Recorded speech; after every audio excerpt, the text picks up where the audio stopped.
Hey guys, first regardsman here, and I'll be talking about a Pyre Blaster tactical build for patch 11.0 Space Marine 2. And now the Pyre Blaster is still one of the strongest weapons this game has ever seen. The burn damage will wipe out bosses, it will wipe out Majoris, Extremis. It is really ridiculous how much damage this thing can actually put out. Now, on the public test server, all of the burn damage was healing you contested health. That is no longer the case in the official patch 11.0, but to be honest, this weapon is still god tier because in patch 10 it was also god tier, and losing that bit of a buff that never actually came to the live game really doesn't actually affect the placement all that much whatsoever. Now, the variant I've chosen today is the venting speed version because shooting this thing for longer is just way better than like having more ammunition, and to be honest, this weapon doesn't really care about ammunition anyways on TAC because Tactical has the Emperor's Vengeance perk, which pretty much gives us infinite ammo anyways, so really no need to actually take the other version here. And for the perk tree, I do take the perk Improved Fast Venting first, moving here to the perk Eternal Flame. Burning time increases by 25%. Burn damage is by far the most important damage type of the two of this weapon. Direct damage does not matter remotely as much as this does, so definitely pick this up. Next perk here is Potent Flame for a burning damage increase of 15%. Moving here into the perk Flame of Ascension. Burning 5 enemies restores 1 armor segment. Cooldown is 30 seconds. Being able to get an armor segment back after burning 5 enemies is super useful in this game, and burning 5 enemies is way easier than killing 5 enemies, so a perk like Trick Shot is already pretty powerful, which is just kill 5 enemies for 1 armor. This one's just like a strictly better version of that in my opinion, and you're basically able to trigger this off of cooldown in any single horde whatsoever, so great perk for sure. Next perk here is Potent Flame. Burning damage increases by 15%. Moving down here to the perk Flash Burn. Enemies at a distance of less than 10 meters take 20% more damage. This perk doesn't matter too much. We do have to pick this one up to the next two perks here, which are Increased Capacity and the final perk, Flame of Purification. Burning enemies take 20% more melee damage. This perk is incredible. You'll be benefiting your teams, benefiting yourself. Half the time, a sword warrior will light on fire, they'll like rush you with a melee attack. You will pull out your blockchain sword and just body them. So really good to have that 20% melee damage buff. And to be honest, it's like one of the reasons the Pyre Blaster is so damn strong over the Pyre Cannon is because of a perk like this. And now you could go up for the top perk here, Pure Flame instead, but to be honest, I just take this one because I think this one is like overall better. Now, for the secondary here, I do take a Rate of Fire Plasma Pistol. This is still one of the best secondary weapons in the game as well.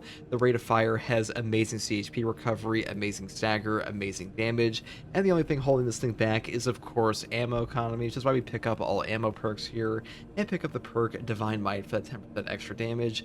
I really do think this is like the best setup for like any plasma pistol in the game because the bottom tree is just super ammo hungry, and this weapon's already pretty ammo hungry in general, even on like the magazine capacity version. But you know, if you want to take these other ones, you definitely could, but I just think like this one is by far the best option currently.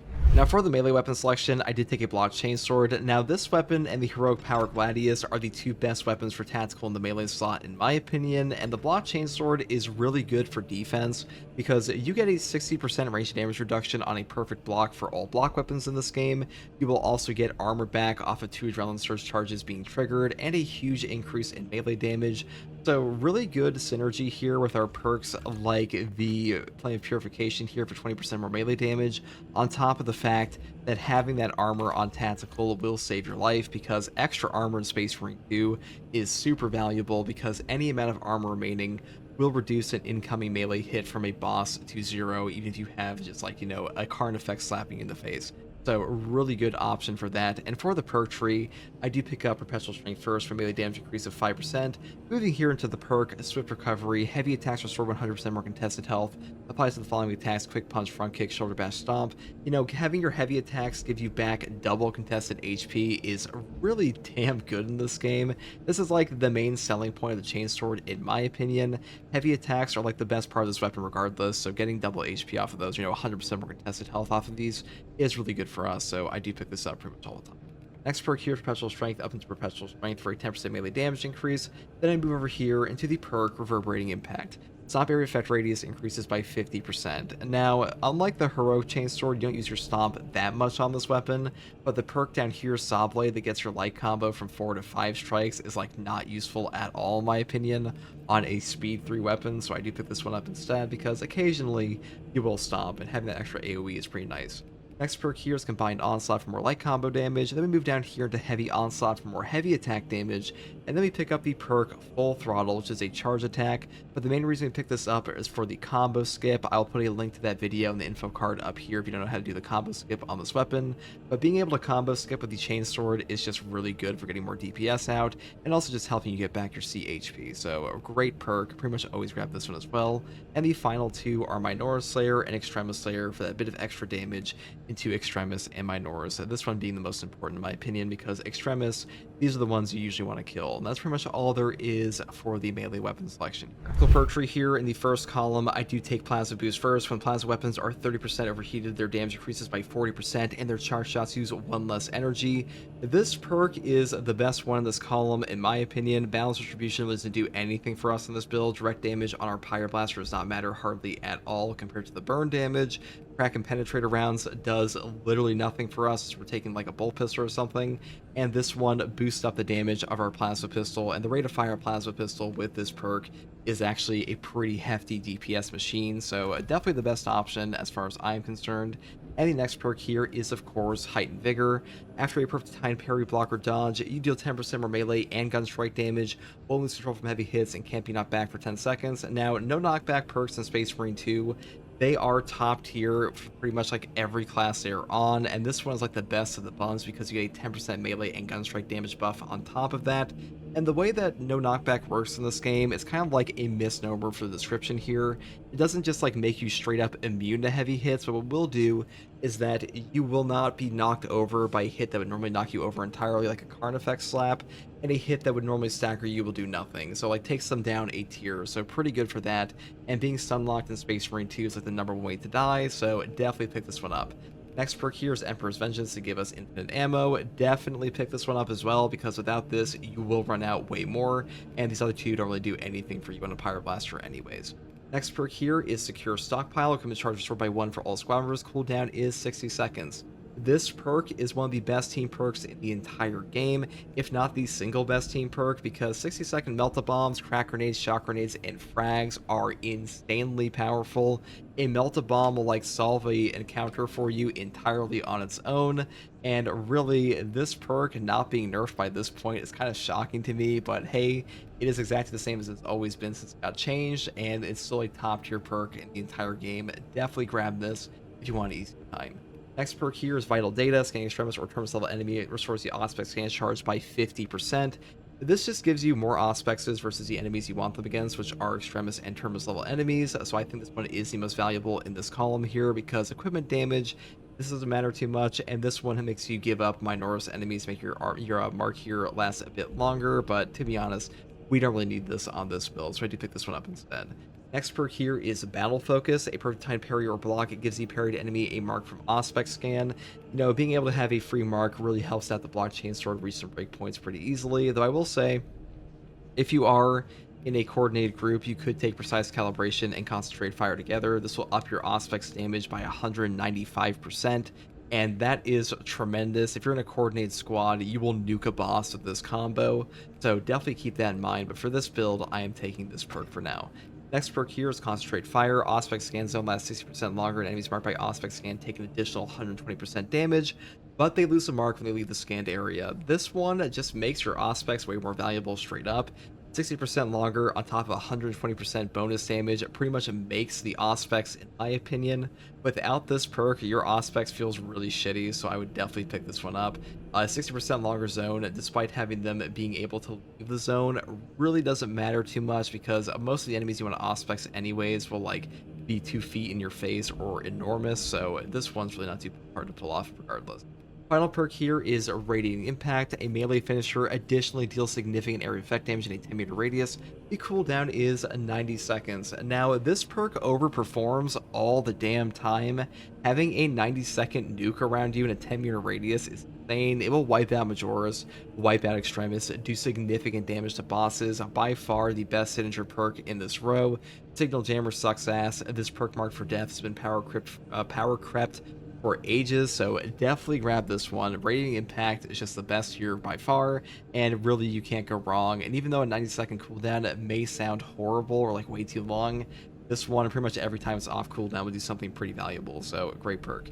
Now for my prestige perk selection, I do take skill supplier first. Ammo reserve increases by 15%. Moving here into spare power, collecting the ammo box for ability charge by 25%. This one is not super useful outside of siege mode. Like occasionally you will find ammo boxes. But if you do want to take something like exigency charge or even second look, I guess you could. But to be honest, all the other options here are really not that great anyways. So the next perk I take instead is resilience, medicate symptoms for 40% more health. And the final perk is fortitude for a health increase of 15%. Because this is like the only tank perk the tactical has anyways, so definitely grab this one. Without this, you will get cooked sometimes, so having a 15% HP increase, pretty much mandatory for the tactical, like a quote-unquote meta build in my opinion.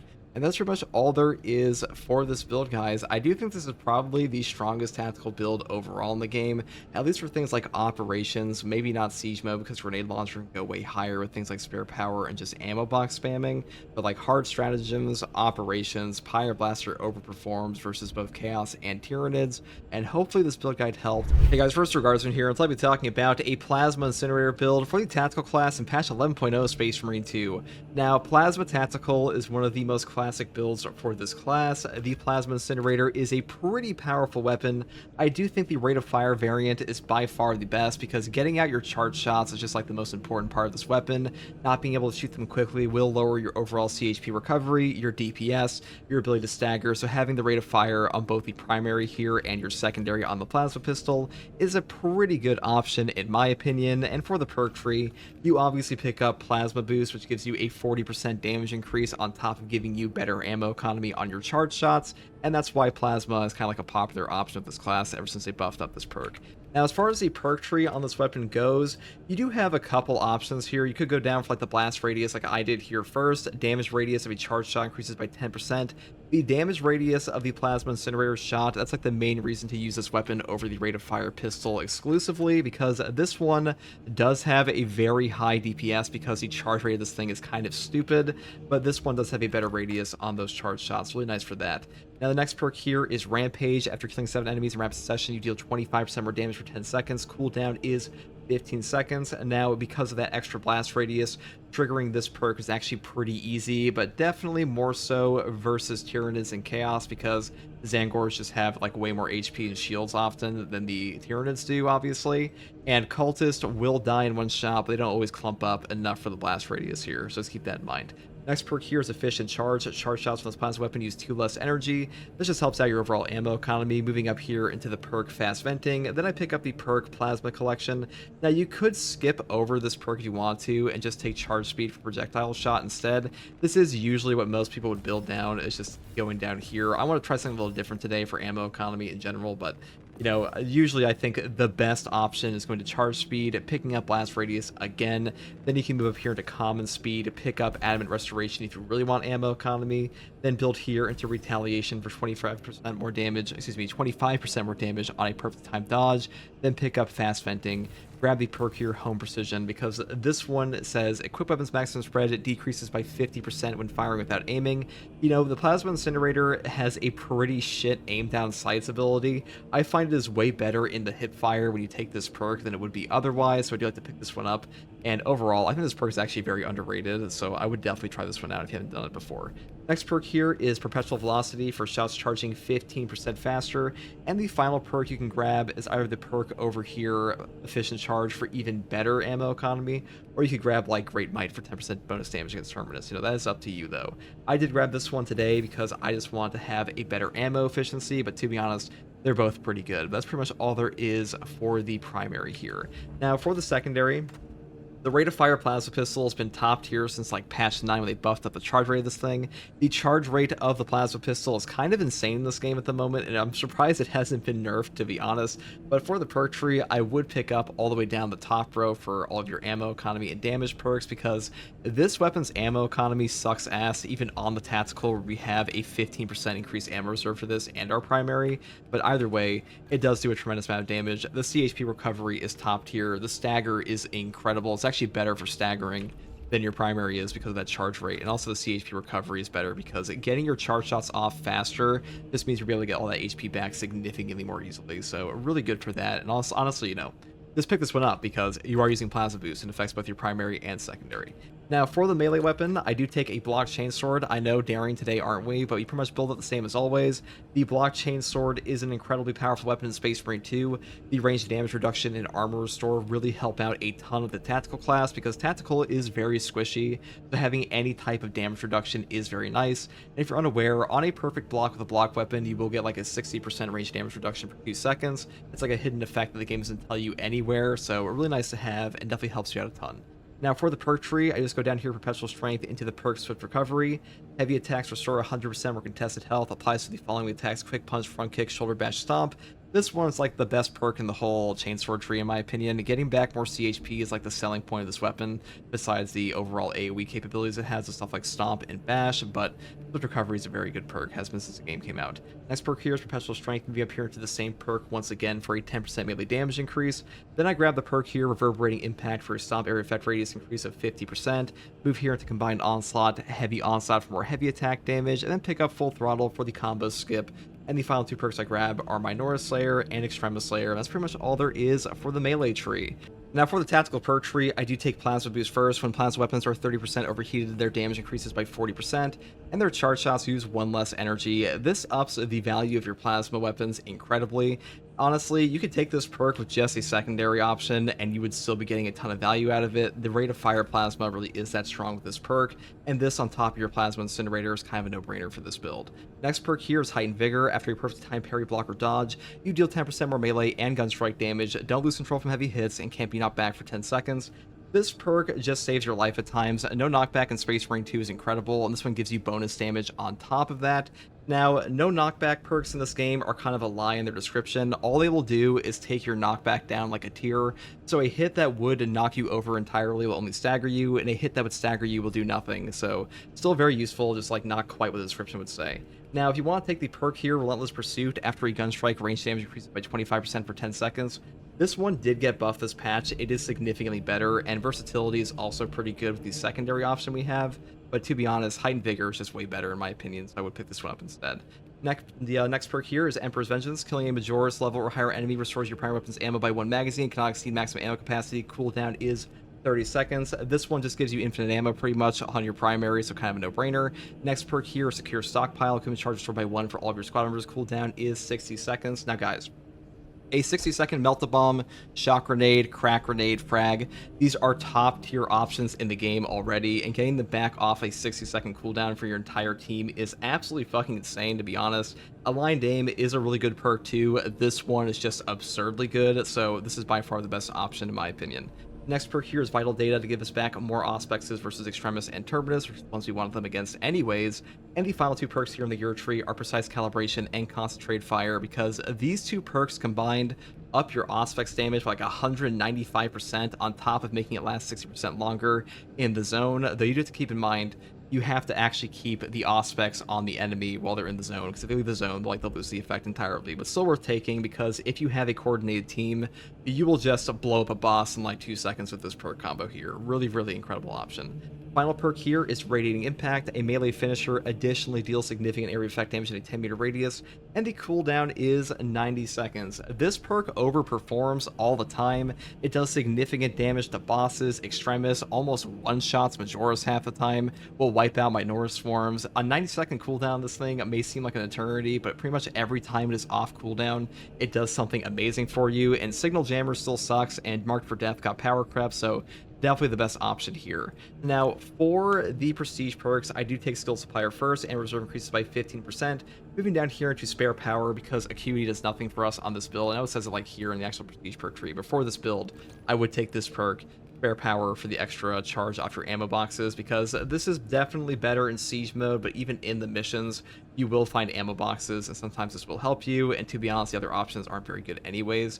And the final 2 perks I grab are Resilience for more HP on Medicae stims, and Fortitude for a health increase of 15%, because this class has basically no tank perks anyways, so pretty much always grab this one, because health increases in Space Marine 2 will save your life. And that's pretty much all there is for this build, guys. The Plasma Incinerator is a pretty good gun in this game. I do think it's been power crept a little bit by options like the Bolt Carbine or even the Ranged Melta, and especially the Pyre Blaster at times, but it's still pretty damn strong. Really good at catching out Zangors that are flying around on the skies.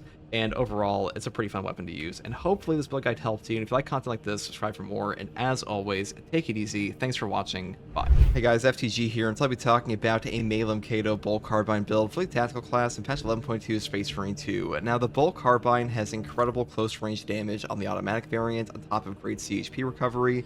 This thing is good on operations for both Chaos and Tyranids, and the biggest thing about this weapon is that despite only having 2 accuracy on the ammo reserve option, you can still pick up the perk here, Home Precision, for a 50% reduced weapon spread while firing without aiming, which will basically turn your gun into a laser beam. So really good option here. This perk is incredible, and that really allows us to just take the full ammo option and just get a fat stack of ammunition for our gun. So first up, I take Headhunter, moving here into the perk Rapid Health. Then we pick up the Fabled Home Precision, moving here into the perk Divine Might. Then I pick up Headhunter and Headhunter once again, moving down here to pick up Extended Magazine into Divine Might for even more damage. Let's go all the way down the line here for increased capacity. Our big perk here, Magazine Restoration, which is okay on us because we really don't need this that much. I'm mainly going down this line here to pick up Divine Might because when we pick up Emperor's Vengeance on this class, you'll pretty much never run out of ammo anyways, it's not really a big issue.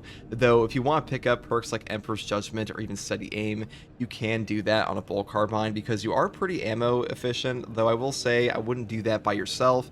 I would do that with your teammates. Just keep that in mind. So Magazine Restoration can come in handy there, but for a general Emperor's Vengeance build, it's not super useful. But still have to pick it up to go pick up this perk. Now, that's pretty much all there is for the Bolt Carbine. For the secondary option, I did take a Firepower Standard Bolt Pistol this time. The Bolt Pistol is a pretty good option now. Now, they did nerf it a bit from where it was in the PTS. It's not like an equivalent gun strike with the Heavy Bolt Pistol anymore, but it's still pretty strong, and the headshot damage is much better. The base damage increase really helped out your CHP recovery, and you still have access to perks here like Elite Hunter that give you 50% more headshot damage after a melee kill on a Majora's Level or higher enemy, so really good option on this weapon. This is just the way I set this one up. Now, there are a couple ways you can set up the Bolt Pistol. I went down here for Retaliation. After Perfect Time Dodge, you deal 25% more damage for 10 seconds. This perk will up your damage quite a bit and give you the highest overall damage on the Bolt Pistol of any setup if you build it this way, though I will say your base damage without triggering this is higher if you pick up the perk Headhunter first instead. Just go down the top line, that is up to you. That's pretty much all there is for the secondary. Now, for the melee weapon, I did take a Block Chainsword once again. Now, the Block Chainsword is one of the best weapons in this game, especially for tactical. Having armor regen and range damage reduction is really good in Space Marine 2. And for the perk tree, we set it up as always, picking up Perpetual Strength and Swift Recovery here for 100% more CHP restore on the following attacks: Quick Punch, Front Kick, Shoulder Bash, and Stomp. Then we pick up the perk here, Perpetual Strength, and Perpetual Strength once again, moving here into the perk of Reverberating Impact for a greater Stomp AoE. This is pretty damn good, and the perk down here that gives us a 5-strike light combo here instead of 4 is kind of garbage on every version of the weapon, especially a 3-speed one, so I purpose never pick this up anyways. Next perk here is Combined Onslaught, moving here to the perk Heavy Onslaught for more heavy attack damage.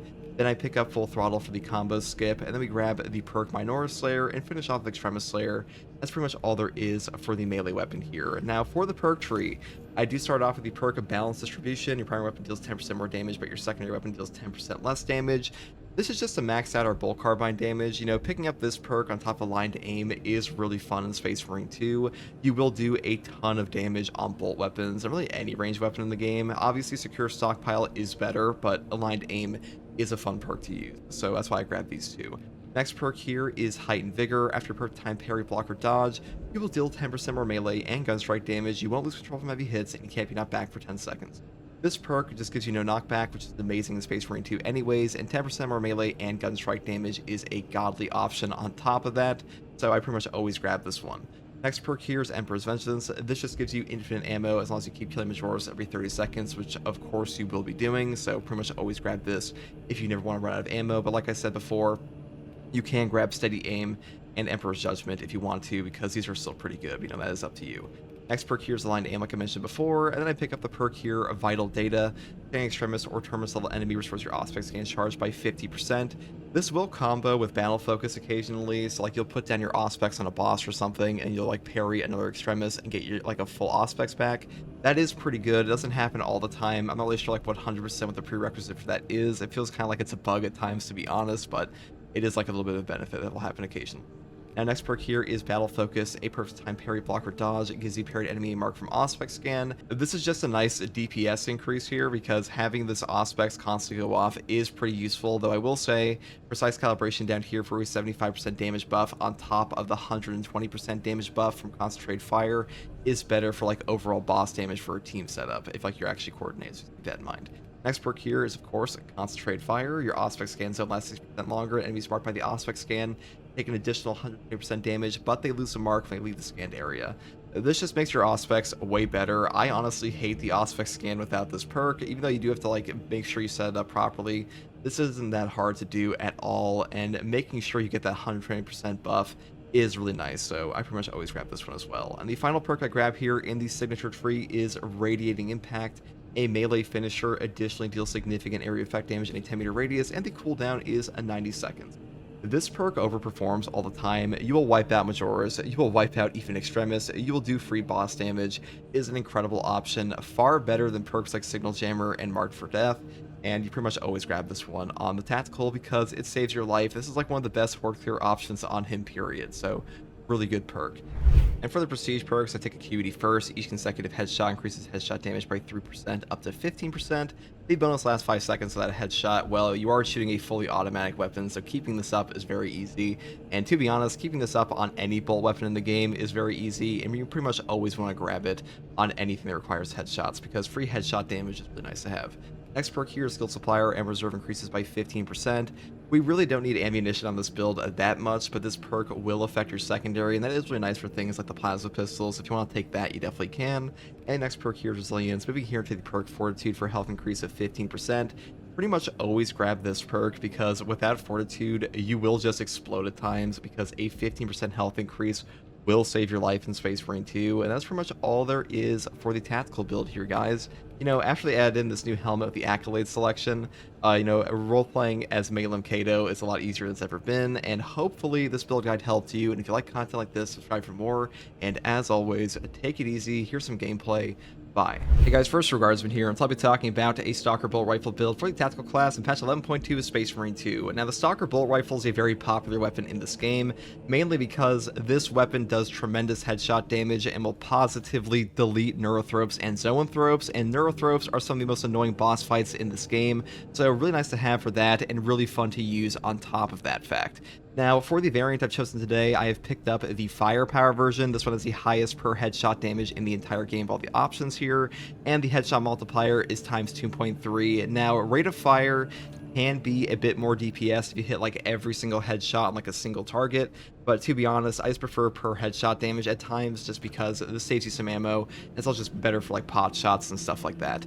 Now, for the perk tree on this, I do go down the top row because the top row just has all the damage perks, and really on the tactical class you don't have to worry about ammo that much at all, especially in a team, because we have perks here like Emperor's Vengeance, so I just go down this top row for that reason. Now, the first perk we have here is Unwavering Resolve. After reloading while having low ammo, damage increases by 25% for 5 seconds. Moving here into the perk Adamant Hunter. When your health is below 30%, headshots will deal 25% more damage.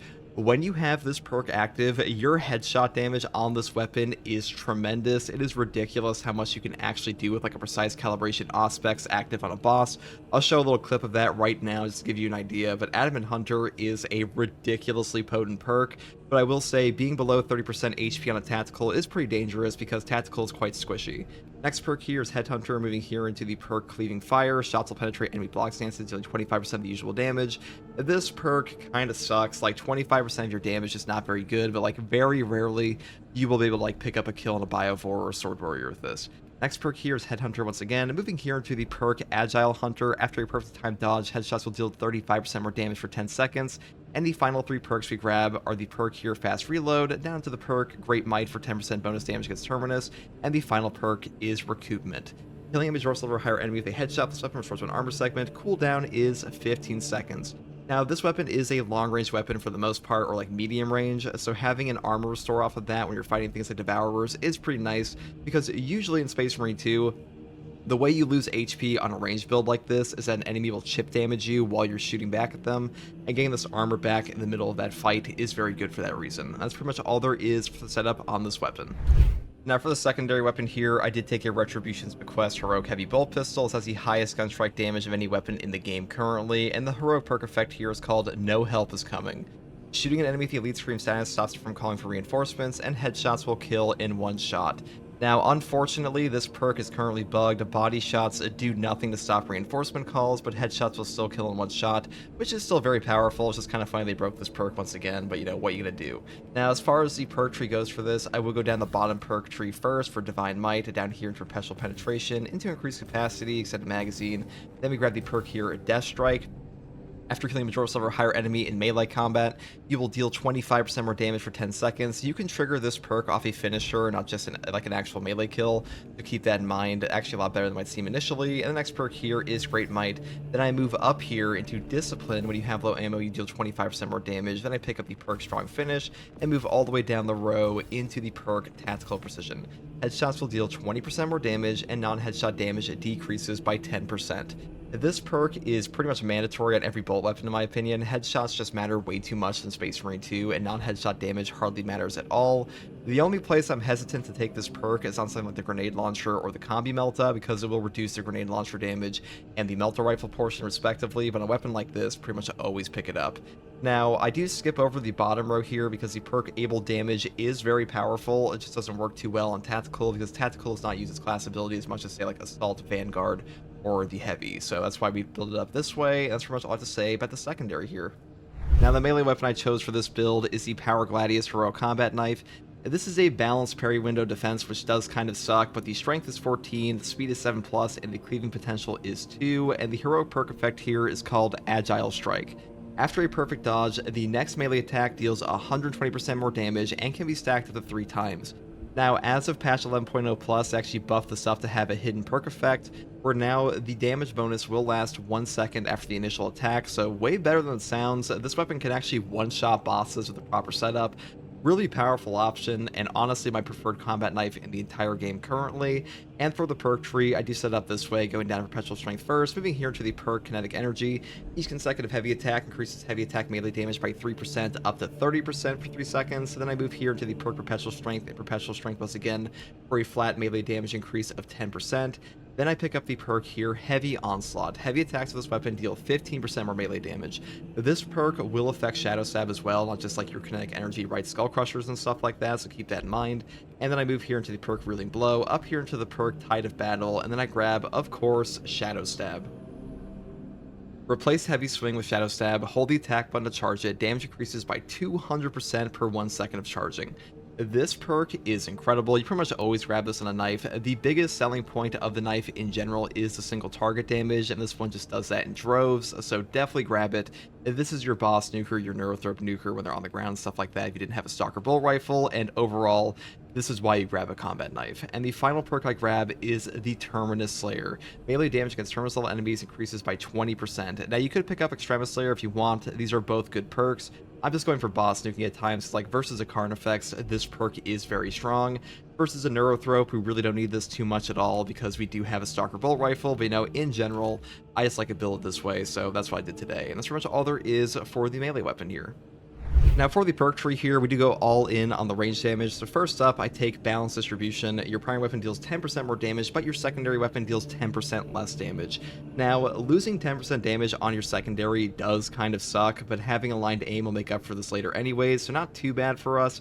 And the 10% bonus damage to our primary is pretty damn nice for a Stalker Bolt Rifle. Next perk here is Relentless Pursuit. After a gun strike, range damage will increase by 25% for 10 seconds. Now, a 25% damage buff to your range attacks is substantial, and recently they buffed up this perk to last from 5 seconds to 10 seconds. A 10-second uptime on this feels way better. It is a far superior perk than it used to be. It's much closer to the exacting focus of the sniper previously, because for a very long time, this perk here is just like a straight-up better version of the Relentless Pursuit perks that lasted twice as long despite losing 5% damage, but that Relentless Pursuit is way better than that one even because it has a 25% damage buff, and overall, getting gun strikes in Space Marine 2 is very easy, and a 25% range damage bonus is intense. And I also want to say, though, that it is a little unsafe to use this at times because losing out on heightened vigors, no knockback, can definitely get you killed, but I just picked this one up for that full range damage experience. Next perk here is Emperor's Vengeance. This perk just solves your ammo economy problems entirely. You don't need any ammo perks on your actual gun as long as you pick this up, and the other options here are not bad, like Steady Aim and Emperor's Judgment. They do give you pretty substantial bonuses, it's just that this one is by far the best, so I do pick this one up for this build.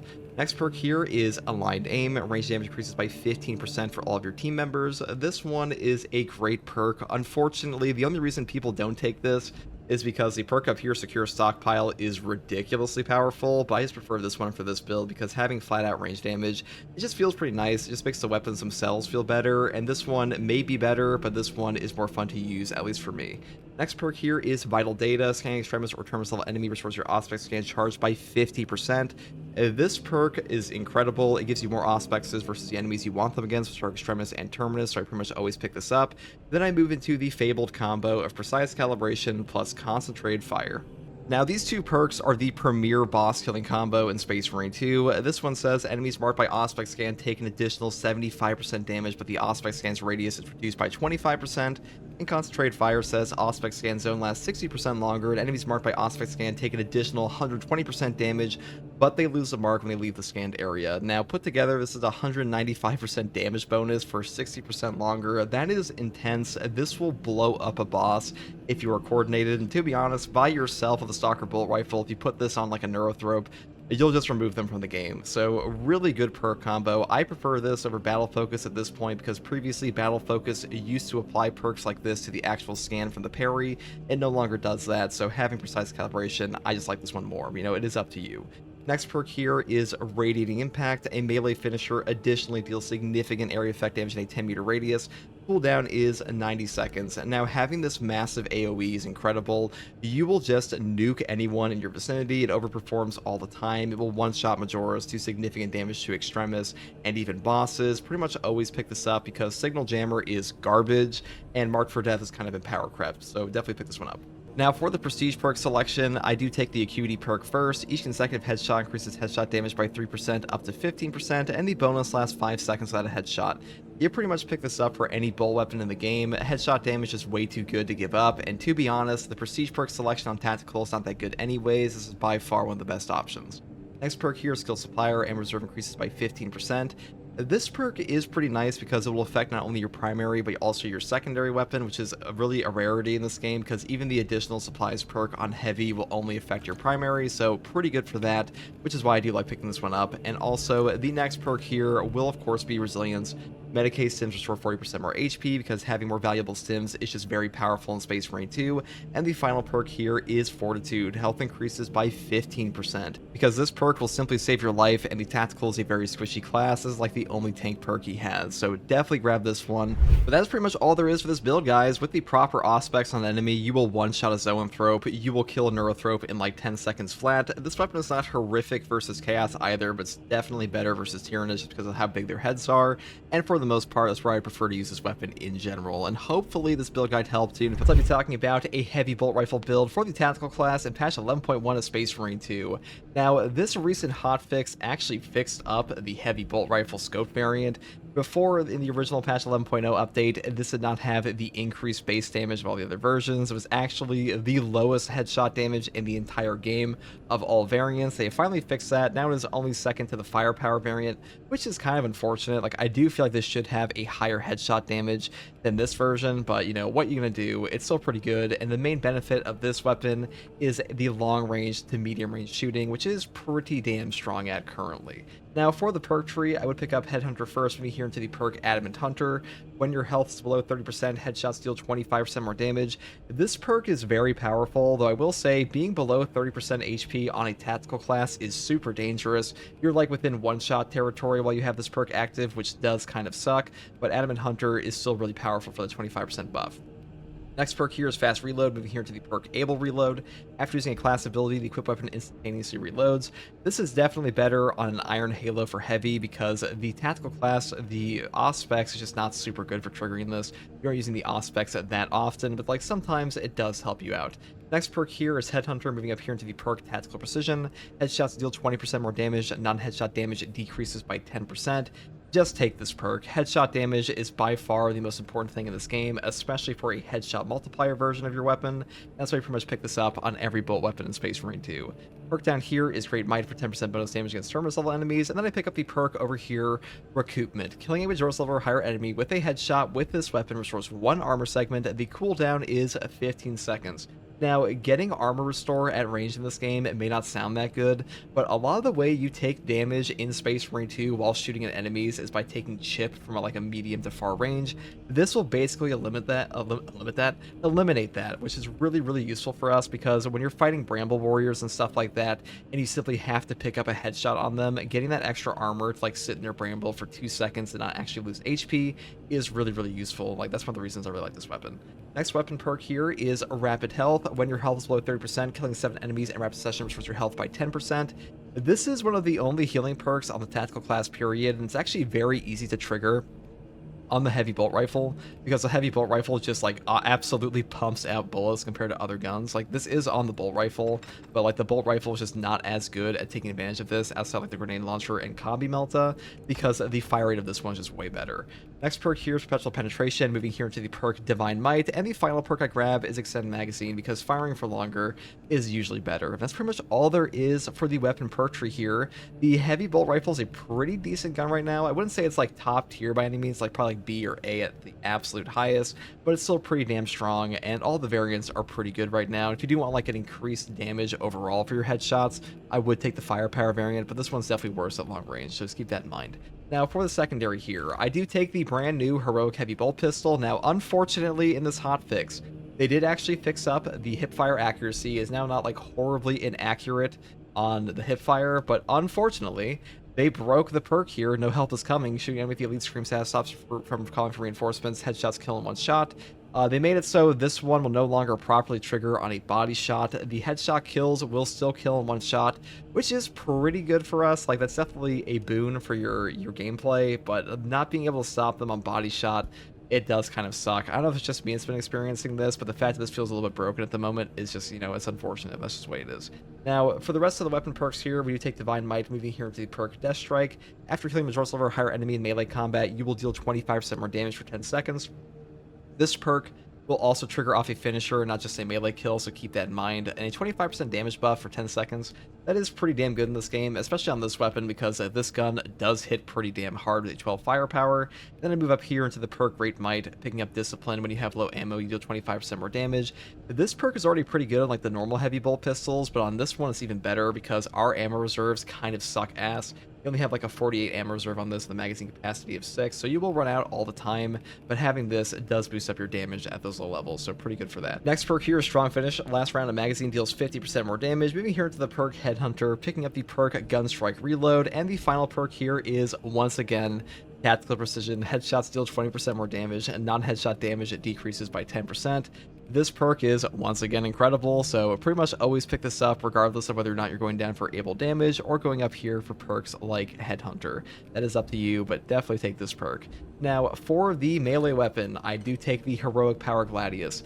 This weapon is incredible in this game right now. The heroic perk effect here is called Agile Strike. After a perfect dodge, the next melee attack deals 120% more damage and can be stacked up to 3 times. Now, in patch 11.0, they actually buffed up this weapon. You now have a 1 second lingering effect for the 120% damage increase, or like that 360% if you got all 3 perfect dodges. And that is pretty damn incredible. With an Auspex, you can pretty much one-shot a boss with this, so really good for that, and we do use that for boss damage all the time. And the way I set this perk tree up here today is using Perpetual Strength first, moving here into the perk Kinetic Energy. Each consecutive heavy attack increases heavy attack melee damage by 3% up to 30% for 3 seconds. You know, heavy attacks are pretty much all that matters on this weapon. We do have a 7+ speed for light attacks, but unfortunately in Space Marine 2, heavy attacks are just way better overall, so definitely pick this up. Next perk here is Perpetual Strength. We have here into the perk Perpetual Strength once again for another 5% damage increase. Then I grab the perk here, Heavy Onslaught, for even more heavy attack damage. Picking up the perk here, Reeling Blow, moving down to Shadow Stab for single target damage. This is like the best boss killing tool of this whole weapon. To be honest, this is like the only reason to use the knife in general is like to pick up Shadow Stab. This perk is like the main thing that separates this weapon from things like the Chain Sword, so definitely grab this one. And And moving up here into the perk Tide of Battle, and the final perk I grab here is Terminus Slayer. Melee damage against Terminus level enemies increases by 20%. Like I said before, I'm primarily taking this knife for boss damage because this thing is an absolute boss nuker, so definitely pick up this perk here if you want to have like maxed out boss damage, but you could pick up Extremis damage instead if you wanted. That is up to you. That's pretty much all there is for the melee weapon here. Now, for the perk tree, the fabled perk tree, we are taking the balanced distribution first. Your primary weapon deals 10% more damage, but your secondary weapon deals 10% less damage.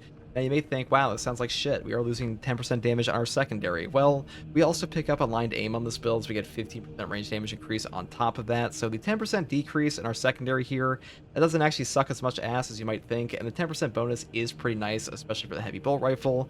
And the main point of this build, like most bolt weapon builds I make, is to like boost up our primary damage, which is what we're doing here.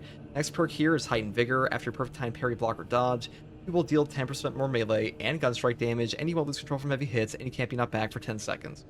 No knockback in Space Marine 2 will simply save your life, and getting a 10% melee and gunstrike damage buff on top of that is top tier. Pretty much always pick this up, but I will say, the perk here, Relentless Pursuit, after a gunstrike, range damage increases by 25% for 10 seconds. This did get buffed this patch as well. It used to be 5 seconds, which was god-awful, but 10 seconds feels way better, so if you want to use this, you definitely can. And on a balanced knife, you will get more gunstrike, so pretty good synergy there. Next perk here is Emperor's Vengeance. Claim is roll over a higher enemy with your swords, your primary weapons ammo by 1 magazine. Can maximum ammo capacity. Cooldown is 30 seconds. This perk just gives you infinite ammo on executes. Really good to keep your ammo topped off. This one is not like the most ammo hungry weapon in the entire game, but it's definitely hungrier than say like, you know, a stalker bolt rifle is and stuff like that. Wait, that's not true at all. It's definitely hungrier than like most weapons could be. Like things like the melter rifle you can kind of get away with because you have things like decisive reload, but this weapon will definitely want more ammunition for it, especially on the scope variant, so just keep that in mind. Now, next perk here is Aligned Aim. Range damage increases by 15% for all of your squad members. Moving here into the perk Vital Data. Scanning Extremis or Terminus level enemy restores your Auspex scans charge by 50%. This perk just gives you more Auspexes versus the enemies you actually want them against, which are Extremis and Terminus, are pretty good for that. And the perk combo I take here is Precise Calibration and Concentrated Fire. Now, these two perks together will just nuclear bomb bosses. Like, if you have a coordinated team with these two, you will just kill a boss so casually. It'd be absolutely fucking hilarious. The amount of bonus damage you get from this is like 195% on Auspex and a 60% longer lasting Auspex. Really, really good synergy here. One of the best reasons to take Tactical is this Auspex combo, so definitely pick these two up if you want to do that. Though I will say, if you want to skip over the 75% buff here and take Battle Focus for a parry buff, you can definitely do that as well. Next perk here is a Radiating Impact, a melee finisher, additionally deals significant area effect damage in a 10 meter radius. The cooldown is 90 seconds. This perk absolutely overperforms all the damn time. Basically, it will wipe out Majora's packs, wipe out Extremis packs, do significant damage to bosses, and even wipe out Majora's packs at times. Really, really good perk, and definitely better than Marked for Death and Signal Jammer. And that's pretty much all there is for the main perk tree. And for our prestige perks, I just take Acuity here for the headshot damage and Skill Supplier for the ammo reserve increase of 15%. Now, unlike additional supplies on the heavy class, this perk will actually increase your ammo capacity for your secondary as well, so you don't actually only get stuck with the 48 here. So like, if you take this on top of increased capacity here, you will get like 60 plus shots in your ammo reserves. It's actually pretty intense for this weapon. It does bring it up to like almost the ammo reserves of say a standard firepower variant, which is pretty good synergy there, and like one of the reasons this gun is better on tactical. And the final two perks I grab are Fortitude for the 15% health increase here, and Resilience for 40% more HP from stims. That's pretty much all there is for this build, guys. Now, the heavy bolt rifle, oh shit. Now, the heavy bolt rifle is way better than it was before. I wouldn't say it's like a top tier gun like I mentioned before. It is pretty good. Like, it's definitely best at medium to long range, but to be honest, if you're trying to go for like a maximum medium to long range attack speed, or like, you know, attack damage, I should say, I would just take the accuracy bolt rifle. I do think this one is overall better, and the stalker bolt rifle is definitely better at long range, but you know, the buff definitely helped this one out, and it does feel way better than it was in patch 10. That's pretty much all I have to say about this one, guys. If you like content like this, subscribe for more. I know I was a little bit rambling in this one, but you know, hey, I tried my best, and that's all I had to say about that. And as always, thank you for watching. Take it easy. Bye. Hey guys, first Regardsman here, and so I'll be talking about the most damaging Gunstrike build in Space Marine 2 patch 11.2 for the Assault class, and really any class. Now, the Fencing Power Axe is a great weapon for Gunstrike builds, mainly because fencing parry windows are just good for Gunstrike builds in general, but the main reason the Power Axe is so damn powerful for this is that we have the perk here, Power Strike. Gunstrike from Power Stance, it deals 20% more damage. This perk buffs up your Gunstrike damage substantially. This on top of proven efficiency here for even more Gunstrike damage is incredible, and really Armor Reinforcement just pulls this whole build together to be not only incredibly damaging, but also incredibly safe. Now, for the rest of the perk tree on this weapon, I do go down the bottom tree first for Perpetual Strength into the perk Coup de Grace. The reason I skip over perks like Perpetual Speed is that a 5% speed increase here really does not matter that much, and this damage buff is just a little bit better. And also Coup de Grace is pretty nice for like that bonus light combo damage. Now, next perk here is Perpetual Strength, and Perpetual Strength for a 10% melee damage increase. Into the next perk here, Patient Stance. While in Power Stance, you will not lose contested health. This perk pretty much guarantees you will get the armor back off of your gun strikes for armor reinforcement, which makes you incredibly tanky, especially versus Tyranids that give you gun strikes all the time, so great synergy there. Now, the next perk is, of course, Power Strike. Gunstrike from Power Stance deals 20% more damage. This is just a free Gunstrike damage buff, which is incredibly powerful in this game. But if you time it properly, you can actually Power Wave off of this and not just do a normal Power Stance. But either way, you do have to time this to make sure that you have the actual Gunstrike damage bonus active, because you do have to wait like half a second after your initial parry to trigger this. Just keep that in mind. Next perk here is Power Wave. Power Backstep Wave, it damages more enemies. Moving down here into the perk Tactical Retreat. Power Backstep deals 25% more damage. Like I said before, you can trigger this on top of Power Strike for the double bonus damage here, which is pretty damn nice to have. Though I will say, if you want to skip over this because you're just using gun strikes primarily and you just don't know how to like do that timing properly, you could pick up like the Whirlwind perk over here / Momentum, or even the perk here Endless Slash, but I think this one kind of sucks, but it's up to you. Next perk here is Minority Slayer. Melee damage against Minority level enemies increases by 20%. Into the final perk, Restoration. Killing 7 enemies in a rapid session restores 1 armor segment. The cooldown is 20 seconds. Now you can actually trigger this perk off of a ground pound, which is pretty damn cool, and overall having an armor restore tied to your weapon here is pretty damn useful, because most melee weapons have like a really niche armor restore, stuff like Patience Rewarded, or just be Skilled Restoration. Here it says when your health is below 30%, a power whirl hit restores 1 armor segment. The cooldown is 10 seconds. This one is just like, okay, kill 7 guys and get your armor back on a 20-second cooldown. That is super easy to pull off, and like by far the most convenient for any melee weapon, which is why I prefer this one. I pretty much always grab this on a fencing version because of that. That's pretty much all there is for the melee weapon here. Now, for the secondary weapon here, we once again took the Heroic Heavy Bolt Pistol. This weapon has the highest gunstrike damage in the entire game, and we are a gunstrike build after all. But also, the heroic perk effect here is called No Help is Coming. Shooting anything leads from status effect stops from calling for reinforcements, and headshots will kill in 1 shot. This perk effect is really damn powerful in this game. Being able to one-shot a reinforcement calling enemy is super convenient, and also the way that Space Marine 2 works on operations on the absolute difficulty or hard stratagems is that any enemy calling for reinforcements while stopped will be turned into an enraged enemy instantaneously, which gives them a full heal on top of just being goddamn annoying to kill afterwards. To be able to one-shot them is really damn nice, on top of the fact that it saves you ammo and stops a reinforcement call, which is why this thing has a low magazine capacity and ammo reserve option. Now, for the actual perk tree on this, I do take the perk here Divine Might first, moving here to the perk Perpetual Penetration, increased capacity, pretty much all the way down the bottom row, because I really do think the bottom row here is just way better than the top row, thanks to perks here like Death Strike. After killing Majority level or higher enemy in melee combat, you will deal 25% more damage for 10 seconds. This perk can also be triggered off a finisher, not just a melee kill, but either of those is very easy to pull off on the Assault class, and a 25% damage buff for 10 seconds is pretty damn powerful. Next perk here is Great Might, moving here to the perk Strong Start, and then we finish off here with Able Damage before we go into the top row. Now, Able Damage says after using class ability, damage increases by 20% for 10 seconds. This perk is super damn strong on Assault, because Assault is using the jump pack all the damn time in this game on pretty much any build setup, Wings of Flame or otherwise, or Zealous like we'll be taking here. But also, this 20% buff has a great synergy with Ample Ammunition, because this one reads any use of the jump pack will reload the equipped ranged weapon, increases damage by 50% for 10 seconds. Now, a 50% damage buff on top of the 20% damage buff for a 70% damage buff for 10 seconds on top of Death Strike potentially immediately after for like a further 25% while these are active is super damn useful and great synergy there, which is why I like picking this one up. And the final perks I grab here are Home Precision, Gunstrike Reload for even more Gunstrike benefits, and of course, Tactical Precision. Headshots will deal 20% more damage, and non-headshot damage decreases by 10%. Headshot damage is pretty much all that matters on any bolt weapon in Space Marine 2, and this one is no different, so pretty much always grab this because 20% damage buff on that is quite substantial and pretty damn good. And that's pretty much all there is for the secondary option on this build. Now for the perk tree, we do take Armor Reinforcement first. Once again, non-finisher gun strikes restore an armor segment. This perk is incredible on pretty much any assault build, but especially a gun strike build because it's pretty much all upside.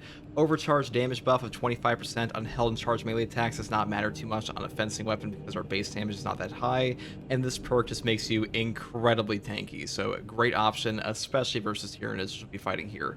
Next perk here is Consecutive Execution, killing 7 enemies in rapid succession, recharged by 1. The cooldown is 90 seconds. Now, a 90-second cooldown on Melt-A-Bombs, frags, shock grenades, and cracks is incredible in this game. Melt-A-Bombs will solve problems all on their own versus pretty much any Tyranid in the game, especially Biovores if you actually get close to them, so great option here. And during a boss fight, this can definitely save your life, though to be honest, every single perk in this column is amazing, so if you want to take something else, you definitely can. Next perk here is Active Attrition. Enemies hit by damage from melee attacks executed while sprinting or dashing take 25% more damage for 5 seconds. This perk will buff up your gun strike damage as long as you actually get that overhead first in those 5 seconds, so a really great synergy there. That can take you up to like 75% damage bonus on your gun strike with the proper setup, so pretty much a no-brainer to pick this one up on this build. Next perk here is of course Proven Efficiency. All team members deal 30% more gun strike damage. This is the best perk for most builds on the assault tier anyways, because gun striking is just that strong in this game, and this will give you the most benefit for like most setups across heavy, Vanguard, sniper, and all of that, even though strategic strikes is pretty damn strong too. Next perk here is Smiting Angel. Ground pound's damage increases by 25%. Moving here into the perk Zealous Blow. A ground pound kill restores jump packs charge by 10%. This perk is just a value generation machine. You will get so many free ground pounds off of this. It is kind of insane. Zealous Blow really is just that good. This will pretty much allow you to go into any Minotaur's Horde over and over, deal free damage to Majoris, Extremis, and even bosses at times, and it's by far the best perk for Assault period in my opinion.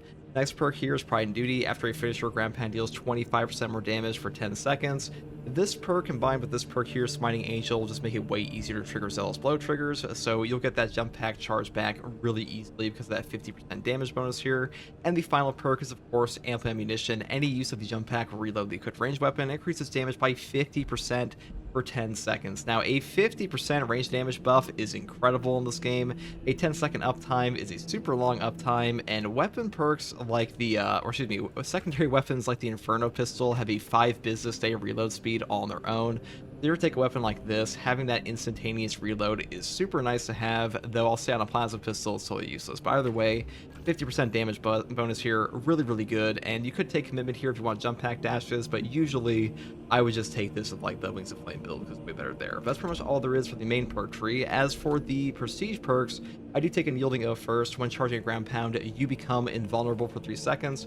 This perk is incredible. A 3-second invulnerability may not sound like a lot, but this actually makes you invulnerable the entirety of your jump pack trajectory, on top of the fact that you were able to pretty much land face first into a Melt-A-Bomb and stuff like that, and being able to face tank a Melt-A-Bomb and take no damage when it would usually kill you is incredible and opens up a lot of gameplay opportunities, so amazing perk, pretty much always pick this up. Next perk here is Adrenaline Boost. A perfect time parry, block, or dodge will make it so you don't lose control from heavy hits and cannot be knocked back for 10 seconds. This perk is also incredible. No knockback in Space Marine 2 will save your life. There are moments in Space Marine 2 where you will simply get stun locked and instantaneously die, and this will prevent that to some degree. Though some people do misread this perk. They think this basically says that like no matter what you get hit by, you will not be knocked over. That's not the way it actually functions. Basically, it makes it so any attack that would knock you over will only stagger you, and any attack that would stagger you will do nothing instead. So it's still really good, just like the description's a little confusing. Next perk here is Fortitude. Health increases by 15% because health increases in Space Marine 2 are incredible. And the final perk is Practice Aim. Range damage increases by 15%. This is a nice little range damage buff. You combine this perk here with the perk over here, Auxiliary Arsenal, for a 35% secondary weapon damage buff. Your secondary will hit like a truck, though I would usually save this one for having a ammo reserve option on the heavy bolt pistol, because this one's ammo just not that good to like build directly into it, in my opinion. That's pretty much all there is for this build, guys. This is the highest gun strike damage you get in the entire game. Power Axe is one of my favorite weapons in Space Marine 2 currently for that reason, and hopefully this build guide helped you. I think this one is pretty damn fun to use and really nice versus bosses like the Trigon, because the Trigon is just really annoying to fight without gun strikes, in my opinion. And overall, that's all I have to say in this one, and hopefully you'll like content like this, and if you do, subscribe for more. And as always, take it easy. Thanks for watching. Hey guys, first regards in here, and I'll be talking about a Heroic Power Fist build for the Assault class in patch 11.2 of Space Marine 2. Now, the Heroic Power Fist might be one of the easiest builds in the entire game to use for new players. You get a ton of gun strikes off the perk here, Follow-Up Shot. Performing a finisher marks a nearby majority level or higher enemy for a gun strike. Light attack damage increases by 200%, but charge attack damage decreases by 50%. Now, especially versus Tyranids, this weapon will just feed you gun strikes over and over and over. Really easy, just keep up your armor constantly with things like armor reinforcement here, and also your gun strike damage on assault is very high with stuff like proven efficiency, so really easy to play with and pretty damn effective. Now, for the perk tree here, I do start off in the bottom row, Perpetual Strength, moving here into the perk Heavy Preparation. Heavy attack preparation times reduced by 30%. Now, even though we have a 50% damage reduction to our heavy attacks on this weapon, it really doesn't matter at all, because charge attacks from this weapon are still very powerful, and usually you just want to be able to use them for stagger and stuff like that, so having a faster preparation time on them is still really beneficial and far better than the perk up here, Swift Recovery. The next perk here is Perpetual Strength, and moving up here into the perk Perpetual Strength once again for a 10% melee damage increase. Then I pick up the perk here, Focus Intention. When your health is below 30%, you will take 50% less health damage when preparing heavy attacks. This perk is really nice. It is one of the only proper damage reduction perks on like any weapon in this game. It's actually pretty substantial, so definitely pick this one up. And the next perk here is Tide of Battle. Power wave forward distance increases from 4 to 8 meters. Now this actually increases your power wave distance from 10 to 20 meters, which basically makes your charge attacks like a ranged attack in this game, so a really good perk. You pretty much always grab this one. Then I pick up the perk here, Following Blow. Moving here into the perk combo, then I grab Majora Slayer, which is by far the most important perk here. And the final perk I grab is Cannon Punch, having a 50% damage increase with heavy armament, because I do like to play around with the perk here, Active Attrition, which is enemies hit by damage from melee attacks executed while sprinting or dashing. Take 25% more damage for 5 seconds. This will also affect your gun strikes on the enemy that you actually trigger this on, and Cannon Punch is the lunging attack for the Power Fist anyway, so pretty nice synergy there. Though if you want to skip this perk and take the perk over here, Strength of Will, instead, you can definitely do that, but that's pretty much all there is for the Death's Grasp Power Fist here. Now, as far as the secondary option goes, I do take the Heroic Heavy Bolt Pistol. This has the highest gun strike damage in the entire game, and we are building for gun strikes in the first place, so kind of a no-brainer. And for the perk tree, we do have the perk here, No Help is Coming. Shooting an enemy with the Elite Scream stats effect stops from calling for reinforcements, and headshots will kill in one shot. Now, unfortunately, in patch 11.2, this perk is actually bugged.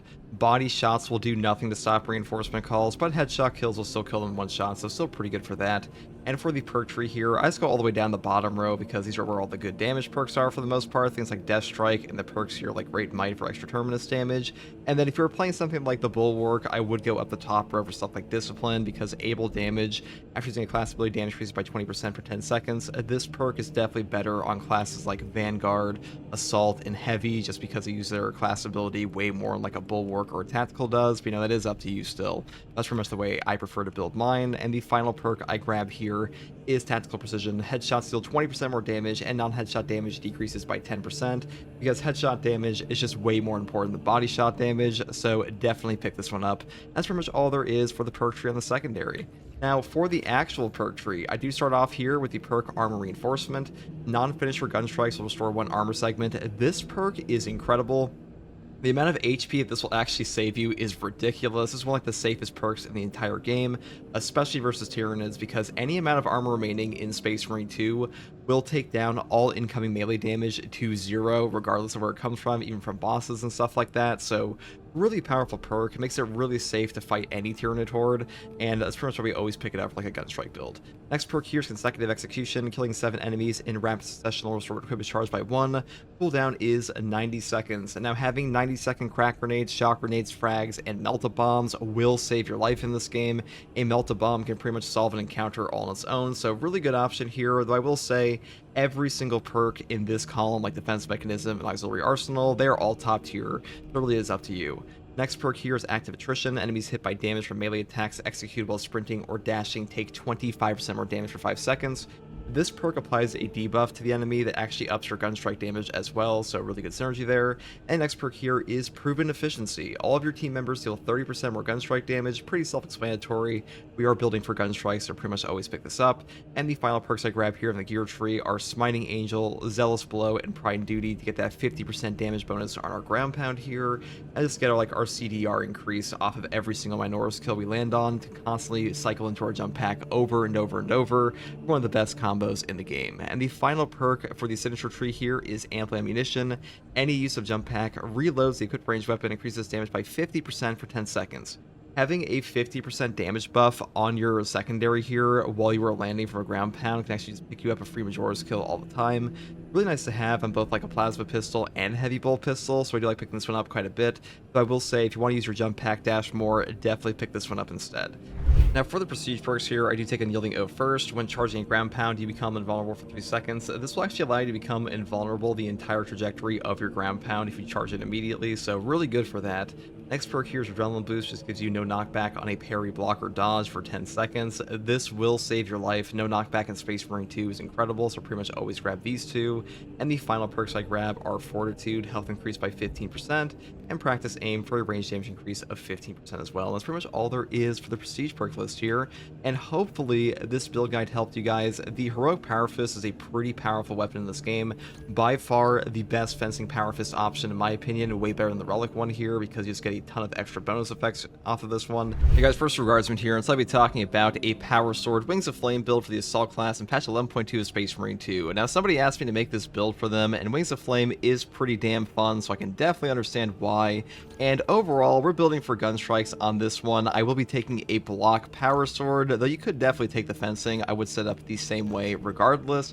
And for the perk tree here, I do pick up the perk Armored Strength first. If you have armor remaining, melee damage increases by 10%. Now this 10% buff is pretty nice, and having armor remaining on this build in particular is pretty damn easy because we do have the perk here, Armor Reinforcement, for non-finisher gunstrikes restoring 1 armor segment. It will be gunstriking all the time, especially with Wings of Flame, so really good synergy there. And the next perk here is of course Master of Offense. After you switch your sword combat style, you will deal 20% more melee damage for 5 seconds. The cooldown is 10 seconds. Now, you can actually switch your sword combat style on a power sword immediately out of a dodge into a lunging attack, and usually that'll be enough with this 5-second time limit to get that 20% buff on an actual Power Rake attack. And Power Rake is the heavy attack of the power sword, and by far the strongest attack for the power sword, so really great synergy there as well. Master of Offense is by far my preferred perk in this row here, between like the bottom row, Perpetual Strength, and Master of Defense, and this one. Next perk here is Perpetual Strength. Move down here into the perk Perpetual Strength once again for a melee damage increase of 10%.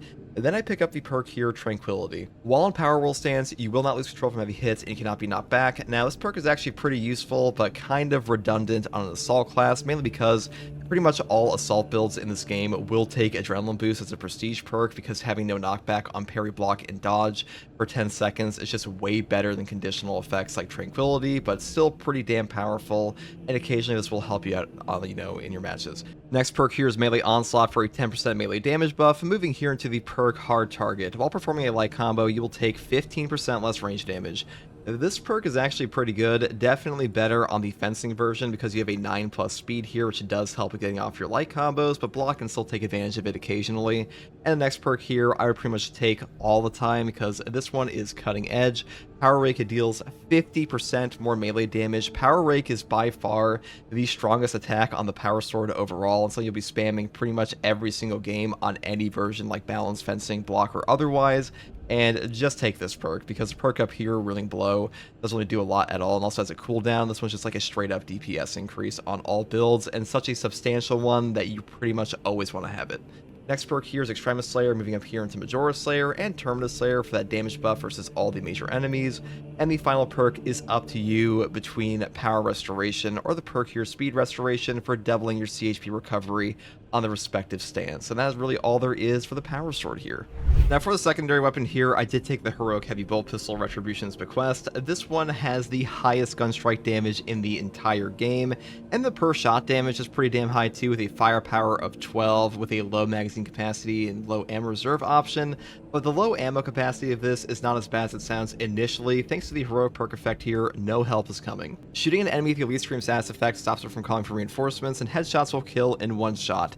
Now, unfortunately, in patch 11.2, this perk is currently bugged. Body shots will do nothing to stop reinforcement calls, but headshots will still kill in one shot. So kind of a buff in some cases, where like you do get like a follow-up shot on an enemy to get that one headshot kill, though hopefully this perk will be fixed in like patch 12, because I really don't expect Saber to put out like a hotfix for this anytime soon.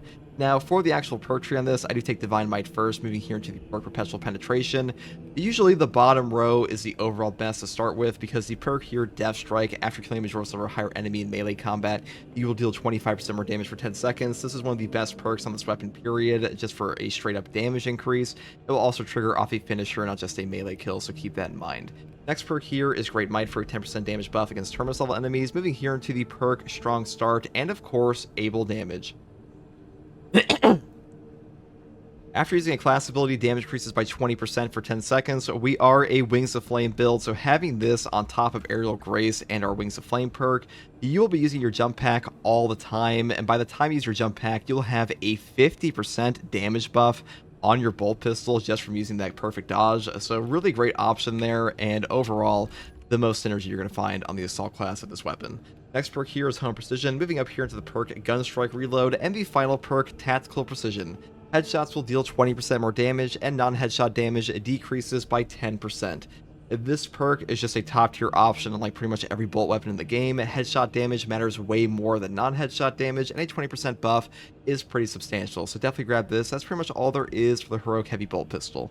Now for the perk tree, the first perk I take here is Armor Reinforcement. Non-finisher gun strikes restore one armor segment. This perk is by far the safest option. Any amount of armor remaining in Space Marine 2 will reduce all incoming melee damage to 0, even from bosses, and really useful versus Tyranids, especially for that reason. Now the perk here, Overcharge. Damage from held and charged melee attacks increases by 25%. This will affect the power rake on your power sword, so better for damage here, but armor reinforcement just generates the most value overall, in my opinion, at least for this build.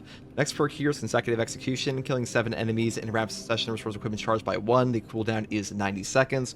Equipment in Space Marine 2 is incredible. Melta Bombs are like a top tier horde clear and extremis killer in the entire game.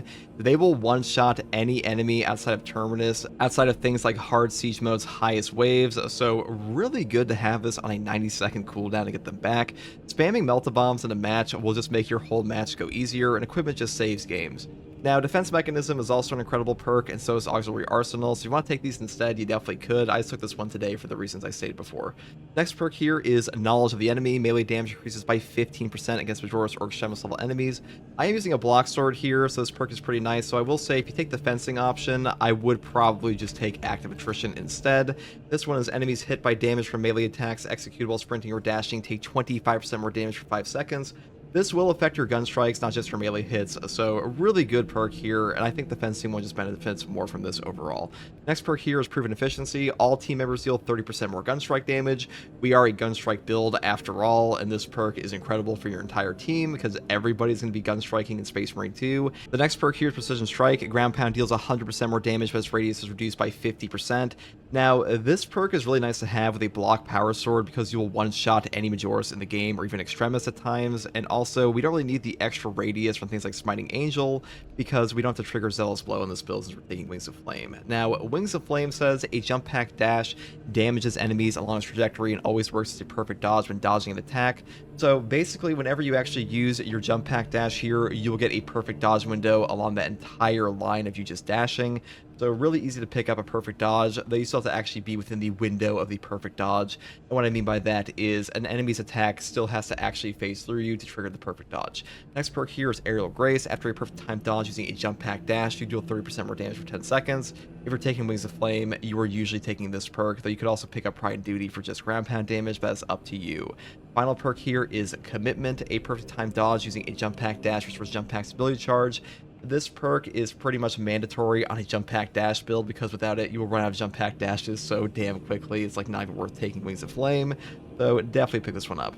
Now for the prestige perk list here, we take Unyielding Oath first. When charging a ground pound, you become invulnerable for 3 seconds. This perk is incredible. If you time it properly, you can be invulnerable for the entire trajectory of your jump pack ground pound, which is super powerful in Space Marine 2, because that lets you go through things like Neurothrope waves, the beams of the Zoanthropes, on top of stuff like Missile Cannon Terminators just doing nothing to you. So great perk, pretty much always pick this up.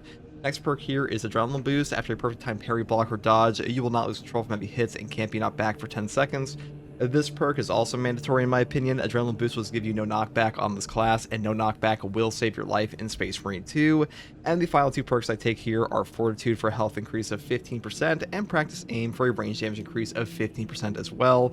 That's pretty much all there is for this build, guys. And now, Wings of Flame is pretty damn useful. Like I said before, if you want to take a fencing weapon instead, you definitely can. I would swap out Knowledge of the Enemy for Active Attrition in that case, but that's pretty much all I have to say in this one. Hey guys, first regards from here, let's be talking about a Power Axe Assault build for patch 11.0 of Space Marine 2 to max out our damage with Overcharge. Now, Overcharge finally got fixed this patch, and now says the damage from held and charged melee attacks increases by 25%. In patch 10.0, this perk was only working on the Thunderhammer for Assault. That is no longer the case, and now works for Power Wave and Whirlwind Slash on the Power Axe, including other things like the Chainsword for Stomp and stuff like that. I know that in a previous video, I did say this perk was broken for Assault. That's not actually the case. The testing arena was just not showing the proper numbers there for a little bit, but now it is. So sorry about that, like a little bit of a misconception there, but Overcharge is working for the Power Axe. It is a very strong attack. Power Wave really benefits from Overcharge in this game, and the Block Power Axe in general got a buff this patch because it now has access to Power Stance, and they also made it so the perk tree got moved around a bit. So now you can take Tactical Retreat for 25% more damage on your Power Backstep on top of the perk Power Wave. Power Backstep wave damages more enemies. This basically ups the angle of your Power Wave. Really useful. It kind of like does the same thing a Xenophase Blade does for Ancient Technology on your Power Rake, where you'll have a better angle on your overall Power Rakes to hit enemies that are in the sky and stuff like that. So the Power Axe is really benefiting from this new perk combo you have here. And on top of that, they made the perk down here Riposte a little bit different. It now says overhead strike damage after performing a Power Backstep is doubled. This is a pretty good perk. The previous effect here said you could do an overhead strike after a Power Stance attack. That is no longer the case. Power Wave will allow you to do an overhead strike as like a base moveset of the weapon now, so pretty good overall, and the double damage does help out quite a bit. Now, for the rest of the perk tree here, I do take Perpetual Strength first, moving here into the perk Coup de Grace. The last strike of a light combo deals 25% more damage, moving here into the perk Perpetual Strength, and moving up into the perk Perpetual Strength once again to max out our melee damage. Now, alternatively, you could skip over this perk and Riposte here and just pick up the perk here Rebound for 100% more CHP recovery on light attacks, and the far more important perk Discharge, which is overhead strike. It deals additional area damage around the target. Cooldown is 15 seconds. This perk is pretty nice for like an AoE stagger, especially versus Minoris and stuff like that. If you're fighting Chaos and need to like stagger, let's say, you know, multiple Terminators at once for whatever reason, this is pretty good. But like we're going for maximum melee damage today, so we're taking Riposte and Perpetual Strength. Now, the perk here, Counterattack, the first light attack within 5 seconds after a perfect parry or perfect block deals 25% more damage. This will affect your ground pound because for whatever reason in Space Marine 2, the ground pound is considered a light attack, so just keep that in mind. Pretty damn good for like a 25% damage bonus here, and Counterattack is like one of the reasons the Block Axe has the best scaling with ground pound of any weapon in the game for Assault. Next perk here is Hard Target. Then we move here into the perk Tactical Retreat for that 25% bonus damage on our Power Backstep, and then up here into the perk Power Wave for even more wave damage on multiple enemies. And the final perk we grab is Cleaver. Damage increases by 10% against Majora's level and higher enemies. This perk is just one of the best damage perks in the whole game. It's pretty much a catch-all for every type of enemy you'd actually want to hit and like up your damage on. Majoris, Extremis, Terminus, all of that. That's usually what you want to ground pound regardless. So this, on top of things like Counterattack, really helps out your ground pound quite a bit.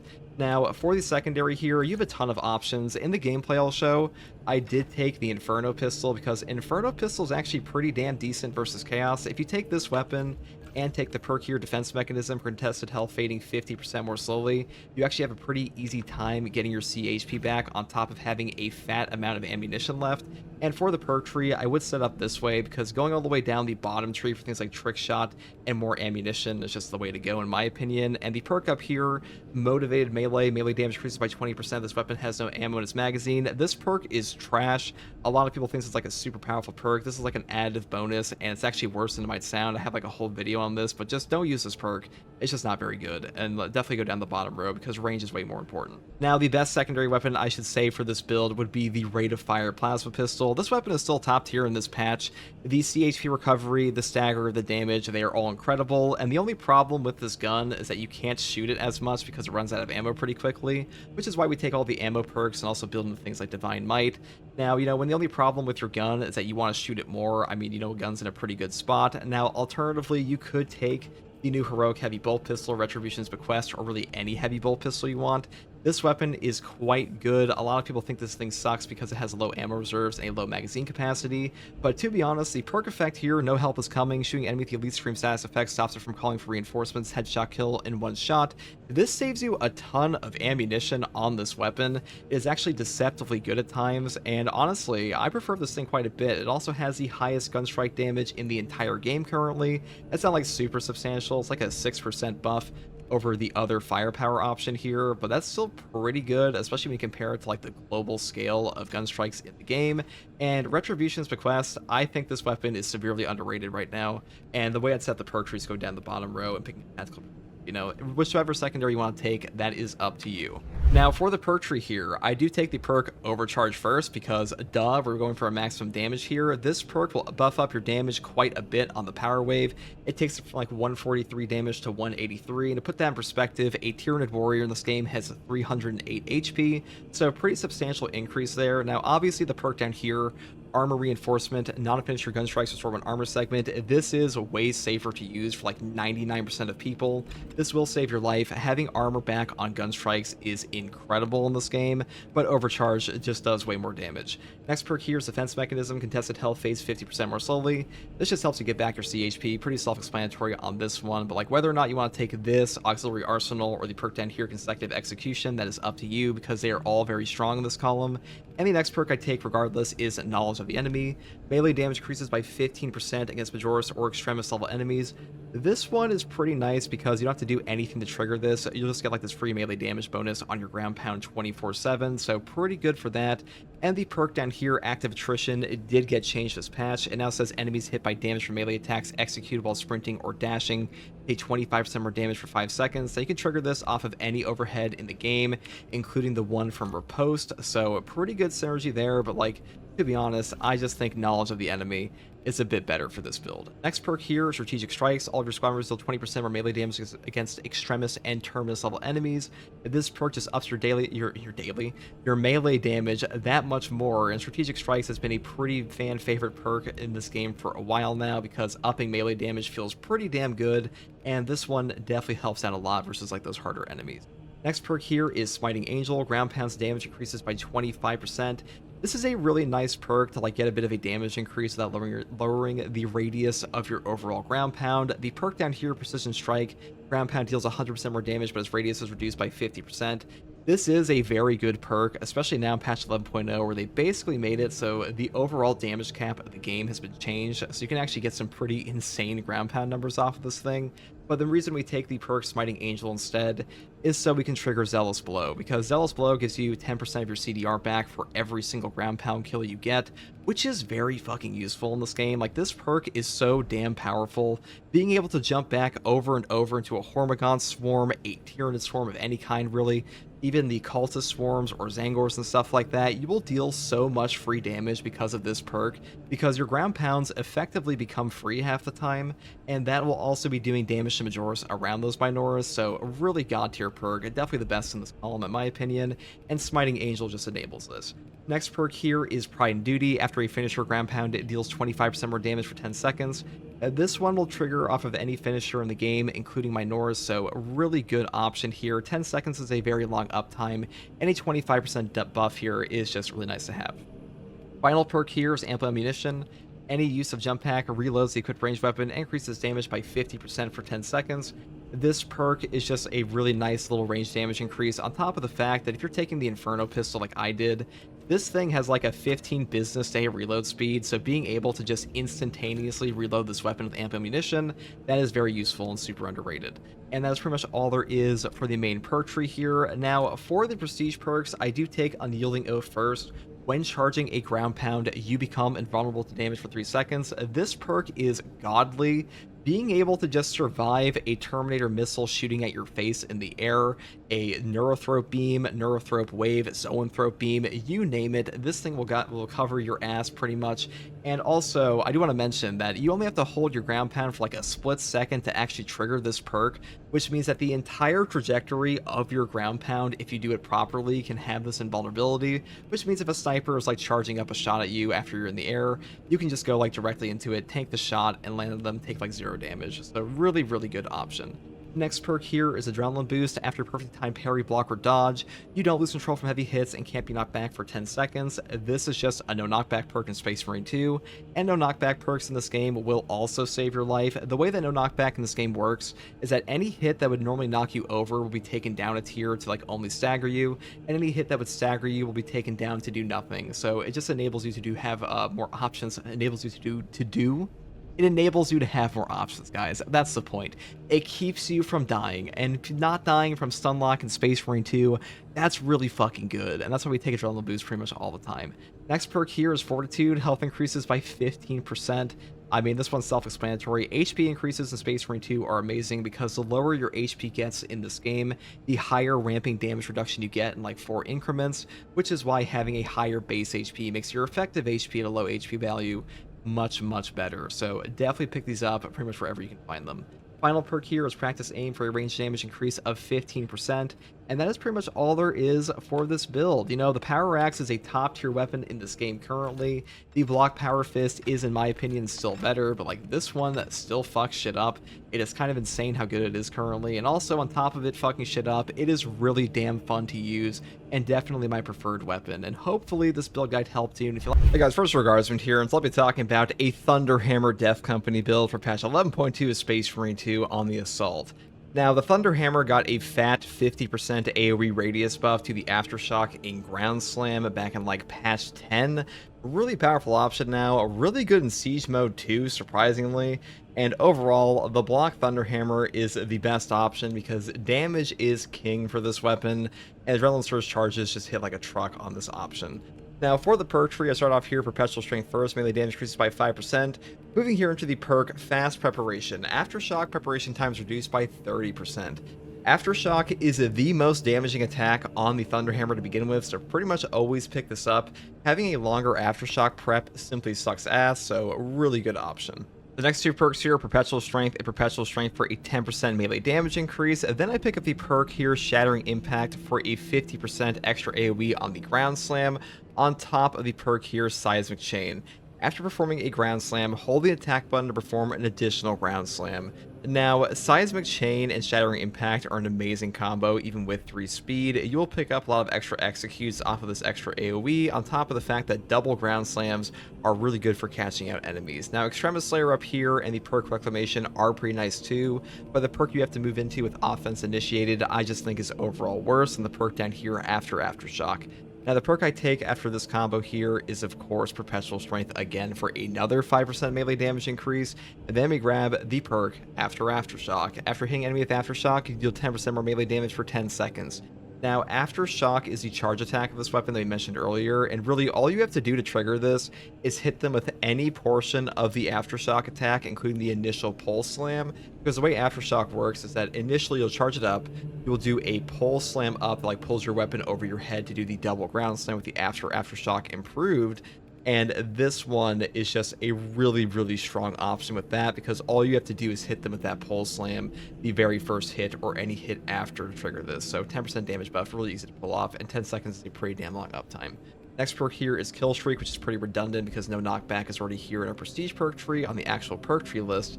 And the next perk here instead is Aftershock Improved.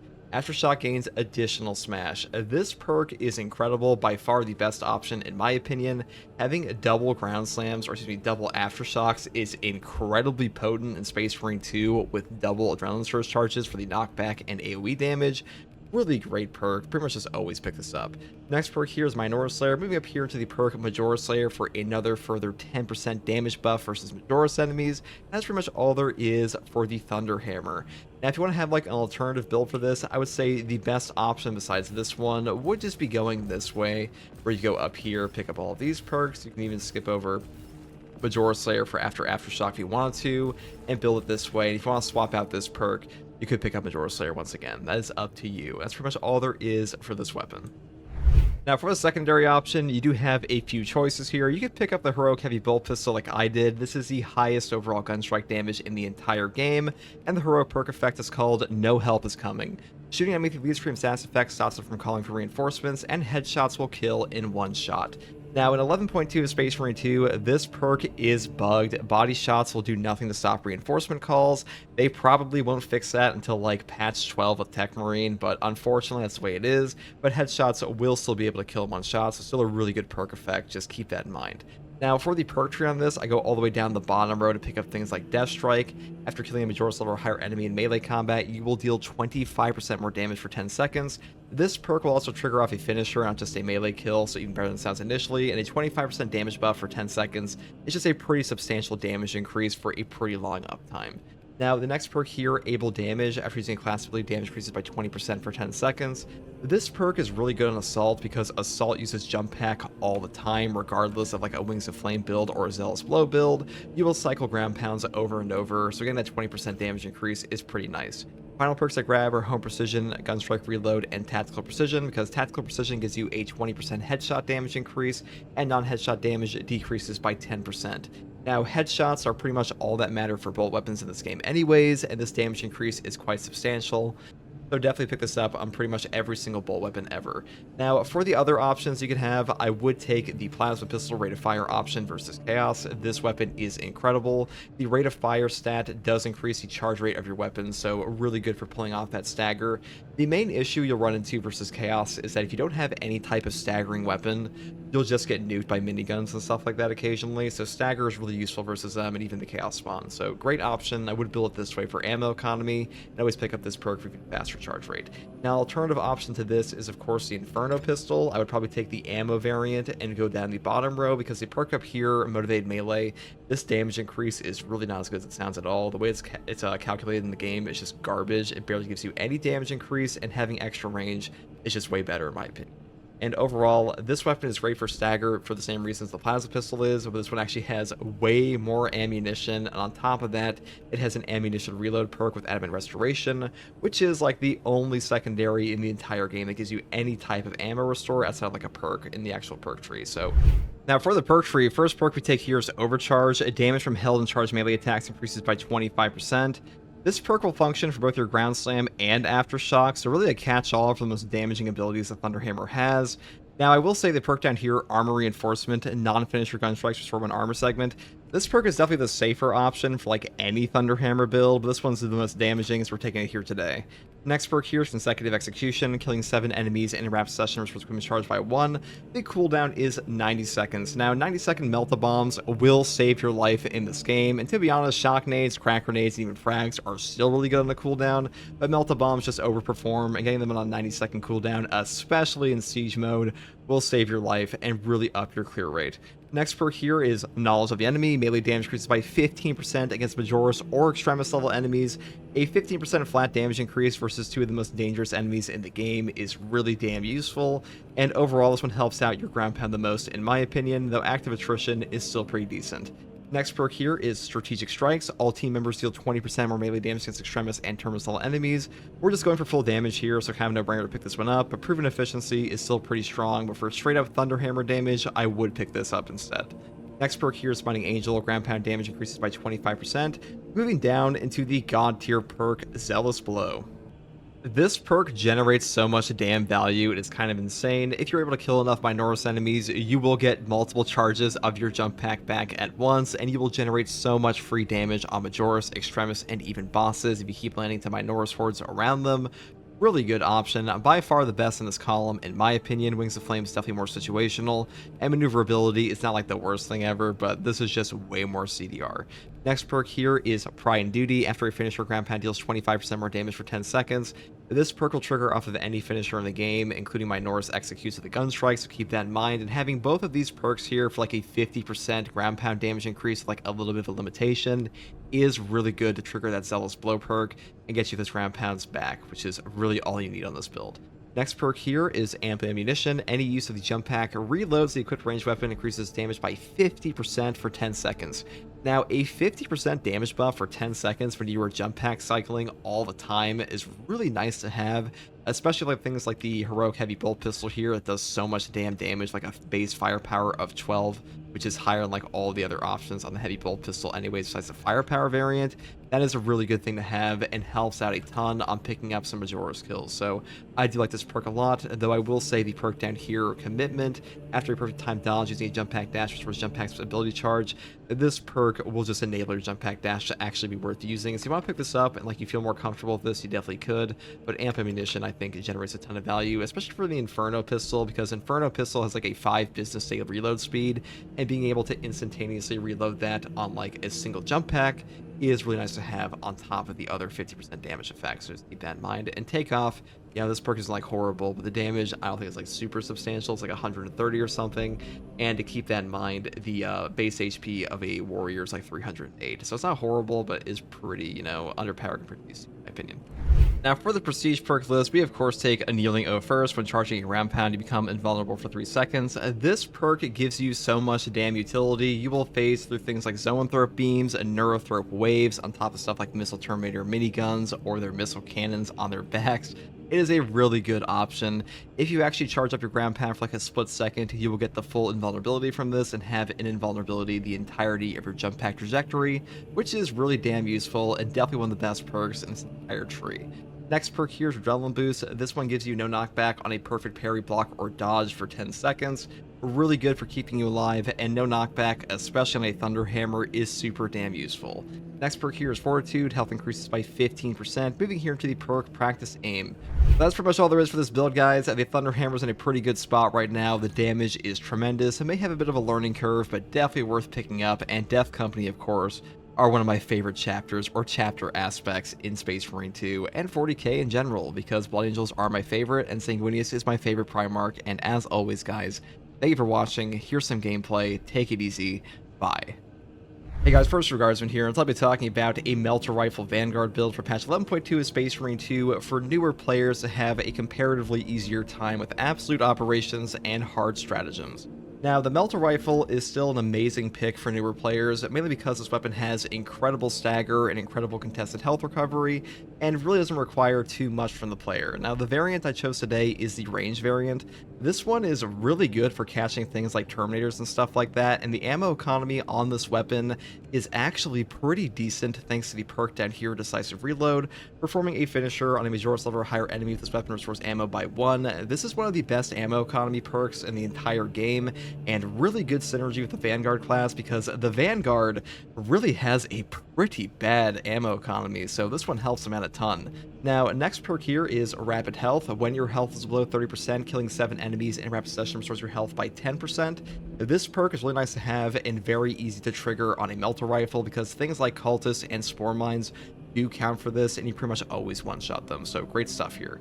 Next perk here is Trick Shot. Killing 5 enemies with 1 shot restores an armor segment. The cooldown is 30 seconds. So now any amount of armor remaining in Space Marine 2 will stop all incoming melee damage no matter what, even from bosses, so really good option here. And honestly, having a 30-second cooldown may seem like a super long time, but it's not too bad on this, and Drip Fed Armor Restore comes out to a ton of free damage reduction, so great perk. Next perk here is Great Might, moving here into the perk Divine Might for another damage increase. Then we pick up the perk here, Extended Magazine, which is pretty nice because like one more shot takes us from magazine capacity of 5 to 6. And the next perk here is First Shot, and then we go down here into Retaliation. After perfect time dodge, you will deal 25% more damage for 10 seconds. And the final perk is Perpetual Fire, fire rate increases by 10%, so a really good option here as well. That's pretty much all there is for the melter rifle. Now for our secondary here, I do once again take the heroic heavy bolt pistol, mainly because this gun has the highest gun strike damage in the entire game currently. Though, really, the Vanguard can take whatever secondary he wants because he has the benefit of a primary gun, which means he doesn't need to rely on his secondary for CHP recovery, which is a pretty nice benefit of playing this class. But I do take this one just because I prefer the gun strike damage, and the heroic perk effect here is called No Help is Coming. Shooting enemy with the elite stream status effect stops it from calling for reinforcements, and headshots will kill in one shot. Now, unfortunately, this perk is currently broken in 11.2 Space Marine 2. Body shots will do nothing to stop reinforcement calls, but headshots will still kill in one shot, so pretty good either way. Now, for the perk tree on this, I do take Divine Might first, moving here into the perk Perpetual Penetration, all the way down to perks like Death Strike. After killing a Major's level or higher enemy in melee combat, you will deal 25% more damage for 10 seconds. This perk is actually really nice. All you have to do to actually trigger this is just do like a finisher. You don't have to do an actual melee kill at all, so pretty good here and way better than it sounds initially. Next perk here is Great Might, moving here into the perk Strong Start. Then I pick up the perk Able Damage. After using a class ability, damage increases by 20% for 10 seconds. This perk is really nice on Vanguard because Vanguard has a grapnel that recharges all the damn time, so you will be using this perk quite often, especially with things like a tactical prowess build and stuff like that, even though we're not using that here today, but you will trigger this more in say like a Bulwark does because your ability simply allows for it.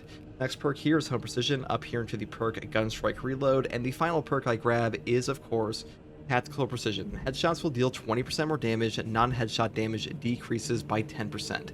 20% more damage on your headshots is just way more important than losing non-headshot damage. Headshots are pretty much all that matter in this game on bolt weapons anyways, so pretty much always pick this up, and that's pretty much all there is. The secondary option here. Now for the melee weapon, I did take a Fencing Power Axe this time, and mainly because the Power Axe has a perk over here, Power Strike. A Gun Strike from Power Stance deals 20% more damage.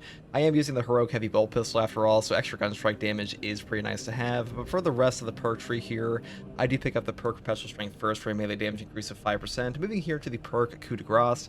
The last strike of a light combo deals 25% more damage, picking up the perk here, Perpetual Strength, and Perpetual Strength again for a 10% melee damage increase. Now, the reason I'm skipping over the top tree here is because Perpetual Speed does like basically nothing, even with like an 8 speed base. And next perk here, Confident Stance. It's not terrible, just not super good, because we already have the perk here, Upper Hand, for no knockback. Now, for the rest of the perk tree, I take the perk Patient Stance. While in Power Stance, you do not lose contested health. This perk is super nice because basically you just don't lose your CHP during a parry. And next perk here is for your gun strike damage, like I talked about before. We can actually trigger this and a power wave simultaneously if you time it perfectly.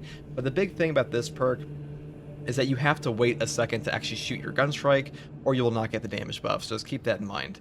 Next perk here is Power Wave. Power Backstep Wave damages more enemies. Then we move down here into the perk Tactical Retreat.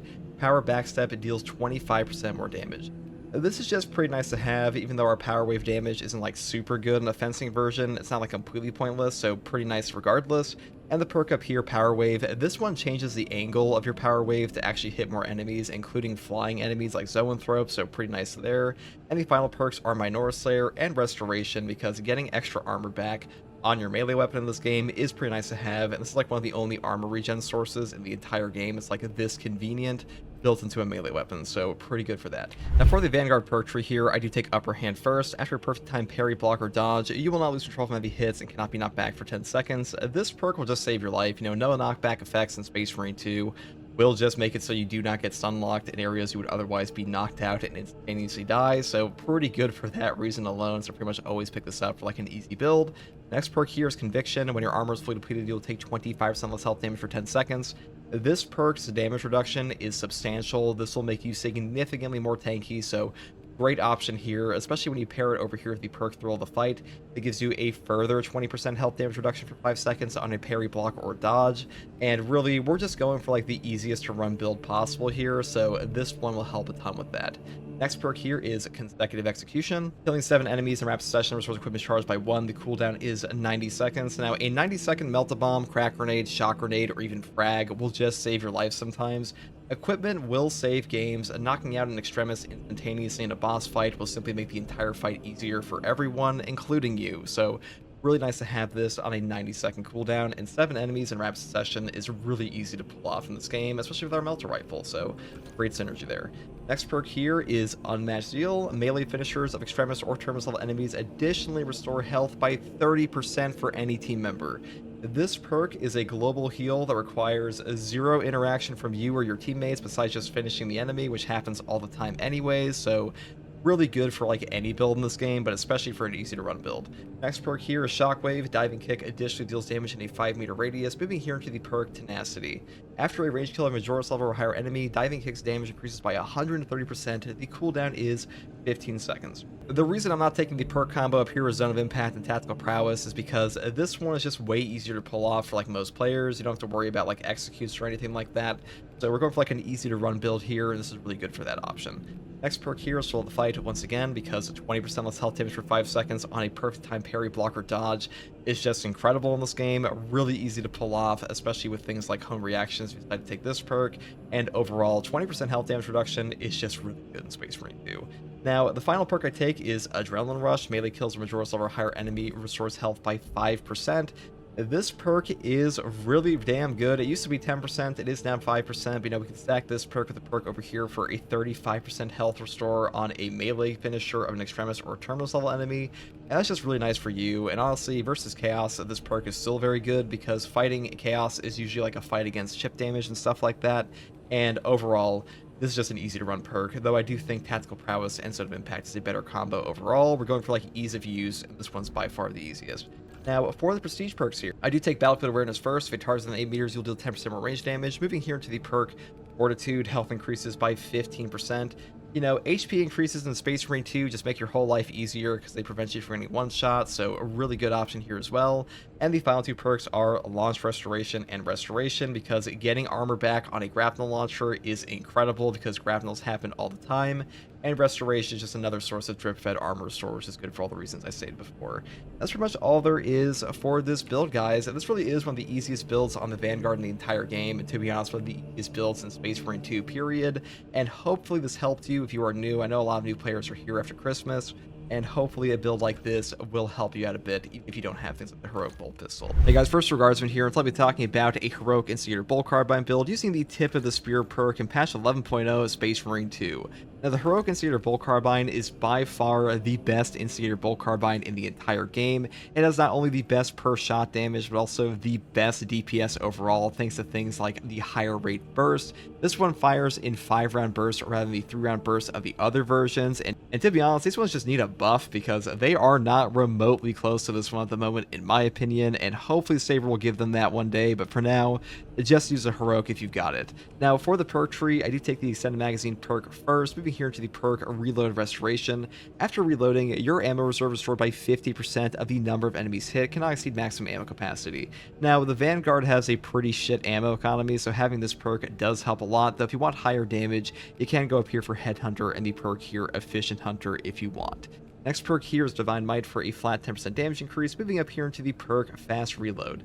Next perk over here is Increased Capacity for even better ammo reserves, then I move here into the perk Great Might, up into the perk Recoupment. Killing a Majora's level or higher enemy with a headshot with this weapon restores an armor segment. The cooldown is 15 seconds. This perk is incredible on pretty much every single bolt weapon in the game. Having armor on a drip feed like this will just save your life at times, because any amount of armor remaining in Space Marine 2 will reduce all incoming melee damage even from a boss to 0, so really nice to have this on a 15-second cooldown. Also really good for avoiding chip damage versus range enemies. Next perk here is Tactical Precision. Headshots deal 20% more damage, and non-headshot damage decreases by 10%. Having headshot damage in Space Marine 2 simply matters way more than losing body shot damage. Pretty much always pick this up, because on all the bolt weapons in this game, you're pretty much always going for headshots. It's unfortunately true at Space Marine 2. It's just not a body shot game at all, and headshots do way more damage, so grab this one pretty much all the time. Next perk here is Headhunter, and the final perk is, of course, Rapid Health. When your health is below 30%, killing 7 enemies in rapid succession restores your health by 10%. This perk is pretty nice to have, really easy to trigger on an Instigator Bolt Carbine like this because you do have those 5-round bursts, on top of the fact that if you do decide to skip over things like Adrenaline Rush or the Unmatched Heal perk here, you can kind of just take that perk as your only source of healing, and you can build damage reduction like Thrill of the Fight or Conviction if you want. But, that is up to you. It does give you more options, and having like some healing attached to your weapon does help out quite a bit. That's pretty much all I have to say about the Instigator Bolt Carbine. Now, for the secondary here, we do once again take the Retribution's Bequest Heroic Heavy Bolt Pistol. This weapon has the highest overall gun strike damage in the entire game, and a really good heroic perk effect. With the heroic perk, no help is coming. Shooting enemy with the Elite Scream status effect stops you from calling for reinforcements, and headshots will kill in one shot. Now, despite this one only having a magazine capacity of 6 and ammo reserve of 48, this doesn't matter too much because in the hard stratagems and absolute difficulty, whenever you interrupt a reinforcement calling enemy, they will go in rage. So if you get a headshot kill on those, you're stopping yourself from dealing with an enraged enemy on top of a horde, so you're actually saving a lot of ammo. Now, unfortunately, this perk is also broken in patch 11.2 to not function at all on body shots. Hopefully they fix that when Techmarine comes out, but for now, keep that in mind, though it is still worth using because headshots killing in one shot is just a really powerful effect. Now, for the perk tree on this, we go down the bottom row because the bottom row just has way better perks overall for damage. Things like Death Strike here, after killing majority level or higher enemy in melee combat, you will deal 25% more damage for 10 seconds. This is a great effect, though keep in mind you have to have your weapon equipped to actually trigger this. If you swap off your secondary for any reason while the effect is active, you will lose the bonus, which does kind of suck, but I just want to mention that. Also, you can trigger this kill off a finisher on just a melee kill, and a 25% damage buff for 10 seconds is a pretty chunky increase for a pretty long uptime, so great option. Next perk here is Great Might, moving here into the perk Strong Start, which does a 25% damage bonus on the first round of our magazine. Then we go into the next perk here, Able Damage. After you use a class ability, damage increases by 20% for 10 seconds. Now, on Vanguard, you use your grapnel all the damn time, especially with combat readiness and inner fire, so this perk effect is on pretty much all the damn time. A really good perk option for classes that cycle their abilities all the time, though I will say on stuff like Bulwark, it's not super good, but pretty great here. Next perk here is Home Precision, moving up here into the perk Gunstrike Reload, into the final perk once again for tactical precision for the reasons I mentioned previously. Now for the melee weapon, I take a Fencing Chainsword this time, mainly because having a 9 speed with the perk here, Swift Recovery, which gives you double CHP back on heavy attacks, is really damn strong on the Vanguard, because Vanguard has a base starting perk of a 50% higher contested health regeneration on melee hits. That's only counts for melee hits if you're unaware, but like this combined with our perk here, this makes us get so much damn CHP back off a Chainsword heavy attack that it's super fun to use, and also I want to take a Blood Angel's Chainsword this time from the champion pack. Now, for the other perks here, I take Perpetual Strength, moving here to Perpetual Strength and Perpetual Strength again for a 10% melee damage increase. Then I pick up the perk here, Reverberating Impact. Stomp area effect radius increases by 50%. This perk is just amazing. To be honest, the one down here that increases your light combo from 4 to 5 strikes, even on a fencing one, this is still not worth taking. There are very few cases you'll actually ever want to do 5 strikes over like a stomp or a punch and stuff like that.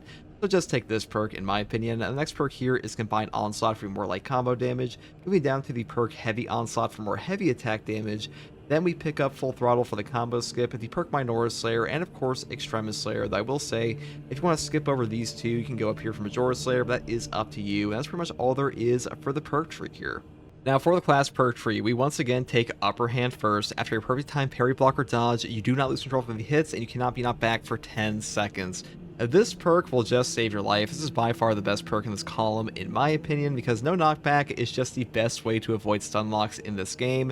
It's not a catch-all, because the way no knockback works in Space Marine 2 is that any attack that would knock you over will only stagger you instead, and then all staggers get put down to nothing, so it is pretty damn strong, just not as strong as the description might imply. Next perk here is Conviction. When your armor is fully depleted, you will take 25% less health damage for 10 seconds. This perk is incredible. A 25% health damage reduction for 10 seconds on armor break will just give you so much free damage reduction. It is top tier. Pretty much always grab this because the perk here, Close Combat Focus, is a 20% less range damage reduction. This is not bad, it's just this perk is way better. It's a catch-all for all damage types. Now, the perk up here, Duelist, is also not that good because this actually teaches you bad habits when it comes to parrying in this game. And to be honest, once you learn to parry in Space Marine 2, this is not really necessary at all. Next perk here is Consecutive Execution. Killing 7 enemies in rapid succession restores equipment charged by 1. The cooldown is 90 seconds. Now, 90-second melt bombs, crack grenades, shock grenades, and even frag grenades will also save your life. A 90-second melt bomb is one of the most broken things this whole game. All equipment recharge in Space Marine 2 kind of breaks the pickup economy of the game, and being able to solve an extremis encounter all on its own is just a top-tier effect. They'll pretty much always pick this up for a top tier build, especially in siege mode. Next perk here is Inner Fire. All team members can restore ability charge by 15% by performing finishers on Majora's level or higher enemies. This perk actually got nerfed a little bit. It used to function on any Majora's or higher kill whatsoever, but now it only functions on executes, including gun strikes. Still a very powerful perk effect. A 15% CDR bonus for things like Bulwark is really strong for your team, and also stuff like Auspex, so a really good perk effect, just not quite as good as it was before. Next perk here is Collateral Damage. Diving Kick deals 50% more damage and additionally damages enemies on the way to the grapple launcher's target. The main reason I take this perk is because it allows us to one combo a Tyranid Warrior off a single Diving Kick with a burst of our Heroic Instigator. Really nice synergy there, so I'd like to pick this one up for that reason. Next perk here is Tip of the Spear. Enemies hit by Diving Kick take 15% more range damage for 10 seconds. This is just a nice little perk damage bonus here for our range attacks. Now, it does have a great synergy here with the prestige perk Battlefield Awareness, because basically you will use your Diving Kick, get within 8 meters of the enemy, and now you have a 25% range damage buff, so really good synergy there. Now, the final perk here in the gear tree is Combat Readiness. Grapple Launcher recharges 20% faster. This is nice to trigger perk effects more often, like Launch Restoration, stuff like that, or more Diving Kicks in general for collateral damage. But if you want to have more damage reduction, you could pick up Thrill of the Fight, because this perk is quite good as well. Now, the final perk is, of course, the signature perk Adrenaline Rush. Melee kills of Majora's level or higher enemies restore health by 5%. I know a lot of players in Space Marine 2 like to have some kind of healing effect on their actual perk tree for Vanguard. This will actually help you do that quite easily, so a really great effect here and really strong in general. It really ups your margin for error. Now, as far as the prestige perk list goes, I do take Battlefield Awareness, like I mentioned before, into the perk here Fortitude for health increase of 15%. Health increases in Space Marine 2 will just save your life, so pretty much always pick them up whenever you can. And the final two perks are Launch Restoration and Restoration for a catch-all on Armor Restore, and that's pretty much all there is for this build, guys. The Heroic Instigator Bolt Carbine is a great weapon, one of my favorite weapons in the entire game for a close quarters build in general, and hopefully this helped you out. And if you like content like this, subscribe for more, and as always, thank you for watching, and a special thank you to all my channel members. You guys help me out a tremendous amount, and I really appreciate it. Take it easy, guys. Bye. Hey guys, First Regardsman here, and so I'll be talking about a Power Axe Tactical Prowess Zone of Impact build for the Vanguard class in patch 11.2 of Space Marine 2. Now, I do think this combo is still the best in the game for Vanguard. The AoE damage that Impact puts out is just tremendous. Now, Tenacity was really powerful in the PTS server because there was an interaction with the perk over here, Shockwave, that would give you like double damage off the 130% damage trigger of this perk. Unfortunately, that is no longer the case, so I think that Zone of Impact is just superior. But, you know, that being said, our weapon selection here is the Instigator Bolt Carbine Heroic version up first. This might be my favorite heroic weapon in the entire game currently. The amount of close range damage this thing does is tremendous on top of the medium range damage. And for the perk tree here, I do start off with Extended Magazine, moving here into the perk Reloaded Restoration. After reloading, your ammo reserve is restored by 50% of the number of enemies hit, cannot exceed maximum ammo capacity. This perk is very strong on the Vanguard class. Having this will help out your ammo economy a ton. Vanguard's ammo economy is not like the worst thing ever, but it's definitely not very strong, so having this will help you out. Next perk here is Divine Might. Damage increases by 10%, moving up here into the perk Fast Reload. Then I pick up the perk here, Increased Capacity. The maximum ammo reserve of this weapon increases by 20%, moving here into the perk Great Might, up into the perk Recoupment. Killing a Majora's level or higher enemy with a headshot of this weapon restores 1 armor segment. The cooldown is 15 seconds.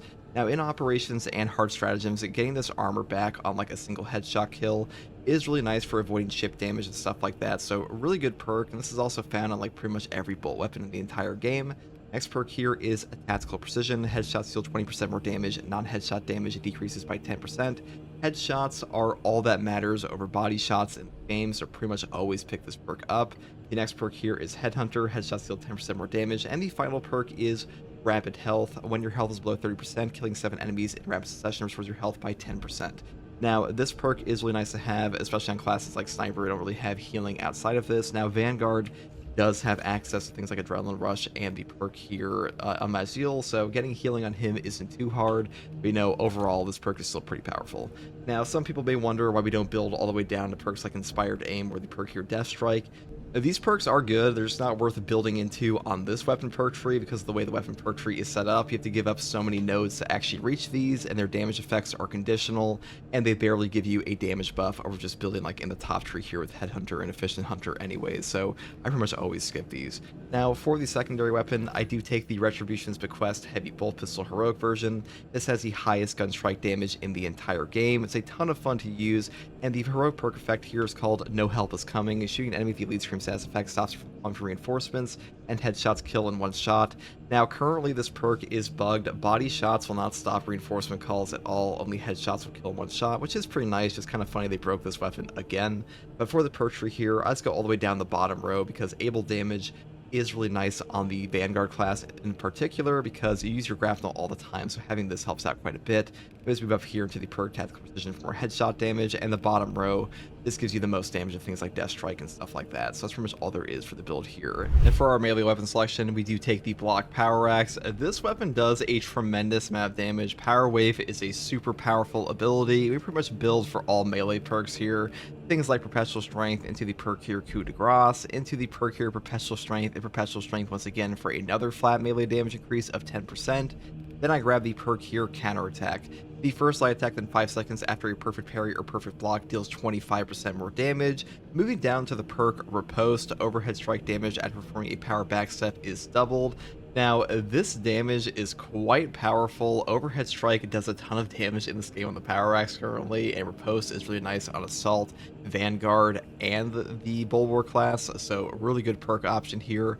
And the final perks I grab are Hard Target into the perk Tactical Retreat. Power Backstep Wave deals 25% more damage. Up here into the perk Power Wave. The Power Backstep Wave damages more enemies. This actually changes the angle of your Power Wave to hit more enemies, so really useful. It's pretty much the equivalent of the Xenophase Blade perk with Ancient Technology, if you go over here and show that. This one will just up the angle of your Power Rake instead, so it's like pretty much the same angle change. Really good for hitting things like Zoanthropes and stuff like that, though obviously that's harder on a Power Axe. And the final perk I grab here is Cleaver for a 10% melee damage increase against Majora's level and higher enemies, which is pretty much a catch-all, and that's pretty much all there is for the Power Axe setup here.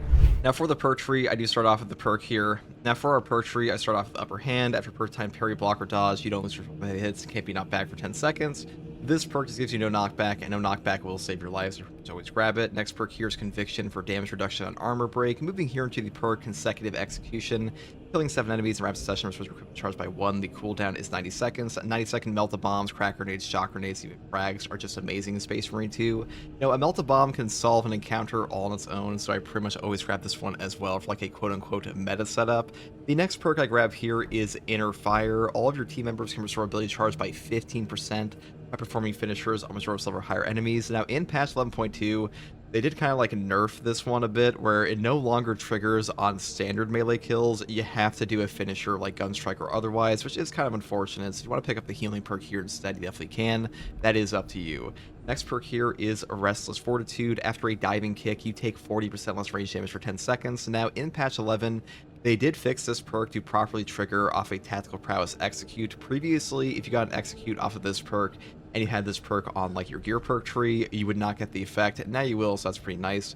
The next perk here is Zone of Impact. Performing a finisher with the grapple launcher deals damage to nearby enemies. The AoE damage from this perk is incredible, and when you combine this with the perk over here, Tactical Prowess, for executing enemies on a grapple launcher finish with 33% or less HP, you will just flowchart into an entire horde, and it's really easy to do a stupid amount of damage. Like, once it properly pops off, you'll just wipe out like any Majora's or Tremis in your way and like take basically no damage. So a really good combo here, which is why people have been using this for months. Next perk here is Combat Readiness. Grapnel Launcher recharges 20% faster. This perk is just nice to have. I mean, getting your grapnels back faster is really, really good in this game. Though if you want to take thrill of the fight, this 20% health damage reduction for parry, block, or dodge for 5 seconds is also very strong. You know, that is also up to you.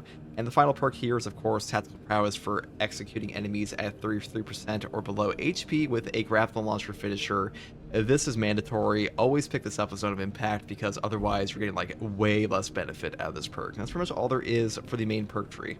Now for the prestige perk selection, I do take Battlefield Awareness first, into the perk here Fortitude for a health increase of 15%, and then I grab Launch Restoration and Restoration for bonus armor restore because Launch Restoration, especially with Tactical Prowess, this will give you 2 armor off a Grapnel Execute, so really nice to have.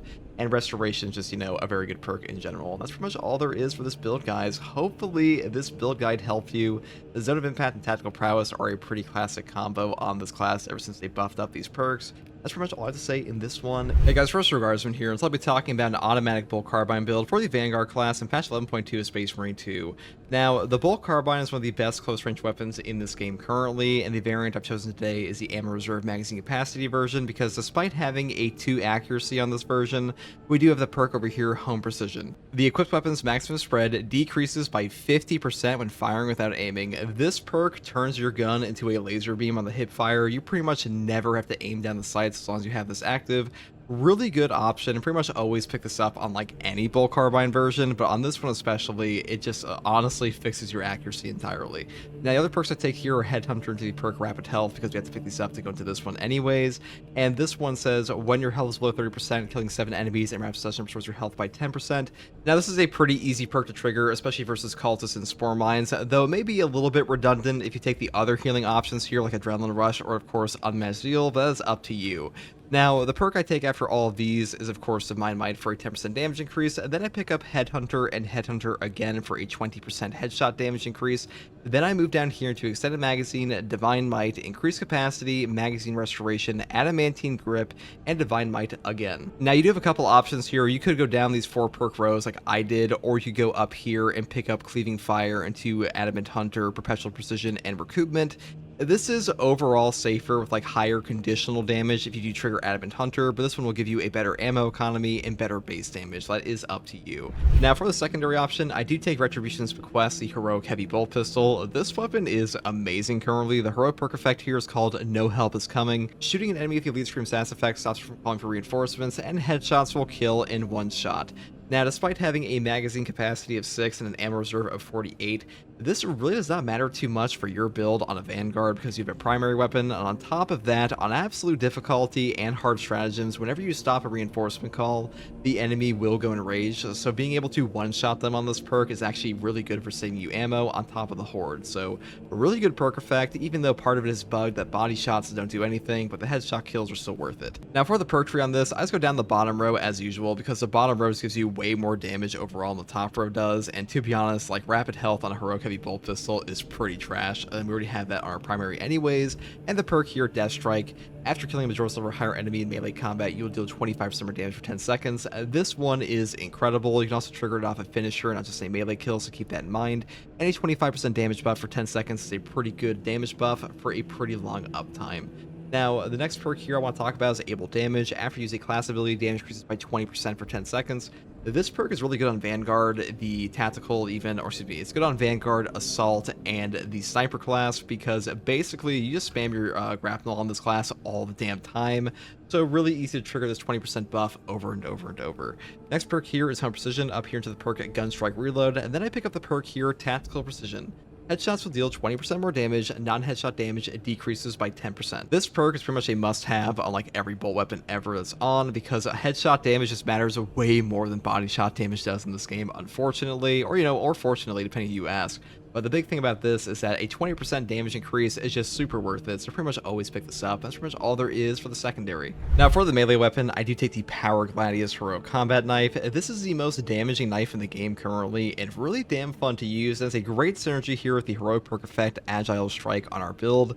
This one says, after a perfect dodge, the next melee attack deals 120% more damage, and can be stacked up to 3 times, but there's actually a hidden effect here, it's not in the description, that means that this weapon will retain a 360% potential potential damage bonus for 1 second after the initial attack, so better than it sounds initially. And on a Vanguard, we can build into the perk here Hone Reactions to double our perfect dodge window or below 50% HP, which is actually the highest perfect dodge window in the entire game. Really powerful option and really fun to use with the Power Gladius, which is why I pick it up on this build. And for the perk tree, I was going to Perpetual Strength first, moving here into the perk Kinetic Energy, then I pick up Perpetual Strength and Perpetual Strength again just to maximize our damage. Then I grab the perk here Heavy Onslaught. Heavy attacks with this weapon deal 15% more melee damage. This perk will improve the damage of your Shadow Stab, not just your normal heavy attacks. And next perk here is Ruling Blow, up here into Tide of Battle, and then you have the choice of going to Extremis Slayer or Terminus Slayer. Now on Vanguard, I primarily use this as like an Extremis Slayer, so I don't go to Terminus Slayer, but if you want to pick this one on for boss damage, you definitely can. Both of these are great options. That's pretty much all there is for the melee weapon. Now for the Vanguard perk tree, we do start off with the perk Upper Hand. After a perfect time parry, block, or dodge, you do not lose control from heavy hits, and you cannot be knocked back for 10 seconds. This perk will save your life. The way that no knockback works in Space Marine 2 is that any attack that would knock you over will only stagger you. Any attack that would stagger you will do nothing instead. So a really powerful option to keep you alive and by far the best in this column. Next perk here is Conviction. When your armor is fully depleted, you will take 25% less health damage for 10 seconds. This perk is incredible. A 25% health damage reduction for 10 seconds on armor break that happens all the time is good on its own. With all the drip-fed armor restore we have on this class, it's even better. So definitely pick this one up. It's one of the best perks in the entire game. Next perk here is Hone Reactions. When your health is less than 50%, your perfect dodge window is doubled. Now, consecutive execution is better overall in my opinion, just because 90-second melta bombs are kind of OP in Space Marine 2, and really any equipment regen is, but this perk will have amazing synergy with the Power Gladius, and that's why I pick it up here. It's also just a lot of fun to use. Next perk here is Inner Fire. All team members can restore ability charge by 15% by performing finishers on Majora's level or higher enemies. Now, this perk is really nice to have for things like Bulwark banners and stuff like that. Now, it will also work on melee finishers and gun strikes, but it used to work on any kill whatsoever. It no longer does that anymore. They did nerf this perk, unfortunately. So if you want to pick up the healing perk here instead, you definitely can. I just took this one today. And one more reason I take this perk over the other options here for healing is that Hone Reactions is honestly really good to have active all the time. So being below 50% HP when you have this perk here with Conviction, and the perk we'll get into later with Thrill of the Fight, you're actually pretty damn tanky, and healing over this amount can actually be a negative for you for your perfect dodges, which is why I like to put this one up instead. Next perk here is Restless Fortitude. After a diving kick, you will take 40% less range damage for 10 seconds. This perk is incredible and even better now in patch 11.0 because you can actually trigger this perk simultaneously with a Grapnel Execute. Previously, Grapnel Executes would not count for this perk at all, but now they do, so a really good synergy for our combo here. And next perk here is, of course, Zone of Impact. Performing a finisher with the Grapnel Launcher deals damage to nearby enemies.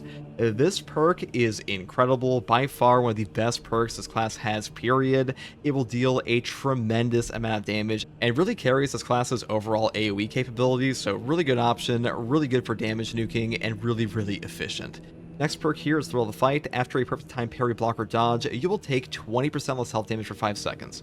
This perk is really nice to have. A 20% health damage reduction for 5 seconds is quite substantial, and this will stack with the perk over here, Conviction, for a 45% health damage reduction. It also has great synergy with the perk here, Hone Reaction. So pretty good there, though I will say if you want to take Combat Readiness instead for having your Grapnel Launcher come back 20% faster, you can also do that. That is up to you. This is also a very good perk.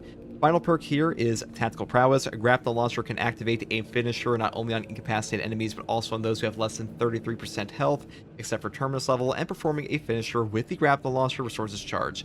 This perk, on top of the perk Zone of Impact, just allows you to basically flowchart, endlessly loop into an entire enemy horde with the proper AoE damage. Really good synergy. It always pick these two together because they just have the best combo. Though if you want to take Adrenaline Rush, you definitely could, but I would probably build into Tenacity and like Shockwave, or maybe like keep Restless Fortitude if you really want to. That is up to you as well. That's pretty much all there is for the main perk tree.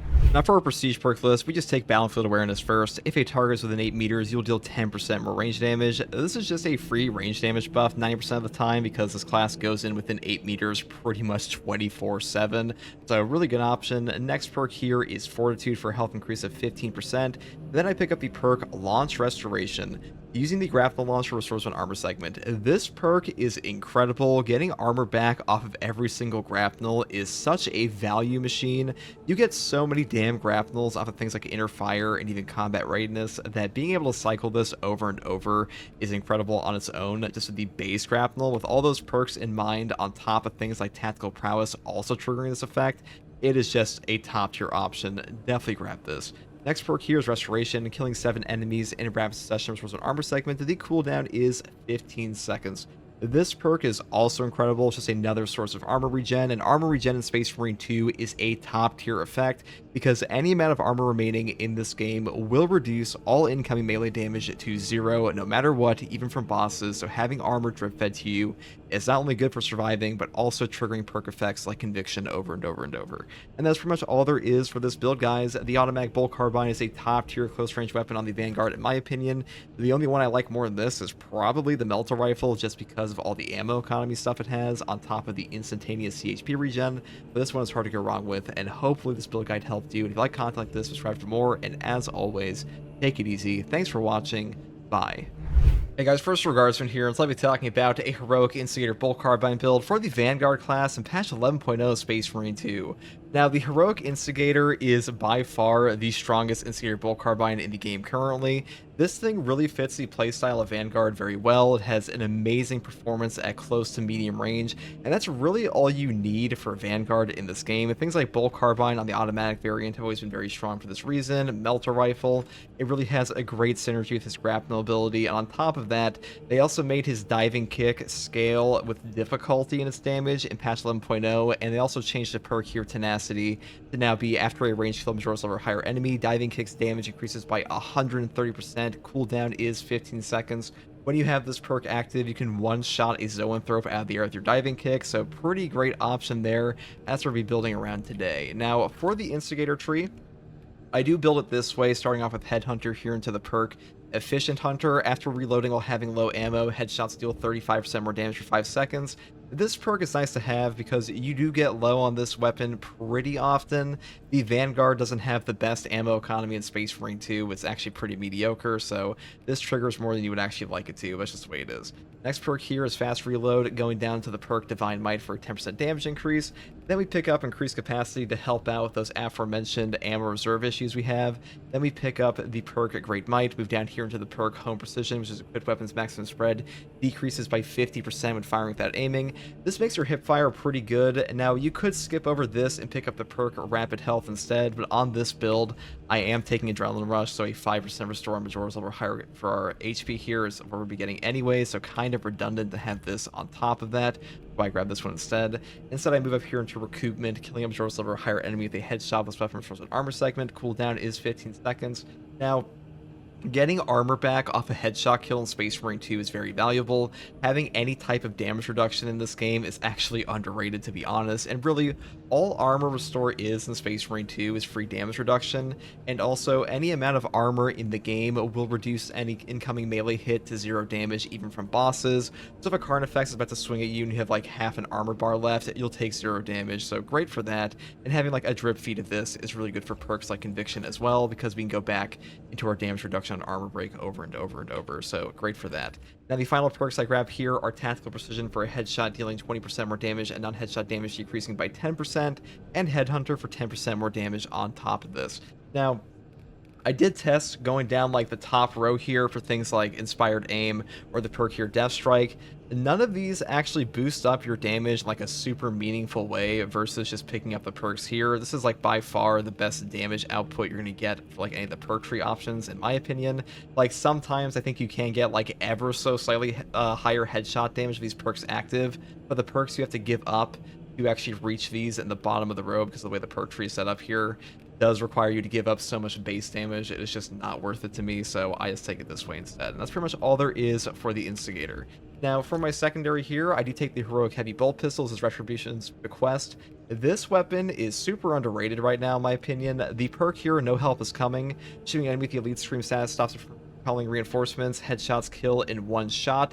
This is a really damn good perk effect at the moment. The fact that this weapon has a low ammo capacity and low magazine capacity has people thinking it's like completely dog shit right now, but the reason they tried to do this is that you actually save a lot of ammo on this gun because you do one-shot the reinforcement calling enemies, and in absolute difficulty, reinforcement calling enemies will almost always go enraged after you shoot them like 5 times and break the reinforcement.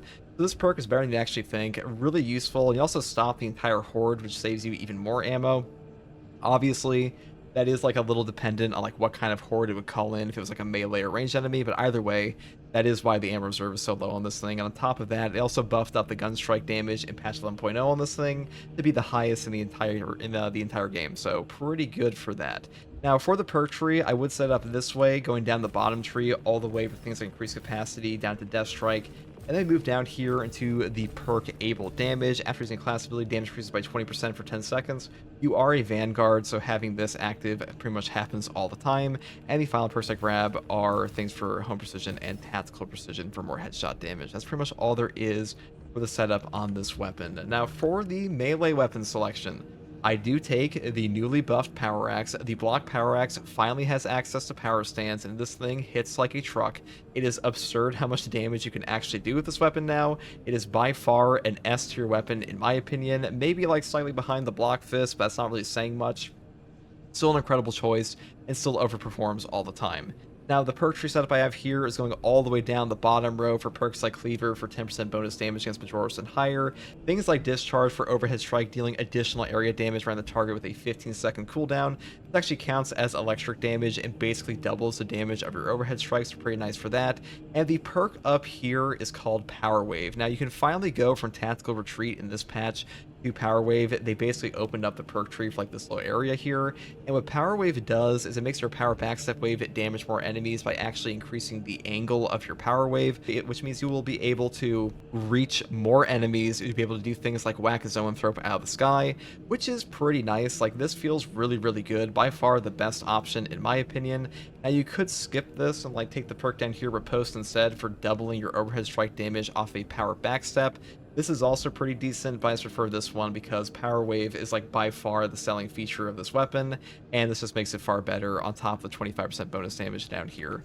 Now for the perk tree, I do take Upper Hand first for no knockback on parry, block, or dodge for 10 seconds. This simply saves your life and prevents you from getting knocked around all the time.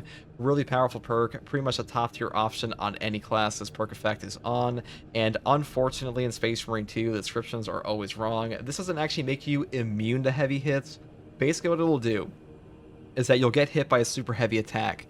The heavy attack that would normally knock you over will only stagger you, and the one that would normally stagger you will only knock you over, or won't knock you over at all, excuse me. So you'll basically just like be lowering the impact of a hit by like 1 tier. So not exactly like total immunity, but still very useful. Next perk here is Conviction. When your armor is fully depleted, you take 25% less health damage for 10 seconds. This just makes you very tanky. Top tier perk for sure, and by far the best in this column, in my opinion. Especially after the addition of Chaos Spawn, where close combat focus got a bit worse. 20% less range damage isn't that bad, because this will affect your armor, but Conviction is just better overall, in my opinion. And this perk doesn't really help you at all once you actually know the parry timings.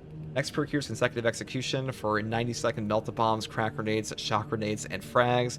Guys, anything that breaks the pickup economy of Space Marine 2 is going to be a top tier perk. Anything that lets you get basically multiple bombs to wipe out hordes and extremis is going to be top tier for that reason. And Consecutive Execution is the same on pretty much every class, so great perk option for sure, but also Home Reactions is pretty good. Next perk here is Inner Fire. All of your squad members can restore ability charged by 15% performing finishers on Majoris level or higher enemies. This perk is incredible. Getting CDR back off of any kill on a Majoris, because the description here is actually wrong. This will trigger on not only finishers, it will trigger on any kill of Majoris or higher. You will get the 15% CDR no matter what, so really powerful perk, far better than it might look initially. And now with the diving kick scaling on damage on the difficulty basically, your diving kicks are more valuable than ever, so great option for sure. Next perk here is Shockwave. Diving Kick additionally deals damage in a 5-meter radius.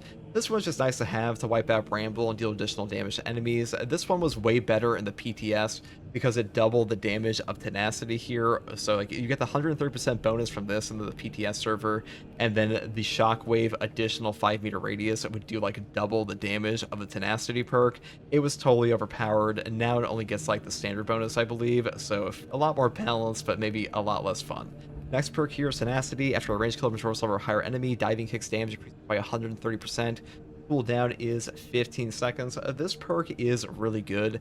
I primarily enjoy this for things like bodying a Terminator or a Zoanthrope. It will do significant damage. It was definitely better in the public test server because of that interaction with this perk, but it's still a top tier option in my opinion, and better than Tip of the Spear in this patch, and maybe a little bit behind Zone of Impact. We'll talk about this one day. Next perk here is Combat Readiness. Grapnel Launcher recharges 20% faster because more grapnels means more diving kicks. More diving kicks means more damage, and more diving kicks also means more armor with launch restoration, so great synergy there, so I like to pick this up. And the final perk is Adrenaline Rush for getting 5% HP back on a Majora's level or higher melee kill.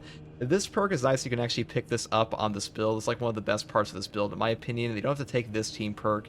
You can take the CDR and also get your healing and not really give up too much. The Zone of Impact usually requires tactical prowess like work and peak efficiency, so picking up this perk and also getting this option is really nice, which is why I like this one quite a bit. Now, for the prestige perks here, I do take Battlefield Awareness first. If a target is within 8 meters, you do 10% more range damage. This perk has great synergy with the Heroic Instigator. This thing's close range damage is already amazing, and this extra bonus really helps out a ton. And to be honest, Battlefield Awareness is just good on like pretty much any Vanguard build ever, because being close range happens all the fucking time, because guess what you have on this class? You have a grapnel launcher, so kind of a no-brainer. Next perk here is Fortitude for a health increase of 15%. Then I pick up Launch Restoration, which is using the grapnel launcher restores an armor segment. This perk is absurdly good. Being able to go immediately back into a Carnifex and stuff like that and get an armor back instantaneously to keep you alive is so damn useful. And honestly, with like any grapnel build in the entire game currently, all of these armor effects trigger all the time, especially like all the CDR we have, so great synergy there. And the final perk I grab is Restoration. Killing 7 enemies in rapid succession restores an armor segment. Cooldown is 15 seconds. This perk effect is amazing on Heavy, and it's amazing here. This is literally the exact same perk that Heavy has over here. It's just plopped onto our Prestige perk tree, and guess what? It's godly here. It's godly on Vanguard. Armor Restore in Space Marine 2 is incredible, and this one's no different. That's pretty much all there is for the Prestige perk list and this build. Now, the Heroic Instigator Bolt Carbine is currently my favorite weapon on Vanguard. Melter Rifle is also very strong. The automatic Bolt Carbine here is also very powerful, but I just think this one hits like that Goldilocks zone of being really good at close and medium range, and medium range is like something this class can occasionally struggle with things like the Bolt Carbine and the Melter Rifle, and the Oculus is good for that, but this one's not super good at close range compared to these two options. So I do think this one is quite powerful at the moment, and a ton of fun to use. And the Heroic Heavy Bolt Pistol, guys, this one slept on, to be honest. Really fun gun. Pretty good perk effect too, so definitely try it out. If you like content like this, subscribe for more, and as always, take it easy. Hopefully this build guide helped. Hey guys, first regards from here, I'll be talking about one of the most powerful builds in all of Space Marine 2 on the Bulwark class, and really for any class, which is the Block Power Fist. Yes, the fabled S-tier weapon of Space Marine 2. This thing is so powerful, it gets mentioned in official dev notes as being kind of absurd, and currently the damage cap in Space Marine 2 has been changed around a bit because they were like messing with the netcode cap on it. And this weapon, it hits like a truck. It one-shots Majoras. It one-shots Extremis with block charges. It will damn near one-shot certain bosses at times with like Auspexes. It is a ridiculously powerful weapon in Space Marine 2. And the animation canceling on top of this with the Bulwark class and his ridiculous amount of damage reduction with Steel Within and Conviction, on top of healing himself Invigorating Icon. This is probably the most noob-friendly build in the entire game, outside of like fencing armor reinforcement with Intimidating Aura versus Tyranids. And this is like one of the easiest builds I've ever used to like clear any hard strat in the game pretty much. Like, it's not like a broken Bulwark. Now, as far as the Power Fist perk setup goes here, I do pick up Perpetual Strength first. Moving here into the perk Heavy Preparation. Heavy attack preparation time is reduced by 30%. Applies to the following attacks: Thrust Jab, Back Fist, Hammer Hook, Back Fist 2, Thrust Jab 2. This perk is really useful because heavy attacks are literally all that matter on the block fist. The 1 plus speed here does not matter at all for the charge rate of your heavy attacks. Thrust jab will charge the same rate with like 1 or 10 speed, but this perk does affect it, so definitely pick this one up. Next perk here is Perpetual Strength, moving up here into the exact same perk for a 10% melee damage increase. Then I pick up the perk over here, Focused Intention. When your health is below 30%, you take 50% less health damage while preparing heavy attacks.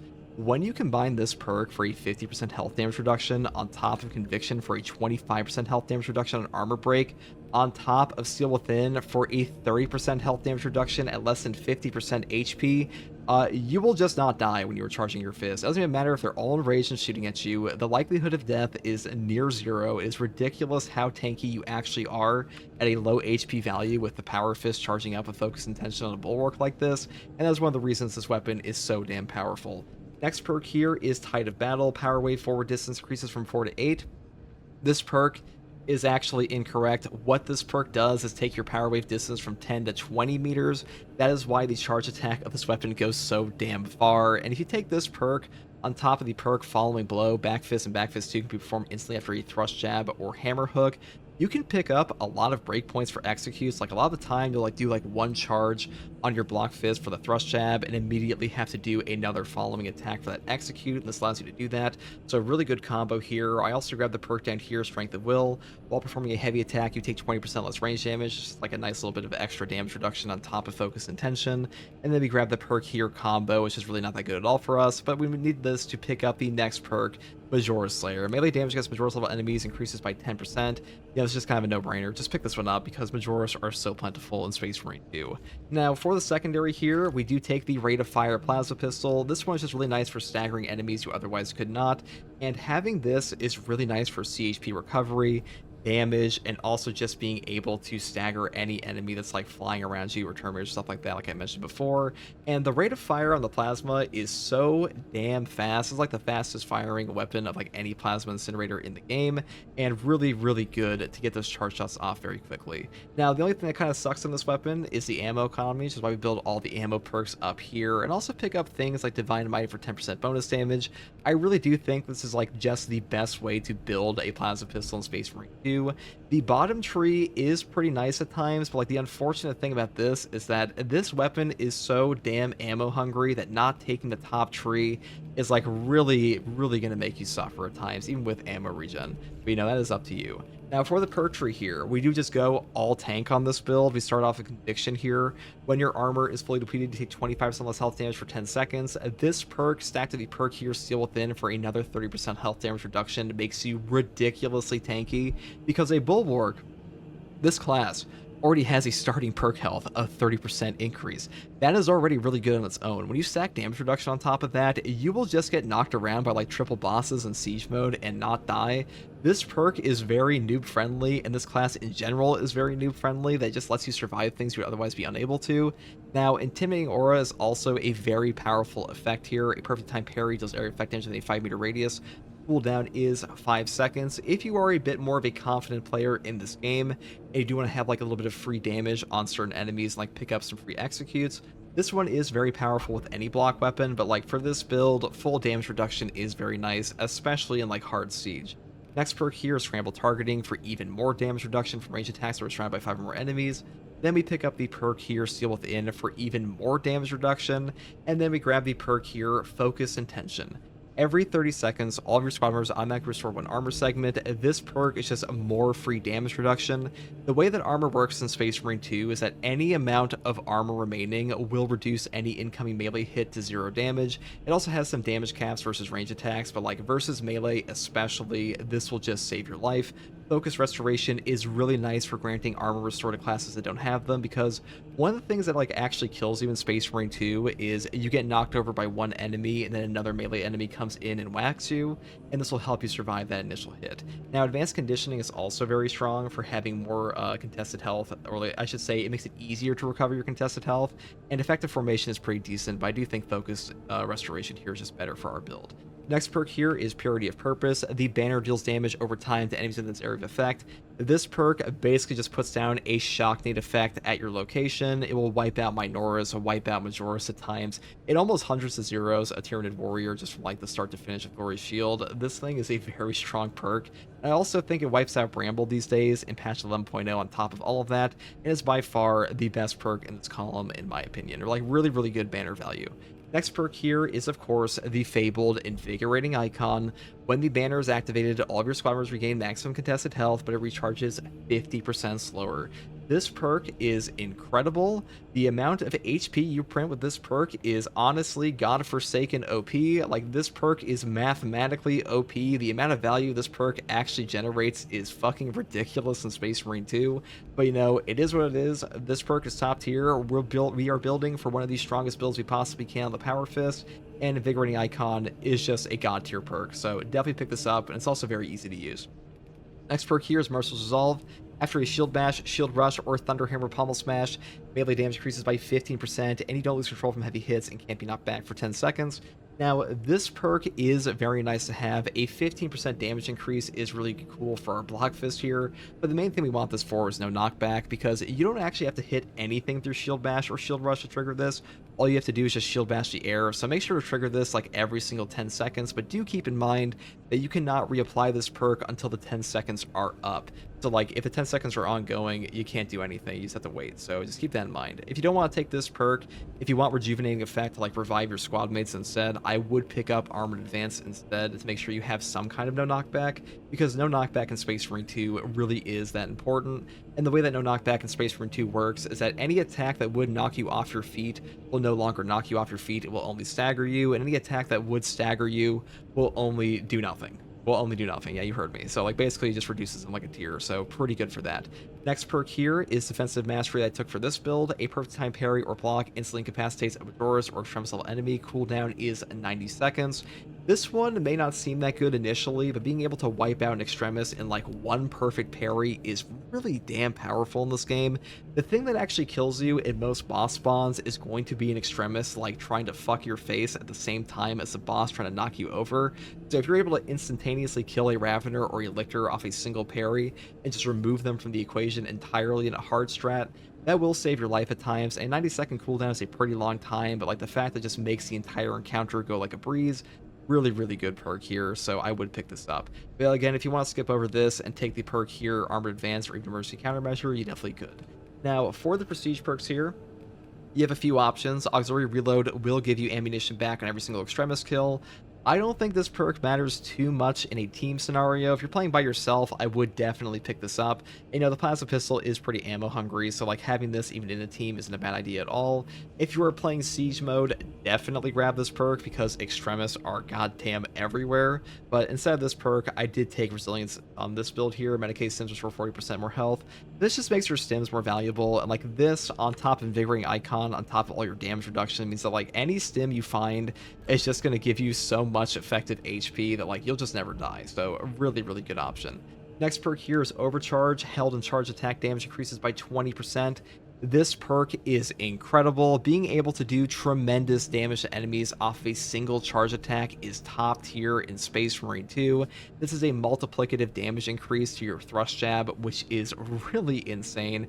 This perk is also now functioning on the Assault class as well as the Bulwark, because previously it was broken in patch 10, but you know, Bulwark privileges that this perk has always worked for him on every weapon it's effective on, and it's no different here, so definitely grab this. Pretty much a mandatory perk for the Block Fist in my opinion.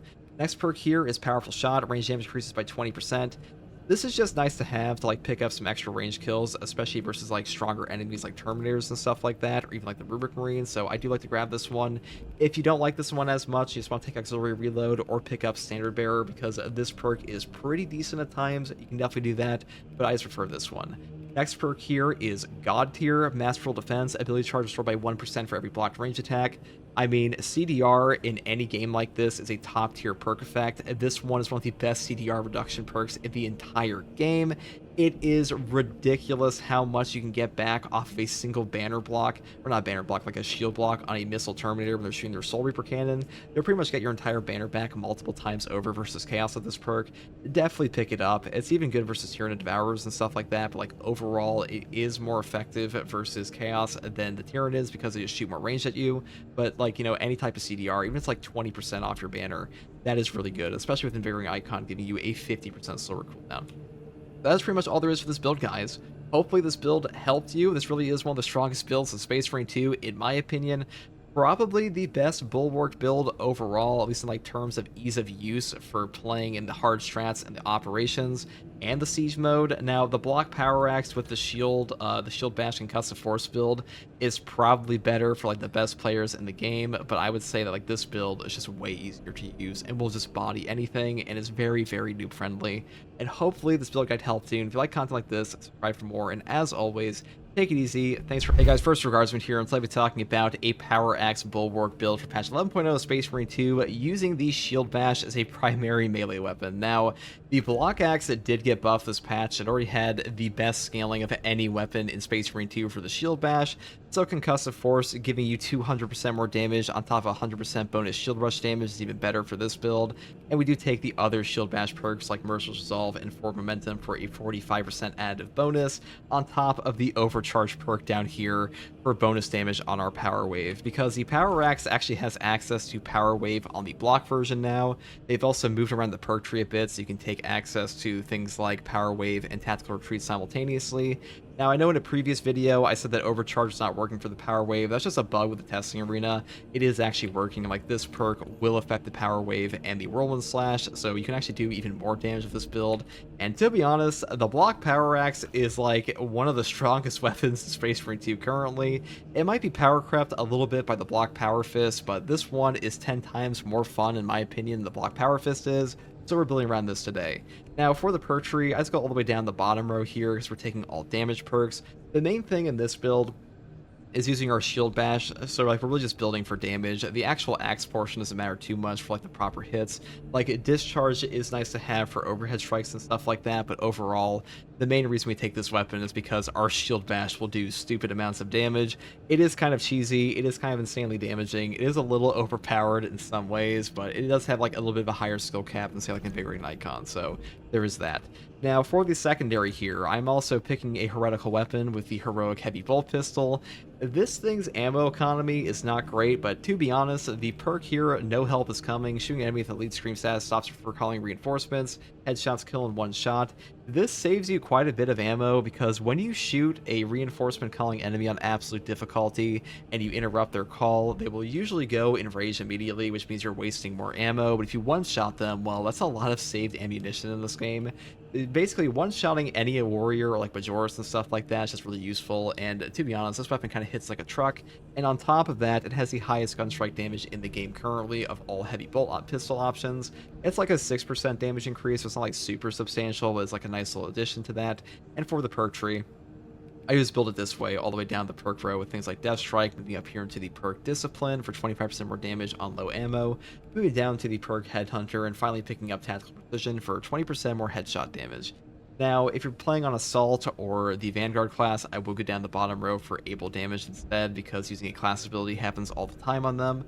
We have a giant Bulwark banner, so we don't do that as often. Now, for the perk tree, I do pick up for Momentum first. After using a Shield Bash, Shield Rush, or Thunderhammer Pommel Smash, melee damage increases by 30% for 10 seconds. Then move here into the perk Scramble Targeting. If you're surrounded by 5 or more enemies, you take 25% less damage from ranged attacks. Moving up into the perk Feel Within. When your health is less than 50%, you take 30% less health damage.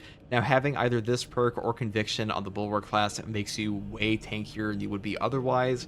Even though you have a base starting HP of 30% increased, this is not as good on its own as it is with a damage reduction perk, because the damage reduction is really strong in Space Marine 2. Maybe not as strong as healing, but to be honest, even in some cases it can be better because it prevents you from dying from stun locks. So either picking up this perk or the perk over here, Conviction, is pretty damn good. If you want to go like all the way with this build, just take like armor reinforcement on top of conviction instead and just skip over forward momentum, you could, but to be honest, we're going for maximum damage on our shield bash, so this one's kind of a no-brainer. Next perk here is Focus Restoration. Every 30 seconds, all of your squad members automatically restore one armor segment. Armor Restores and Space Marine 2 are just a free damage reduction. This one affects our whole team, so pretty nice for that. The Advanced Conditioning is also pretty damn good. Next perk here is Purity of Purpose. The banner deals damage over time to enemies with area of effect. This perk is incredible. It basically puts down a shock nade around your banner, wipes out minors, does significant damage to Extremis, Majoris, and even Terminus, and is by far the best perk in this column, in my opinion. And even Focus Strength, the shield bash knocks back enemies and makes them lose control for a longer period of time. This perk does barely anything notable. Like, this is just not a very good perk in this game, to be honest. Like, the knockback effect is not that amazing, and this perk is way better for value. Next perk here is, of course, Concussive Force. Shield Bash deals 200% more damage. Shield Rush deals 100% more damage. Those are like the most notable effects on this one.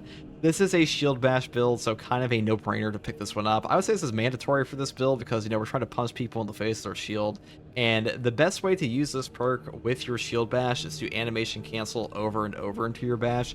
I have like a little video link on how to do that in like the little info card up here, but either way, it's just a really strong perk because Shield Rush also does a ton of damage. Next perk here is Merciless Resolve. After a Shield Bash, Shield Rush, or Thunder Hero Pommel Smash, melee damage increases by 15%, and you don't lose control from taking heavy hits and can't be knocked back for 10 seconds. This is the main form of no knockback that we have on this build. Without this, you will get knocked around all the time. I would pretty much always pick this up on like 99% of builds anyways, and we're also taking Defensive Mastery on top of this, so definitely pick this one up, because without Armor Advance, you will just be like whacked around occasionally. Now, this perk here says after a perfectly timed parry or block, you will instantly incapacitate a Majoris or Extremis level enemy. Incapacitate just means put them into execute, and the cooldown is 90 seconds. Now, removing an Extremis during a boss fight instantaneously is top tier in this game. That's like one of the hardest things of a boss fight in general, is getting like combo locked or stun locked by a frame trap and stuff like that. So being able to remove a Lictor, a Ravener, or a Terminator and stuff like that is just very useful for us. And now for the Prestige perk tree, I do take Resilience for 40% more HP from Sims and Overcharge for the reasons I previously mentioned. Then I pick up Powerful Shot for a range damage increase of 20%, and I finish off with Masterful Defense for a 1% CDR on every blocked range attack, because getting your banner back faster is just godly in this. That's pretty much all there is for this build, guys. This build really is one of the strongest builds for Bulwark in Space Marine 2. It has been since they buffed up the Shield Bash in patch 10. It's really no different in this one. In fact, it's even better. And if you like content like this, subscribe for more. And as always, thank you for watching. Take it easy. Bye. Hey guys, first Regardsman here, and I'll be talking about a heroic Power Fist build for the Bulwark class in patch 11.0 Space Marine 2 to trivialize Tyranids and have a pretty damn good time versus Chaos in operations and hard stratagem. Now, the Power Fist here is super underrated. Death's Grasp is the heroic version. The heroic perk effect is called Follow-Up Shot. Performing a finisher marks a nearby Majoris level or higher enemy for a gun strike. Light attack damage increases by a fat 200%, but charge attack damage decreases by 50%. Now, losing 50% charge attack damage may sound awful initially, but this decrease is only additive, which means that with things like Overcharge, you're not really losing a lot at all. And on top of that, the Fencing Power Fist here in the Relic tier has a 13 strength. This one has a 15 base strength, which means that your charge attacks are hitting like 135 for a level 1 charge attack.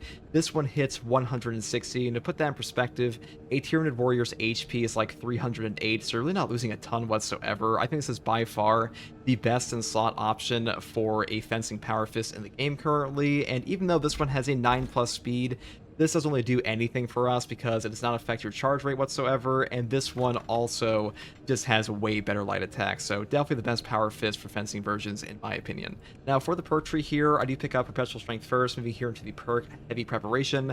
Heavy attack preparation time is reduced by 30%, applies to the following attacks: Thrust Jab, Back Fist, Hammer Hook, Back Fist 2, Thrust Jab 2.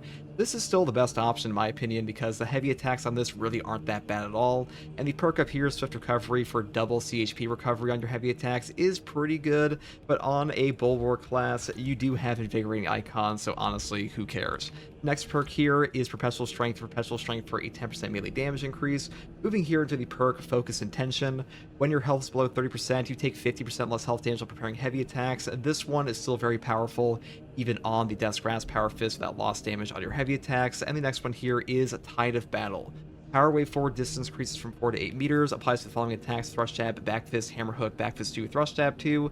This is actually an incorrect description in this game. It takes your power wave forward distance from like 10 to 20 meters, which is why the Power Fist hits so damn far. I'm surprised they haven't nerfed this yet, but that's just the way it is in the game currently. And the next perk here is Following Blow. Back Fist and Back Fist 2 can be performed instantly after a charged Thrust Jab or Hammer Hook. This perk is definitely better on the Block Fist, but it's not too bad here. It does help out with stagger and picking up the occasional execute, so I do grab it for that.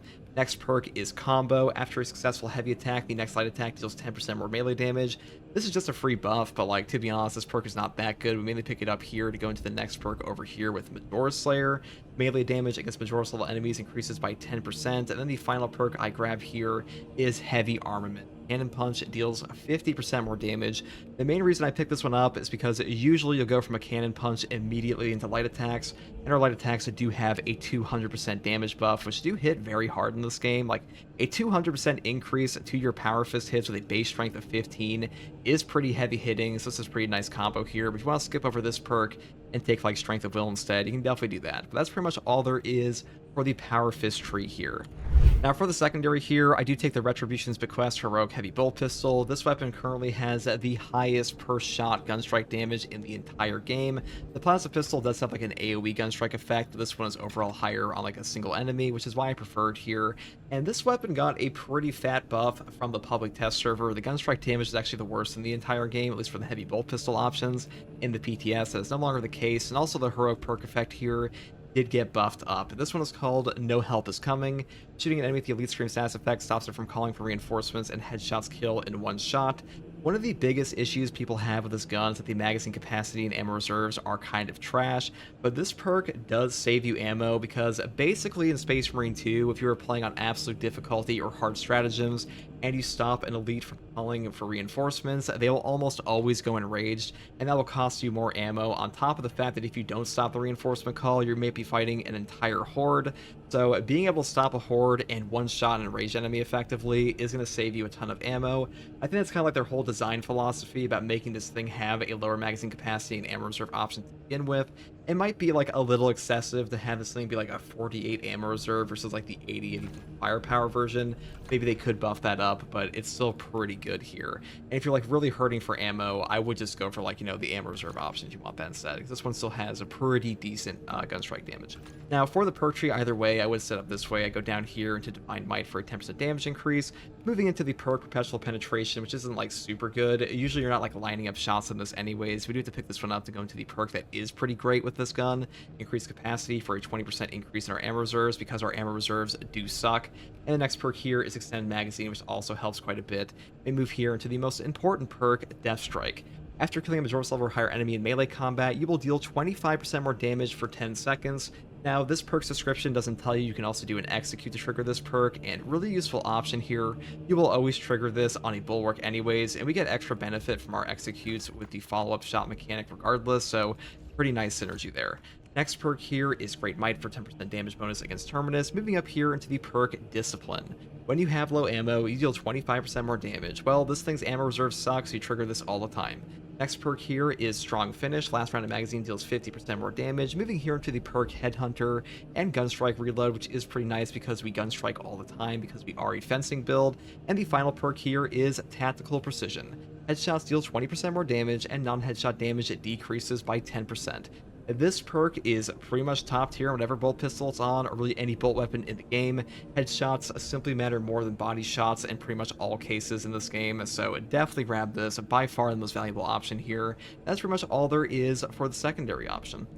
Now for the Bulwark perk tree, I do start off with one of the best perks in the entire game, Intimidating Aura. A perfect time parry deals area effect damage within a 5-meter radius. Cooldown is 5 seconds. This one with a fencing weapon especially generates so much damn value. You will basically one combo any single Majora's in the game. Really powerful option, but I will say if you want to take Conviction instead for 25% health damage reduction per seconds on armor break, this will save your life and make you significantly tankier, especially with your base HP increase of 30%. Having at least one of these perks does help out a ton. I would say like mainly versus Tyranids, you really don't need a perk like this, but if you're fighting Chaos, sometimes having this extra health damage reduction really does help. Next perk here is Scramble Targeting. If you're surrounded by 5 or more enemies, you take 25% less damage from range attacks. Moving here into the perk Armor Reinforcement. Non-finisher gun strikes restore 1 armor segment. This perk is already godlike with like any fencing weapon in the game, but with the heroic perk effect here, follow-up shot, you are getting even more gun strikes, and on top of that, our gun strikes hit like a truck with this weapon anyways, so a really good value here. And the way that armor works in Space Marine 2 is that any amount of armor remaining will reduce the next incoming melee hit to 0 damage even from bosses. If you get like that 1 armor back off a gun strike and a card effect slaps you in the face, you will take 0 HP damage, which is amazing. The next perk here is Advanced Conditioning. Contested health fades 50% more slowly for all of your squad members. This perk is very noob friendly. It really helps out people that don't understand how the CHP regen system in this game works, where like ranged weapons just have a stupid priority. And even for people that do, it just makes it way easier to pull off your CHP. Great perk for sure. Really forgiving, and so is the perk up here, Focus Restoration. Every 30 seconds, all of your squad members automatically restore 1 armor segment. This perk is also incredible, but like you really can't go wrong with either one of these, and even Effective Formation is pretty good. Next perk is Purity of Purpose. The banner deals damage over time to enemies in the area of effect. This perk is basically a shock grenade around your banner. It will do a tremendous amount of damage to Extremis, Majoris, and even bosses, and it will just wipe out Minoris like casually. It really is the best option in this column, and really honestly a pretty fun perk to use. And on top of that, it also clears out Bramble this patch, I believe, so even better than before. Next perk here is the fabled Invigorating Icon. When the banner is activated, all of your squad members regain maximum contested health, but it recharges 50% slower. Printing HP in this game is god tier. This is like a top 2, if not top 1 perk in the entire game. I think the only perk competing for this one is honestly Secure Stockpile with like pure value generation. This one can basically up your margin for error by like 10, if not hundreds of times. It is incredible how good this perk is. If you want to take like Glory Shield, you can also do that, but like this one is definitely better. Definitely pick this one up if you're like trying to have the easiest time possible. Next perk here is a Merciless Resolve. After a Shield Bash, Shield Rush, or Thunderhammer Pommel Smash, melee damage increases by 15%, and you don't lose control from heavy hits and can't be knocked back for 10 seconds. This is just a nice little melee damage buff for shield bashing the air. You don't actually have to hit anything through shield bash or shield rush to trigger this perk, and having no knockback for 10 seconds on top of that is pretty nice, especially if your armor's broken. Now, if you want to skip this perk and take the perk up here, Rejuvenating Effect, to get up your teammates, a lot of people do like this one. That's definitely a pretty good option. And the final perk I grab either way is Armored Advance. If you have armor remaining, you don't lose control from heavy hits, and you can't be knocked back. Now, the way that no knockback works in Space Marine 2 is that if you are to get hit by an attack that would take you off your feet, you will only be staggered. If you get hit by an attack that would stagger you, nothing happens instead. So the description is like a little bit confusing for people, but it's still a very powerful perk. It will prevent you from getting stun locked by things like Sword Warriors, and also just help you out by keeping you from being like perma-stunned by a card effect. So great perk. And the perk up here, Defensive Mastery, is also very good, but you'll have to basically trigger your Shield Bash here with Merciless Resolve over and over if you want no knockback on this option. So I would just take this if you want like an easier time. Now, for the prestige perks here, I do take Resilience first. Medicae Stims restore 40% more health. This just makes your pickups way more valuable. If you don't want to take this, you want to take like Auxiliary Reload, you could, but this one only gives you back 1 magazine versus an Extremis. And for us, that is like, what, like 7 or 8 shots, which is like not super good at all, which is why I do skip this on this weapon setup. But the next perk here, Overcharge, I would take pretty much no matter what. Held and charge attack damage increases by 20%. This is a multiplicative damage increase for your charge attacks, and even though we have a 50% reduced charge attack damage on this weapon, it still helps out a ton, so I'd still pick this up. Next perk here is Powerful Shot. Range damage increases by 20%, pretty self-explanatory. And the final perk is Masterful Defense. Ability charge restored by 1% for every blocked range attack. CDR perks are incredible in pretty much every Horde shooter ever, and this is one of the best in this entire game. Being able to get a full banner basically off a single Soul Cannon Terminator is god tier. This is probably like a top 5, if not like top 2 perk in the entire Prestige perk list for all classes.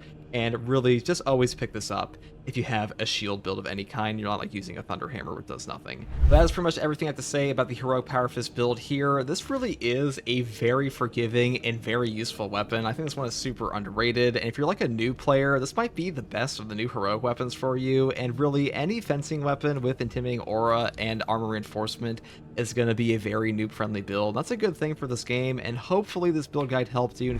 Hey guys, first Regardsman here, and I'll be talking about the most powerful Power Sword build for the Bulwark class in patch 11.2 of Space Marine 2.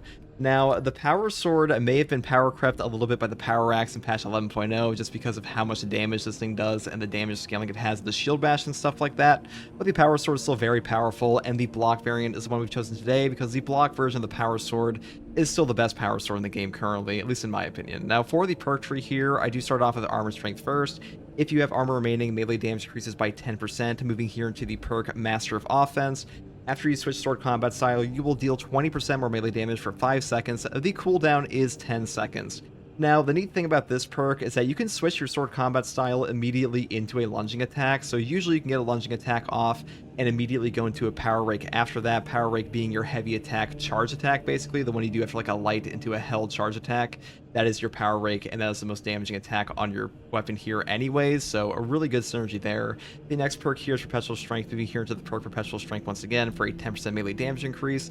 And then I pick up the perk here, Tranquility. While in power roll stance, you won't lose control from heavy hits, and you can't be knocked back. This perk is not that bad on its own. It only kind of sucks on Bulwark because Bulwark has 2 sources of no knockback independent of this, with Merciless Resolve and the perk here, Armored Advance. These two kind of make it completely redundant, so not that good, but like not horrific, because like sometimes it will trigger. Next perk here is Melee Onslaught for a 10% melee damage bonus, moving here into the perk Hard Target. While performing a light combo, you will take 15% less range damage. This perk is actually better on the fencing version just because of how fast this weapon attacks, but like a 15% range damage bonus, or range damage reduction I should say, is still easy to trigger even with 3+ speed, so really not too bad. And the next perk here is pretty much mandatory. This is Cutting Edge. Your Power Rake deals 50% more melee damage. 50% melee damage on Power Rake is tremendous. Power Rake is already the strongest attack on the Power Sword in general, and this one ups your damage tremendously. Pretty much always pick this up on any Power Sword build, because the perk up here, Reeling Blow, is just not remotely as good. And even though damage reduction, I should say, damage reduction for the enemy is not horrendous on its own, it's just not that amazing with a cooldown, and having direct damage for yourself is just better, so pick this one up. Next perk here is Extremis Slayer, moving up here into the perk Majora's Slayer, and then we finish off the Terminus Slayer to get a catch-all on the most damaging enemies in the game, and then you can choose between Power Restoration or Speed Restoration for double CHP recovery on their respective styles. That is up to you, and usually I skip over Minora's Slayer here because killing Minora's is already incredibly easy on Bulwark and Assault. This doesn't really help us hit any breakpoints as far as I know, at least not anything like it really that important. And that's pretty much all there is for the Power Sword setup here. Now for the secondary, on Tyranids, I do take the Heroic Heavy Bolt Pistol because the Heroic perk effect here is called No Help Is Coming. Shooting an enemy with the Elite Scream status effect stops it from calling for reinforcements, and headshots will kill in one shot. Now unfortunately in patch 11.2, this perk is partially bugged. Body shots do nothing to stop reinforcement calls, but a headshot will still kill in one shot, so pretty good for that. And I also want to say that despite this thing having a low magazine capacity and reserve option, the fact that you are removing a reinforcement calling enemy instantaneously is way better than it sounds initially. This actually saves you a ton of ammo because, first of all, on absolute difficulty, when you interrupt a reinforcement calling enemy, they will usually go enraged, and this one will outright stop that by one-shotting them, and on top of that, you will stop the reinforcement call outright, so you're saving yourself an entire wave. So pretty good for speed pushing, if we're being honest. Now, for the perk tree here on Bulwark, I do take Divine Might, moving here to Perpetual Penetration, picking up Increased Capacity, Extended Magazine, and the perk here, Death Strike. After killing a Majora's level or higher enemy in melee combat, you will deal 25% more damage for 10 seconds. This perk will also trigger off a finisher, not just a melee kill, so keep that in mind. And a 25% damage buff for 10 seconds is pretty good for a very long uptime. Next perk here is Great Might, moving up here into the perk Discipline. When you have low ammo, you will deal 25% more damage. This is a very easy perk to trigger on this weapon because this one has such a low ammo reserve to begin with.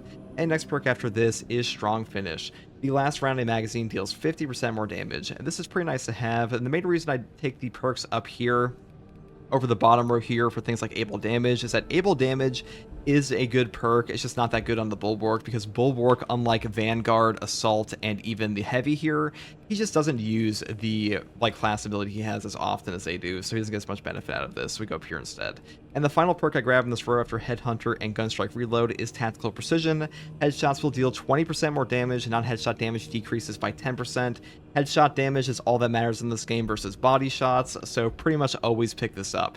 Now, I will say, if you are playing against Chaos, I would probably take the Rate of Fire Plasma Pistol. Having some form of stagger versus them for like an instantaneous CHP recovery is really good, but for the perk tree, either way, I would pick up all of the ammunition perks on the top because the Rate of Fire, despite having an amazing CHP recovery, amazing damage, and great stagger, has a horrific ammo economy, so having these perks does help a lot. And like if you go down the bottom row, you'll just run out sometimes, and that sucks ass, so I would definitely pick these up.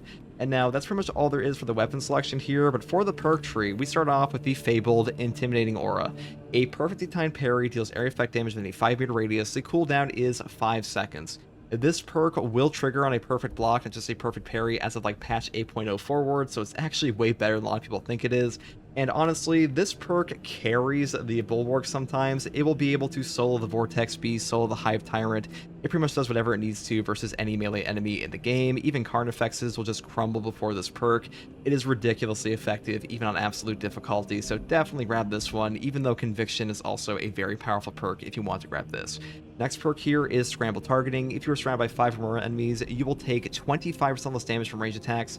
This perk is pretty nice to have. A 25% range damage reduction will affect your armor versus the HP damage reduction on something like Steel Within or Conviction, and being surrounded by 5 or more enemies, even in stratagems and operations, happens all the time. And in Siege mode, this is pretty much up 24/7. Next perk here is Steel Within. When your health is less than 50%, you will take a 30% less health damage reduction. This is an incredible perk. Picking up at least this perk or Conviction makes the Bulwark substantially more tanky, because without these two perks, you are pretty squishy comparatively on the Bulwark. Like, you do have a starting HP increase of 30%, but HP increases in this game really benefit from flat damage reductions to their HP, which is pretty powerful, so definitely pick at least one of these. Next perk here is Focus Restoration. Every 30 seconds, all of your team members automatically restore 1 armor segment. This perk provides so much free damage reduction for your entire team. Any amount of armor remaining in Space Marine 2 will reduce the next incoming melee hit to 0 damage no matter what, even from bosses, so really good for Hellbrutes, Carnifexes, Lictors, and stuff like that. Now, I will say, the perk down here, Advanced Conditioning, that makes your CHP fade 50% more slowly, this is easier to play with for newer players because a lot of players don't understand like how the CHP system works, so giving them more leeway will help them out. Both of them are pretty damn powerful. Next perk here is Purity of Purpose. The banner deals damage over time to enemies within its area of effect. This perk is incredible. It comes out to like 300 damage on like your banner, especially with Glory Shield and stuff like that, which is incredible in Space Marine 2 because that is almost the HP of a Sword Warrior, and this one basically turns your banner into a value machine on top of Invigorating Icon even. And overall, this is far better than like Rapid Regeneration and the perk down here, Focus Strength, so definitely grab this one. Now, the next perk here is Invigorating Icon. When the banner is activated, all of your team members regain maximum contested health, or recharges 50% slower. Now, personally, I don't like this perk as much as Glory Shield because Glory Shield is just more fun to play with because more banners means more fun to me, and a longer lasting banner is just more entertaining to play around with in my opinion. But Invigorating Icon, this perk is just better. Having more HP for your entire team is godly, and printing HP in Space Marine 2 is like a pretty damn busted effect, and is really hard to match this with any perk in the entire game in pure value generation, and the only perks that even come close are things like Unmatched Zeal or like Secure Stockpile and Tactical, so definitely grab this one for like a quote-unquote meta build. Next perk here is Merciless Resolve. After a Shield Bash, Shield Rush, or Thunderhammer Pummel Smash, melee damage increases by 15%, and you won't lose control of heavy hits, and you can't be knocked back for 10 seconds. This perk just gives you no knockback. All you have to do to trigger this is just Shield Bash the air. You don't actually have to hit anything, so keep that in mind. And no knockback in Space Marine 2 will also save your life from stun locks. Final perk here is Defensive Mastery. After a perfectly timed parry, or block, instantaneously incapacitate a Majoris or Extremis level enemy. The cooldown is 90 seconds. Now, instantaneously removing a Majoris Extremis from the game is incredible, especially in a boss fight. Like, there are times where a Lictor will just jump you, and removing them from that boss fight immediately will just make the entire thing 10 times easier. And unfortunately, Emergency Countermeasure, even with the buff, is just not as good. And the perk down here, Armor Advance, is pretty strong for like no knockback redundancy, but I just prefer this one, so that's why I picked it up today. Now, for the prestige perks here, I just take Resilience first. Medicate Stims restore 40% more HP. This just helps out the pickup economy of the game because all the stims you pick up in the game will be worth more. And the next perk after this is Overcharge. Held and charge attack damage increases by 20%. This will affect the power rate damage you do on your power sword, so really good for this build, and to be honest, pretty good for any build. And the final perks I grab are Powerful Shot for a range damage increase of 20%, 5%, and Masterful Defense for ability charge being restored by 1% for every blocked range attack, because this perk simply enables your banner to like come back almost entirely off of like one Soul Cannon Terminator, or get a ton of free CDR off of things like Devourers and stuff like that. And that's pretty much all there is for this build, guys. The Power Sword is pretty damn powerful in this game. Not as strong as the Power Axe currently, but still pretty damn fun, and Power Rake is as strong as ever, so hopefully this build guide helped you. Hey guys, first regardsman here, I'll be talking about a Power Axe Sergeant Matoris build for Space Marine 2 patch 11.2. Now, Sergeant Matoris is one of my favorite characters in 40k. I really can't wait to see this guy in Space Marine 3 because I'm pretty sure he'll be a playable character, so in anticipation of that, I'm making a build around this today. Now, the Power Axe block version now has access to the Power Stance mechanic, which is a very powerful tool, and that's why we're building around this one. The block Power Axe really is the best Power Axe currently, in my opinion, and for the perk tree here, I do start off with the bottom tree because the perk up here, Perpetual Speed, for a melee attack speed increase of 5%, this perk really doesn't do anything for you, especially not on a 2-speed weapon, because like what's a 5% increase of 2 speed? Not very good, and honestly this perk isn't very good on any option here, so I'll just go down the bottom tree instead. So first we have Perpetual Strength, moving here into the perk Coup de Grace. The last strike of a light combo deals 25% more damage. Moving here into the perk Perpetual Strength, and up here again for an even further 5% damage increase.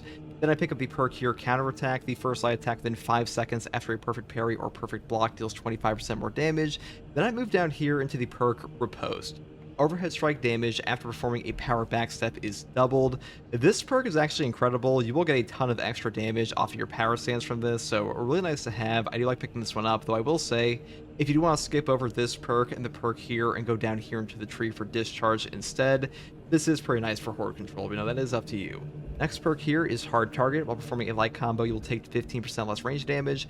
This perk is pretty strong, not super good on a 2-speed weapon, but definitely not that bad, because even on 2-speed, the Power Axe does hit quite a bit with light combos, so pretty good for that. Next perk here is Tactical Retreat. Power Backstep Wave. It deals 25% more damage. Now, Power Backstep is one of the strongest tools on the Power Axe in general, so pretty much always pick this up, especially on a block weapon. Then move up here into the perk Power Wave. Power Backstep Wave, it damages more enemies. Now what this perk does is it changes the angle of your Power Wave to hit more enemies, so really useful for like damaging more guys. And also occasionally you'll be able to hit things like Zone Throws out of the air with this, so pretty good for that too. And the final perk here is Cleaver. Damage increases by 10% against Majoris level and higher enemies. Now Majoris and up are pretty much all you want to do serious damage to anyways, and a catch-all for this with a 10% damage increase is pretty substantial. That's why we picked this one up as our final perk, and honestly it's also our only option down this row anyways, so kind of a no-brainer. That's pretty much all there is for the Power Axe here.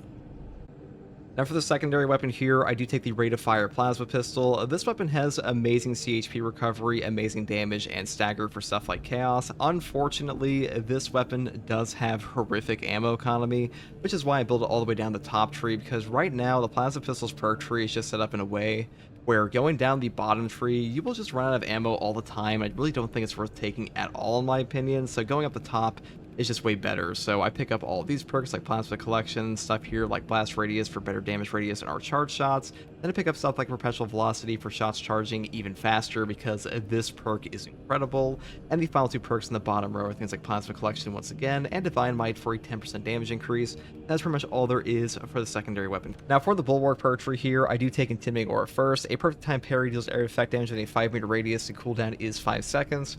This perk is really damn powerful in this game. It also works on a perfect block as of like patch 8.0 onwards, so better than it sounds initially, and really good synergy with the Power Axe because usually you just immediately go off your Intimidating Aura trigger into a Power Wave and just one-shot the guy off like a riposte and stuff like that.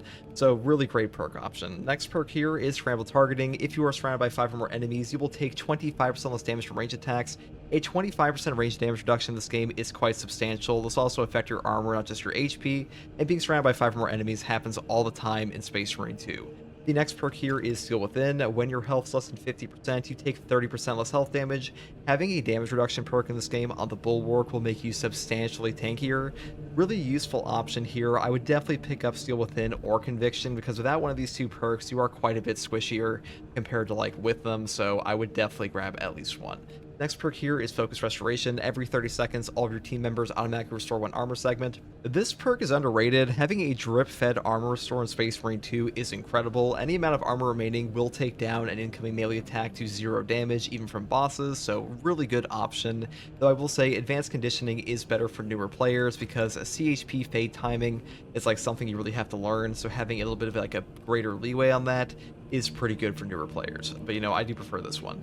Next perk here is Purity of Purpose. The banner deals damage over time to enemies in the area of effect. This perk basically turns your banner into a shock grenade. This will do substantial damage to Minoris, Majoris, Extremis, and even bosses. Really good option. I would definitely pick this one up over all the other options in this column. And the next perk here I really like personally is Glory Shield. All of your team members within the banner's area of effect take 20% less damage, and the banner lasts 20% longer. I know that Invigorating Icon here is a better perk, like, overall, because printing HP is just kind of busted in this game, but this perk is way more fun to play with, in my opinion, because more banners is more fun. This one just makes your banners last longer. It doesn't, like, affect your cooldown at all like this perk does, so I do prefer this one. Next perk here is Merciless Resolve. After a Shield Bash, Shield Rush, or Thunder Hammer Pommel Smash, melee damage increases by 15%. Anyone lose control from heavy hits, and you can't be knocked back for 10 seconds. This is like our main form of no knockback on this build. All you have to do to trigger this perk is Shield Bash the air, so really easy to pull off. But I will mention, to re-trigger the effect here, you do have to wait for the initial 10 seconds to go up, so just keep that in mind. The next perk here is Defensive Mastery. A perfect time parry or block instantaneously incapacitates a Majoris or Extremis level enemy. The cooldown is 90 seconds. This perk may not sound that strong initially, but removing an Extremis from a boss fight instantaneously on a single parry or block is incredible. That'll completely trivialize some encounters in this game, so a really top tier option. And this one also scales very well in the siege mode because as HP gets higher, this will still be able to one-shot guys, so really good for that. Now for the prestige perks here, I did take Resilience first. Medicae Sims restore 40% more HP, then I move here into the perk Overcharge. Held and charge attack damage increases by 20%. Now, on the Power Axe, this will affect the Power Whirl and the Power Wave, so really good for us here. It's pretty much why we always pick this up. And the final two perks here are Powerful Shot for a range damage increase of 20%, and Masterful Defense, which is ability charge restored by 1% for every blocked range attack. This perk gives you back so many banners. By far the most valuable perk in the entire Prestige perk tree, in my opinion. Maybe this one's a little more valuable in Siege mode at times, but to be honest, if you're going to take like one prestige perk in the entire Bulwark tree, it would be this one in my opinion, at least for like a shield build. And that's pretty much all there is for this Sergeant Matoris build, guys. Hey guys, first Regardsman here, and I'll be talking about a Last Fusel Sniper build for patch 11.0 Space Marine 2. Now, the Last Fusel has been one of the top tier weapons in this game since it came out. It is really no different in this patch. I still think this is the strongest weapon in the game as far as snipers are concerned. The Bolt Sniper Rifle on the Heroic variant is definitely an S tier gun, but I feel like this one just has more utility. It's better versus factions like Chaos than the Bolt Sniper is, and also has a way better ammo economy. Now, there is a bit of an interaction in patch 11.0 where the targeted shot perk now has a lingering effect for the 75% damage buff from a shot that breaks Camo Cloak. They made it so this perk will have a lingering effect for things like burst weapons with the Instigator, but you can also get double shots off from your Last Fusel with the buff if you have the perk here, Adamant Velocity. When your health is below 30%, shots charge 25% faster. Now, to pull this off, you do have to have this perk active and the Rate of Fire variant. The window is very tight, but it is possible, so kind of a little neat interaction there. And as far as the other perk tree options are concerned, I do take Perpetual Velocity first for a shot charge rate of 15%, moving into Adamant Velocity, moving into the perk Headhunter for 10% more headshot damage. Then I pick up the perk here, Perpetual Velocity, again to make our weapon charge even faster. And then I pick up the perk Charging Immunity. While charging a shot, you don't lose control from heavy hits. This perk is actually really nice to have because there are points in time where you'll be like point blank shooting lictors and stuff like that. And this is some of the only no knockback that the sniper can get whatsoever, so a pretty good option here. Honestly, underrated for sure. Next perk here is Headhunter for 10% more headshot damage on top of this. And then I move into a god tier perk here with Rapid Health, or excuse me, Instant Health. When your health is below 30%, killing 3 enemies or more with one shot restores health by 5%. This is really easy to trigger off a hipfire. You'll regen so much HP off the Last Fusel, and this is one of the reasons I think the Last Fusel is one of the top weapons in this entire game, because getting HP back off of your sniper rifle for horde clear is kind of insane. Like, Bolt Sniper Rifle is just not doing that. This one does have better per shot damage on things like Neurothropes and Zoanthropes, so the Last Fusel has way more utility because of perks like this that I do think is a bit higher in the overall tier ranking. Next perk here is Headhunter for 10% head more headshot damage, moving down here into increased capacity and increased capacity. Now, the reason we take both of these perks here is because the perk over here in our Prestige perk tree, Versatile Precision, performing a kill with your secondary weapon restores 15% of your primary weapon's ammo. Cooldown is 15 seconds. This is a percentage-based restore, so having this will actually give you back 2 shots per trigger if you have both these perks, rather than a simple one shot. So that is really valuable for us, which is why we pick this up instead of recoupment.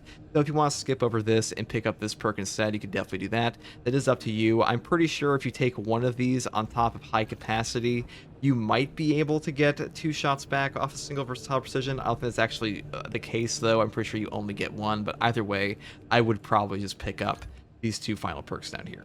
Now, for the secondary, I do take the Heroic Bolt Pistol. This one has a 3-round burst mechanic, and the reason I take this primarily is because the last Fusel is not bad at triggering perks here, like the Pattern of Excellence Signature perk, performing 3 consecutive headshots, restores equipment charged by 1, cooldown is 30 seconds. This perk is top tier, and having your Bolt Pistol be able to instantly trigger this on a warrior and stuff like that is really nice to have. It does save you a ton of ammo to not be trying to do 3 consecutive headshots on your last Fusel all the time and wasting ammo on this when you could just be spending your secondary and spamming out melted bombs easily is just super useful for us. Now, for the perk tree, I do just go down the bottom row first, the Great Might, into the perk Retaliation. After a perfect time dodge, you deal 25% more damage for 10 seconds. Now, this perk is really nice to have. Triggering a perfect dodge, is not really that difficult on the sniper at all. I will say, though, if you go down the top row first, you will get more base damage because this perk setup here, it will only give you more damage in the top row with Headhunter if you actually trigger this perk. But like I said, triggering this perk is very difficult. Next perk here is Iron Grip, moving up to Gunstrike Reload. Then I pick up the perk here, Divine Might. Then I pick up Extended Magazine, Headhunter, and of course, Elite Hunter. After killing a Majora's level or higher enemy with a melee weapon, headshots deal 50% more damage for 10 seconds. Now, you don't need a melee weapon to actually trigger this perk, you just have to execute an enemy, and also, you have to keep in mind that to trigger this perk, you have to have your secondary equipped. If you swap off your secondary for any reason, you will lose the effect, but 50% bonus headshot damage is really nice, and a 10-second uptime is pretty long. And the final perk I grab here is Headhunter, and that's pretty much all there is for the secondary here. Now, for my melee weapon, I do take a block knife. I know, daring today, aren't we? But this weapon is still the best on sniper, in my opinion. I think Power Gladius is very strong now as well. This can definitely be better for some builds because they did buff up the heroic perk here, Agile Strike. We'll talk about this at some other point in time. For now, I would take a block knife. I think this is overall the best because armor restore on the sniper is very valuable. Having stagger on the sniper is super valuable for things like lictors, and lictors are probably one of the harder enemies on this class in general, and this weapon does a pretty good job of dealing with them. Now, for the perk tree, I would set up this way: Perpetual Strength, moving here into Kinetic Energy first. Kinetic Energy says each consecutive heavy attack increases heavy attack melee damage by 3% up to 30% for 3 seconds. Unfortunately in this game, or fortunately depending on who you ask, heavy attacks are pretty much all that matters on 99% of weapons, so pretty much always pick this up. Next perk here is Perpetual Strength, moving here into the perk Heavy Onslaught. Then I pick up Reeling Blow, go up here to Tide of Battle, and I pick up Shoulder Bash. Now, Shoulder Bash is better than Distance Stab in my opinion. I'm not a big fan of Distance Stab at all. I think it really locks you into an animation pretty horribly. If you want to skip over this and take that perk anyways, I would just take a Perpetual Strength, move here into Hard Target instead. But either way, I would move down here to Shadow Stab after this for the single target damage, and I pick up Extremis Slayer because I find Extremis damage is just way more valuable overall than picking up the Terminus damage up here. And that's pretty much all there is for the melee weapon perk tree. Now, for our main sniper perk tree, I once again grab Melee Mastery. Melee damage increases by 20% against Majora's level and higher enemies. This is kind of like a nice catch-all for everything you want to do significant melee damage to. 20% melee damage boost against these enemies is nice, especially with a block knife, because the block knife already does a ton of melee damage. Then I move here into the perk Adaptability, which is while reloading or having low ammo, or manually activating Camo Cloak, increase melee damage by 25% for 10 seconds. This is just a nice melee damage bonus for a pretty decent uptime for something you do all the time in this game. Now, some people might like the perk Vantage Point, remaining stationary for 2 seconds, increases your ranged weapons damage by 20%. I don't think this perk is very good at all. Staying stationary in this game is just not a good idea, even with Camo Cloak.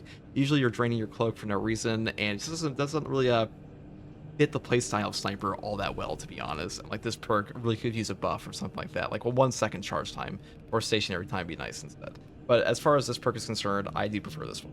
Next perk is Lethal Efficiency, killing more than one enemy with one shot from a last Fusel Resource is charged by 1.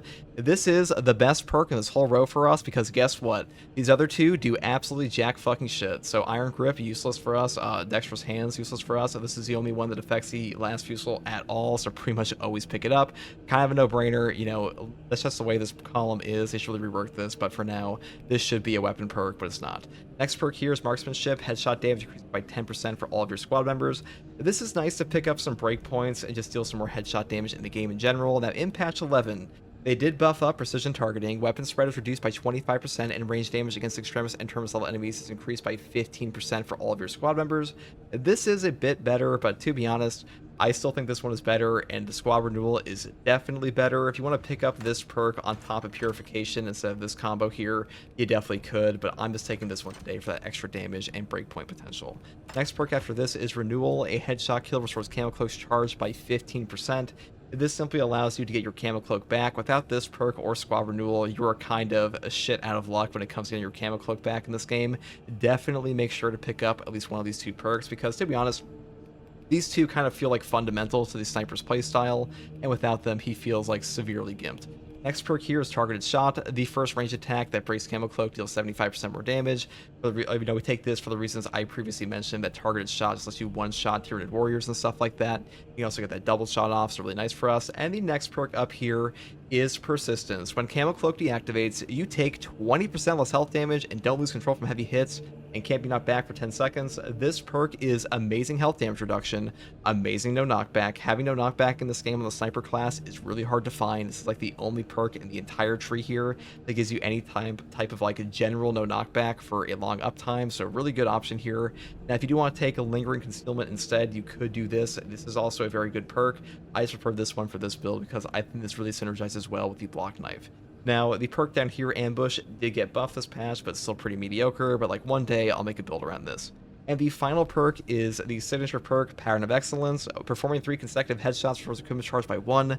The cooldown is 30 seconds. This perk is God tier. 30-second Melta Bombs, 30-second Shock Nades, Crack Grenades, even Frags.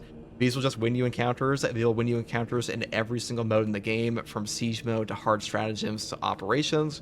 Really good perk, by far the best in the entire row here, or column I should say, and I pretty much always pick this up for like a quote-unquote meta build. And that's pretty much all there is for the perk tree here. And now for the prestige perks, I do take Emperor's Grace for the 2 seconds of invulnerability on Camo Cloak.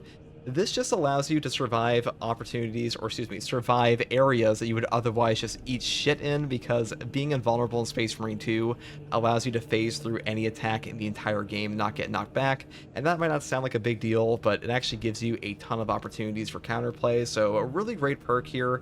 I think this is like one of the more well-designed perks in the entire game, because it doesn't feel overpowered, but it does feel very strong, and does give you a ton of opportunities for like unique playstyles. Next perk here is Versatile Precision for the reasons we previously mentioned, to give you your ammo economy back. And the final perks are Conviction for a 25% health damage reduction for 15 seconds on armor break, and Exacting Focus for 20% more range damage for 10 seconds after a gun strike.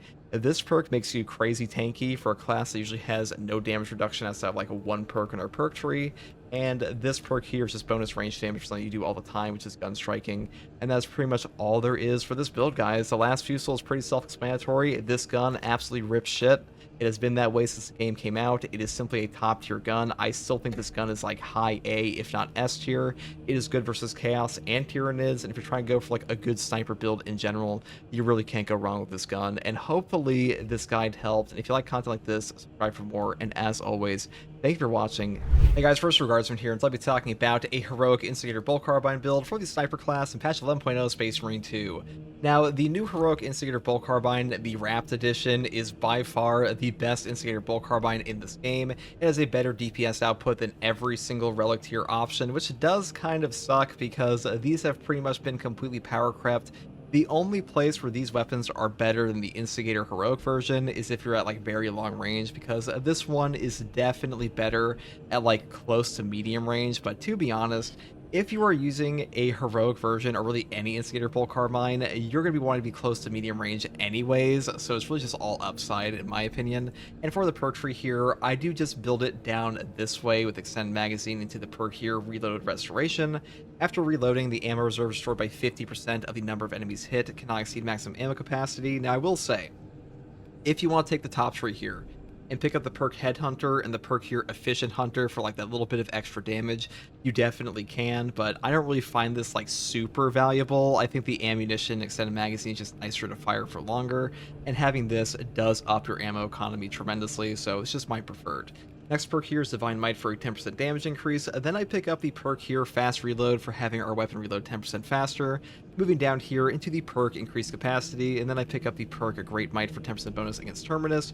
To be honest, this weapon's not like super amazing versus a lot of Terminus in the game. It's okay versus a Neurothrope. Its damage is not remotely as good as a Bolt Sniper Rifle or Stalker Bolt Rifle, but it is pretty good for them, and this does help out a little bit. Next perk here is Recoupment. Killing a resource level or higher enemy with a headshot this weapon restores an armor segment. Cooldown is 15 seconds. Now, having Armor Restore built into your weapon is incredible. This perk is on basically every single bolt weapon in Space Marine 2, and it's really good on all of them because any amount of armor remaining in Space Marine 2 will reduce an incoming melee hit to 0 damage no matter what, including from bosses, so a really valuable option here. And having drip-fed armor also really helps out with perks like Conviction that we have over here. They give us a 25% health damage reduction for 15 seconds on armor break, so cycling back into that's quite easy. Now, the perk up here, Tactical Precision, headshots deal 20% more damage, and non-headshot damage it decreases by 10%. This is pretty much a mandatory perk in my opinion. Now, in the actual code for this game, this is supposedly a 30% headshot damage increase and a 10% reduction to all range damage, and it's actually better than it sounds initially, but either way, this perk is incredible. Pretty much always pick it up. And even if you were to like build all the way down this row or all the way down the bottom row to pick up Death Strike and perks like Inspired Aim, this perk will still give you more damage if you pick up things like Headhunter and go all the way down this row instead, because it is just that good. Headshots are pretty much all that matter on bolt weapons in the first place, and this one just ups that, so pretty much always grab it. Next perk here is Headhunter. Then I move here into the perk Rapid Health. When your health is below 30%, killing 7 enemies in rapid succession restores your health by 10%. This is really nice on the sniper because the sniper is actually quite tanky with Conviction active. If you have this extra bit of HP to make sure you don't get one shot, that is pretty useful. Now on siege mode, you will get one shot regardless at times with this, or like some of the hard stratagems, but still pretty nice to have. And the next perk here you could take instead is Perpetual Penetration, and just like skip over the Fast Reload perk here if you wanted to. I decided to take this one instead because this one has a fairly long reload speed. Now, as far as the secondary option goes, I do take the Heroic Heavy Bolt Pistol. This one is kind of a maligned weapon in Space Marine 2 currently. A lot of people think this thing sucks. I think this is one of the best heroic weapons in the game currently. The gun strike of this gun is the highest in the entire game. The heroic perk effect here is called No Help Is Coming. Shooting an enemy with the Elite Scream status effect stops you from calling for reinforcements, and headshots kill in one shot. Now, since you are one-shotting the reinforcement calling guys on top of the fact you are removing the horde they would be calling, you're actually saving a lot of ammo, so the low magazine capacity and ammo reserves of this really don't hurt that much. They could boost up the ammo reserves a bit in my opinion, but either way, it is still very good, and usually, in absolute difficulty or hard stratagems, an elite calling enemy will just go into enraged mode regardless, like if you actually interrupt their call at all, so you're really removing an enraged enemy on top of the horde, which is really nice for like one shot, which is why I do like this weapon quite a bit, on top of that gun strike damage. Now, for the perk tree on this, I just go all the way down the bottom row. Like the only majorly important perks here are like Death Strike for 25% more damage on a melee kill or finisher, and the perk here, Able Damage, after using class ability damage increases by 20% for 10 seconds, and the perk up here, Tactical Precision, once again, for the reasons I previously stated, and that's pretty standard here. Now, if you're playing this on like the Tactical or something, I would just go up this row instead, because they don't have like a super like useful class ability to spam out like we do on a camo cloak and stuff like that, but you know, that is up to you. Next weapon here is the Power Gladius. This is the Heroic Combat Knife. This weapon is incredible in Space Marine 2 currently for patch 11.0. They buffed up the heroic perk effect Agile Strike. After a perfect dodge, the next melee attack deals 120% more damage, can be stacked up to 3 times. This one will now last 1 second after the initial attack, so you get a 360% damage bonus potentially on like a heavy attack. That is tremendous. I think this is like the best in slot knife in the entire game currently. Even the block knife has kind of just been like power crept by this one. It is a bit harder to use because it is a balanced weapon, but even with that in mind, The bonus damage of this thing on top of a 7 plus speed is tremendous, and it feels really good to use, and like the only thing that kind of sucks is just that balance window. Now, for the perk tree here, I do build it a little bit differently than the block knife. I pick up Perpetual Strength, moving here into the perk Kinetic Energy for more heavy attack damage, then I move here into the perk Perpetual Strength, and Perpetual Strength once again for a 10% melee damage increase. Then we grab the perk here, a Heavy Onslaught, for even more heavy attack damage, and then I grab the perk Reeling Blow into Shadow Stab, because this perk will just straight up one-shot a Lictor and stuff like that, while Agile Strike is active, like up to a certain point. And the next perk here is Extremis Slayer, and the final perk is Hard Target, which is while performing a light combo, you take 15% less range damage. This is actually pretty easy to trigger on this weapon because we have a 7 plus speed, which is why I pick it up on here, where like otherwise I would kind of just forego it on a block knife for the 4 plus speed. You know, that is up to you as well. You could go up here for Shoulder Bash and like skip these two perks, but I decided to take it this way today. Now, for the perk tree, I did take the perk Melee Mastery first. Melee damage increases by 20% against patrols level and higher enemies, moving here into the perk Adaptability for even more melee damage after our Camo Cloak is activated or we have low ammo. This perk is very strong. A 25% melee damage buff for 10 seconds is really nice to have, and this perk is just really nice to have on top of that, on top of the Agile Strike damage, because you will just hit like a truck while this perk effect is active, and having all these extra melee damage bonuses on top of that is just a really nice perk effect to have. Next perk here is Dexterous Hands. Bolt carbines reload 20% faster, and their weapon spread and recoil reduced by 15%. You know, this is kind of a no-brainer to take here because this perk and this perk do literally nothing for you on this build, so definitely pick this one up. Next perk here is Up to You with Marksmanship. Headshot damage increases by 10% for all of your squad members. I just like to have this perk quite a bit. You know, if you want to have a super safe build setup here, you could take Squad Renewal and Purification. Purification gives all of your CHP back on a Camo Cloak, which is incredible in this game, and Squad Renewal just enables your Camo Cloak. If you are going to be taking like any perk here that's not Squad Renewal, I would just take Renewal, because without one of these two perks, your Camo Cloak is like basically fucking worthless half the time, so definitely pick up at least one of these, but I'm taking Marksmanship and Renewal here today. Next perk here is Targeted Shot. The first range attack that breaks Camo Cloak deals 75% more damage. Now, in patch 11.0, they did buff up this perk to work on the burst weapons for like 5 shots, and 5 shots is the entire burst of your Heroic Instigator Carbine.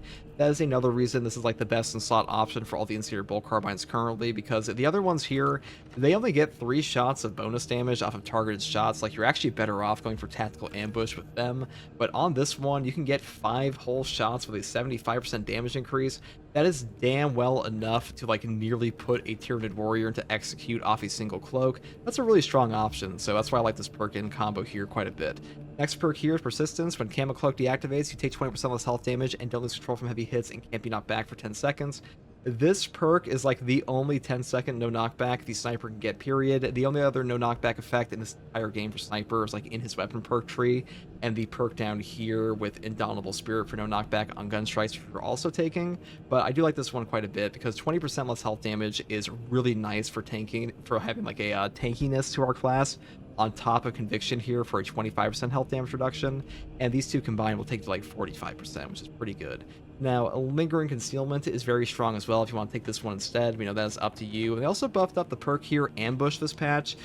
This one is still pretty ass, so I would skip over it, but you know, if you want to take this for like the memes, you definitely could do that as well. Next perk here is the signature perk, Pattern of Excellence, performing 3 consecutive headshots, restores equipment charged by 1. The cooldown is 30 seconds. Now, this is a god tier perk in Space Marine 2, being able to get 30-second Melt-A-Bombs, crack grenades, shock grenades, frags, you name it. Melt-A-Bombs will carry entire encounters on their own. Wiping out an Extremis during a boss spawn will save your life half the time, and this is also like your main form of forward clear on this entire class in general, because without Melt-A-Bomb spam, this class doesn't have like an easy answer to triple lictors and stuff like that, so I would definitely take this perk. Now, for the Prestige perk selection, I went for something a little different here. I am skipping over Versatile Precision on this build. We do have a pretty good ammo economy on our Instigator Bolt Carbine here with Reloaded Restoration, so like if you don't want to take this perk, you really don't have to, so I decided to go for Emperor's Grace first, the perk here versus, not Versatility, Indomitable Spirit, into Conviction and Exacting Focus. Since we are doing more gun strikes with our weapon here, the Power Gladius, thanks to the balanced defense window, we will be actually triggering this all the time for a 20% damage buff, which is really damn good in this game. A 20% range damage buff for 10 seconds is pretty damn strong, and Emperor's Grace has been a god tier perk for like ever, and Indomitable Spirit is nice to have because there are times where you will not have this perk active for the no knockback, and having that no knockback on your gun strike will just save your life. So definitely grab this one for this build, in my opinion.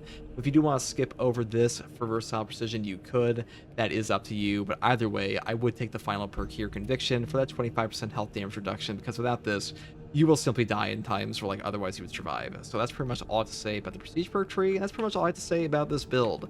There was a lot to talk about with the sniper class. You know, the DPS output of this weapon is tremendous at close range, but like it can be difficult for people to like properly hit all the 5-round bursts at long range. This is primarily a close to medium range weapon. If you're trying to go for like a long range build, I would take a bolt sniper or like a stalker bolt rifle. I'll probably talk about these again at some other point in time, but for now, this is a pretty king weapon for the close range combat, and hopefully this build guide helped you. Hey guys, it's time to talk about an Invasion Power Gladius build for the sniper class in patch 11.0 Space Marine 2. And the Power Gladius is, in my opinion, the strongest knife in Space Marine 2 currently, and the heroic perk effect here is called Agile Strike.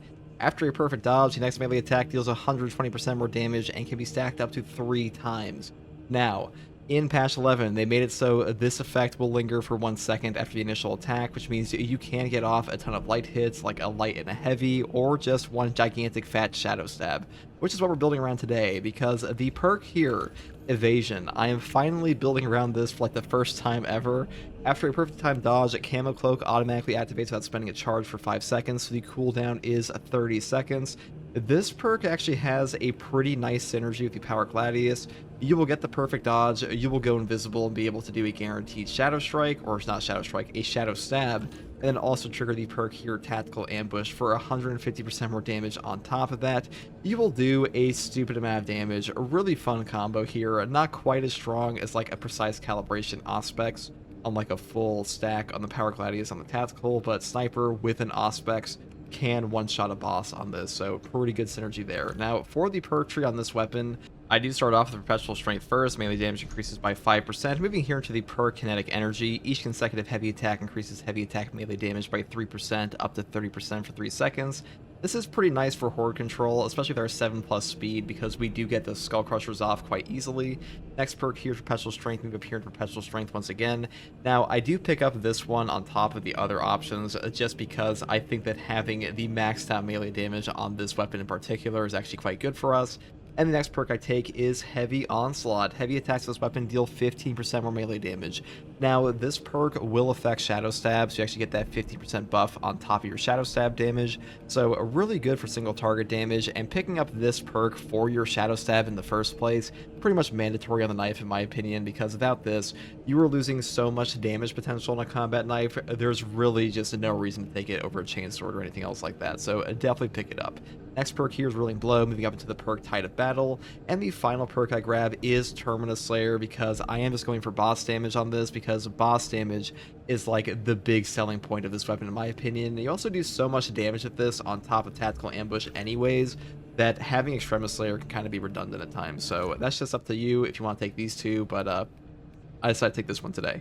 Now, for the primary weapon here, I did take the Heroic Bolt Sniper Rifle.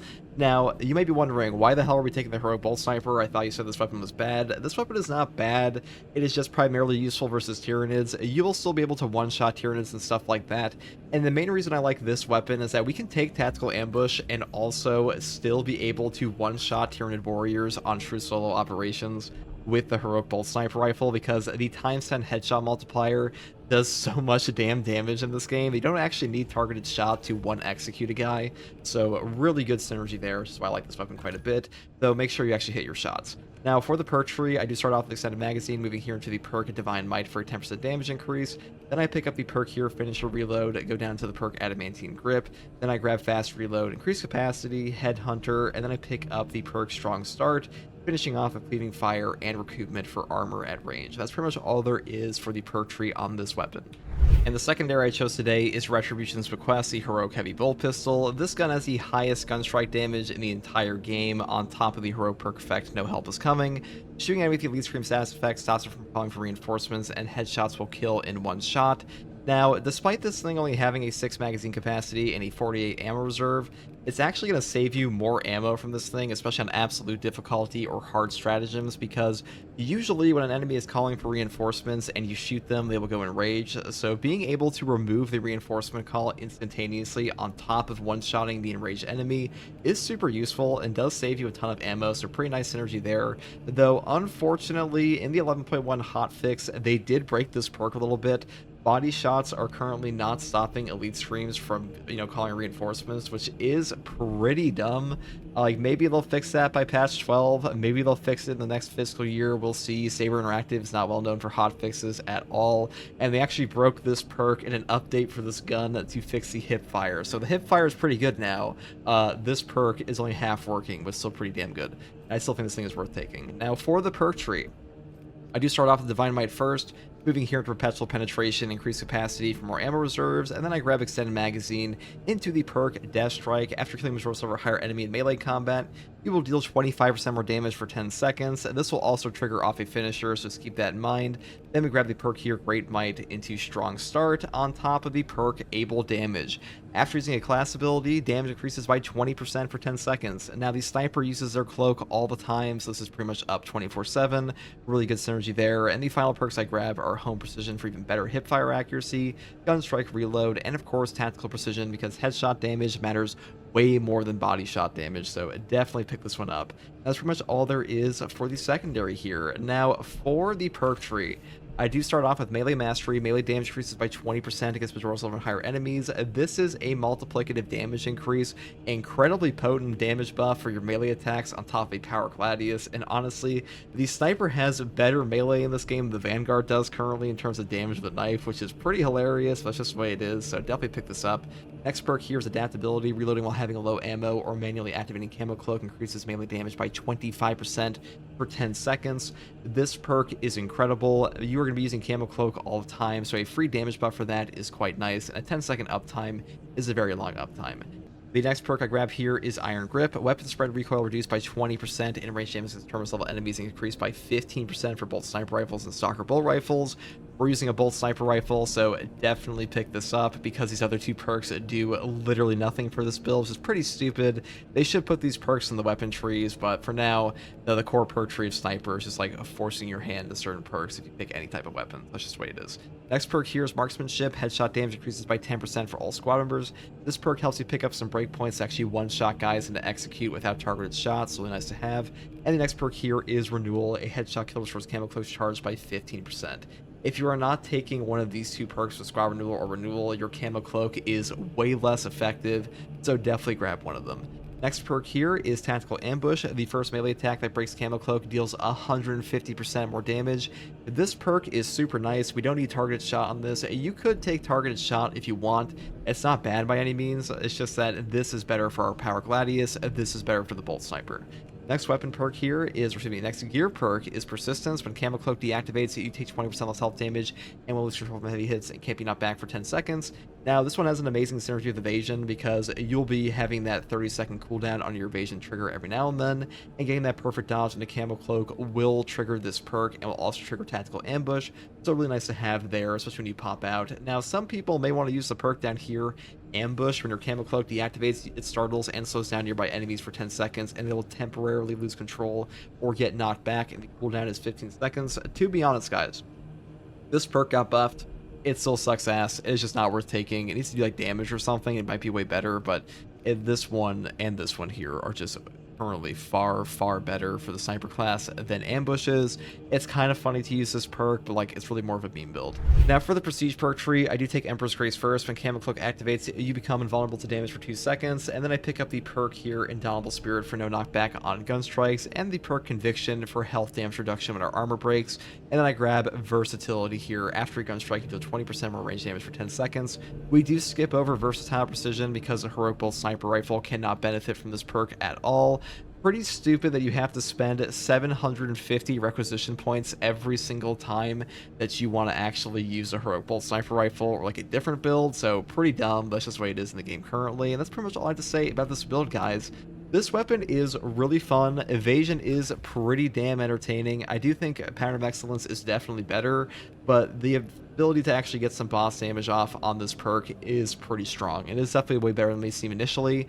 I do hope they lower the cooldown at some point to like 20 seconds or something, but for now, it's still usable, still viable, still pretty fun, and that's pretty much all I have to say in this one. Hey guys, First Regardsman here, and so I'll be talking about a Marksman Bolt Carbine build for the Sniper class in patch 11.2 of Space Marine 2. Now, the Marksman Bolt Carbine is the carpal tunnel king of this game. It is one of the only semi-automatic weapons in the entirety of Space Marine 2, which is kind of funny to think about. But the variant we've chosen today is, of course, the headshot multiplier version, because headshot damage is just by far the most important option for the Bolt Carbine on pretty much every variant ever. But the automatic versions have a higher headshot multiplier at close range.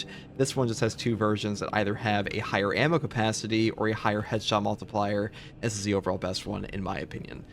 Now, for the perk tree, the first perk I get here is Headhunter for 10% more headshot damage. Moving here to the perk Rapid Health. When your health is below 30%, killing 7 enemies rapid succession restores your health by 10%. And then we move here into the perk Home Precision. Equipped weapons maximum spread decreases by 50% when firing without aiming. And now, both of these perks are pretty good. I just think they're overall better on the automatic variant, but we still pick them up here because they will still function. Like Rapid Health will trigger on Spore Mines and Cultists, and Home Precision will help occasionally. I just think the automatic variant benefits a little bit more from them, but we're taking the Marksman today. Next perk here is Divine Might for a 10% damage increase, picking up Headhunter and Headhunter for a 20% headshot damage increase collectively. Then I move down here for Extended Magazine and Divine Might. Then I pick up the perk here, Cleaving Fire. Shots will penetrate enemy block stances, dealing 25% of the usual damage. This damage benefit is pretty pitiful, to be honest. Not a super good perk. We need to pick this one up to move here into the great perk, Adamant Hunter. When your health is below 30%, headshots will deal 25% more damage. 25% more headshot damage on a carbine in this game is a pretty substantial damage increase, definitely noticeable, and being below 30% HP on sniper is really not too bad because you have the perk here, Purification, to restore your CHP if you take this, on top of things like Conviction down here for a 25% health damage reduction for 15 seconds on Armor Break, which will save your life, so really not as bad as it may seem. Next perk here is Perpetual Precision, moving here into the other god tier perk, Recoupment. Killing a Majora's level or higher enemy with a headshot with this weapon restores one armor segment. The cooldown is 15 seconds. This perk is incredible. Being able to restore armor on a drip feed is just top tier in this game in general. This really is one of the best options you can possibly have, and armor segment restores in Space Marine 2 will save you a ton of HP, because any amount of armor remaining in Space Marine 2 will reduce all incoming melee damage to 0, even from bosses. So great perk here, and that's pretty much all there is for the Bolt Carbine. Now for the secondary, we do take the Honorific Relic Tier Bolt Pistol. This is the heroic variant of the standard Bolt Pistol with the heroic perk effect called Burst Fire. You can fire shots in 3-round bursts. This is a really good perk effect in general, but really good for us in particular because we are taking the perk over here, Pattern of Excellence. Performing 3 consecutive headshots restores equipment charged by 1. The cooldown is 30 seconds. Now, the entire burst fire of your pistol will count as an individual shot for each shot in the actual burst, so it'll actually trigger this on a single burst fire, which is a pretty great synergy, so I picked this one up. Now, for the perk tree on this thing, we do start with the perk Great Might. Damage increases by 10%, moving here into the perk Retaliation. After a perfectly timed dodge, you will deal 25% more damage for 10 seconds. When this perk is active, you will get more overall damage than if you were to go up the top tree, so just keep that in mind, but you actually have to get the perfect dodge to trigger that full damage potential. Next perk here is Iron Grip, moving up here into the perk Gunstrike Reload. After a Gunstrike, this weapon will instantly reload. This perk is pretty damn useful on pretty much any option that you're going to be using for a melee weapon, because Gunstrikes will happen all the time in this game. It'll also trigger off like Minora's finishers and stuff like that. Next perk here is Divine Might for a flat 10% damage increase. Then I pick up the perk Extended Magazine up here into Headhunter for another 10% damage increase on our headshots. And then we pick up the god tier perk Elite Hunter. After killing a Majora's level or higher enemy with a melee weapon, headshots will deal 50% more damage for 10 seconds. Now, to trigger this perk, you have to have your secondary equipped, and if you swap off your secondary for any reason, you will lose this perk effect. Just keep that in mind, but I also want to say this will trigger off a finisher, not just a Majora's melee kill, so keep that in mind as well. This perk is really damn strong. A 50% bonus to your headshot damage is incredible, and a 10-second uptime is a pretty substantial uptime, so definitely pick this one up. Final perk here is Headhunter for another headshot damage increase of 10%, and that's pretty much all there is for our secondary on this build. Now, for the melee weapon here, we do take the Block Combat Knife. This is a different option I've been taking recently. Usually I take the Power Gladius because the Power Gladius is really damn strong right now, but I'm going back to the Block Knife just for like a little bit of a fun time, mainly because I'm also not taking the Evasion perk here today, instead we're going back to Pattern of Excellence. But you know, if you want to take Power Gladius, you definitely can. Now, for the perk tree, I would go down the bottom tree first with Perpetual Strength and for Kinetic Energy. Then I pick up Perpetual Strength and Perpetual Strength once again for a 10% melee damage increase. Then we grab Heavy Onslaught here because this also increases our Shadow Stab damage. And then we grab the perk here, Reeling Blow, Shadow Stab, because this is like the best single target perk in this entire tree. Tide of Battle, and of course, Extremis Slayer. Now, if you want to go up here for Terminus Slayer instead, you definitely can. That is up to you, but like in general, 99% of combat knife builds look the same, and like pretty much build this way for like any weapon version, period, like fencing or balance. You know, it is up to you, but you can swap some stuff around, like hard target if you want, or even go up here for like combined onslaught instead. But to be honest, like there aren't a ton of good options on the combat knife, and it's like the overall best setup in my opinion. Now, for the perk tree, we start off with the perk Melee Mastery. Melee damage increases by 20% against Majora's level and higher enemies. This is the overall best in this column, in my opinion. Medicae Adept is just not that good at all, and the perk up here, Block Break, is okay, but this one's just overall better. Now, the next perk here is Adaptability. Reloading while having low ammo or manually activating Camo Cloak increases melee damage by 25% for 10 seconds. This perk generates a lot of value because a 25% melee damage buff for 10 seconds is a pretty decent damage buff for a pretty long uptime, on top of the fact that using Camo Cloak happens all the time on pretty much every single sniper build ever, so pretty much 100% uptime in this game during combat. Next perk here is Dexterous Hands. Bolt Carbines reload 20% faster in their weapon spread and recoil reduced by 15%. This perk is just a no-brainer because the perk up here, Iron Grip, does literally nothing for us. Same thing down here with Lethal Efficiency, so just grab this one because Dexterous Hands is the only one that actually functions for Bolt Carbines. Next perk here is Marksmanship. Headshot damage increases by 10% for all team members. This one's pretty nice to have, a nice little damage buff here. And also, we just pick up Renewal down here, which is the headshot kill restores Camo Cloak's charge by 15% to make sure we have a good Camo Cloak economy. Now, if you want to take the perk Purification instead, I would swap the team perk for Squad Renewal because this one will give you a 10% ability charge back per headshot kill. And really, you want at least one of these two perks because if you don't have Renewal or Squad Renewal, you will just take forever to regen your Camo Cloak, and it's a terrible way to play Sniper, in my opinion. The next perk here is Tactical Ambush. The first melee attack that breaks Camo Cloak deals 150% more damage. This perk is pretty nice on like pretty much every Sniper build, and even though Targeted Shot does have a lingering effect in patch 10.0 plus, or excuse me, patch 11.0 plus, I don't think it's really worth taking on a Marksman Carbine. Next perk here is Persistence. When Camo Cloak deactivates, you will take 20% less health damage and will not lose control from heavy hits and cannot be knocked back for 10 seconds. This is the only no knockback perk on Sniper. Pretty nice for like melee attacks and stuff like that, and 20% health damage reduction is also a pretty nice bonus. And the final perk here is, of course, Pattern of Excellence. Performing 3 consecutive headshots restores equipment charge by 1. Cooldown is 30 seconds. Now, this perk is incredible. 30-second Melt-A-Bombs, Crack Grenades, Shock Grenades, and even Frags are just top tier in this game. Anything that breaks the pickup economy of a game like this is going to be an incredible perk, and this is no different, especially considering how strong Melt-A-Bombs are in Space Marine 2 in pretty much every single game mode. Definitely grab this because it is that good of a perk. Now, for the Prestige perk slots, Emperor's Grace, when Camo Cloak activates, you become invulnerable to damage for 2 seconds. This perk is just an incredible option, and being invulnerable in Space Marine 2 is just super useful because attacks will phase right through you and you won't get knocked over.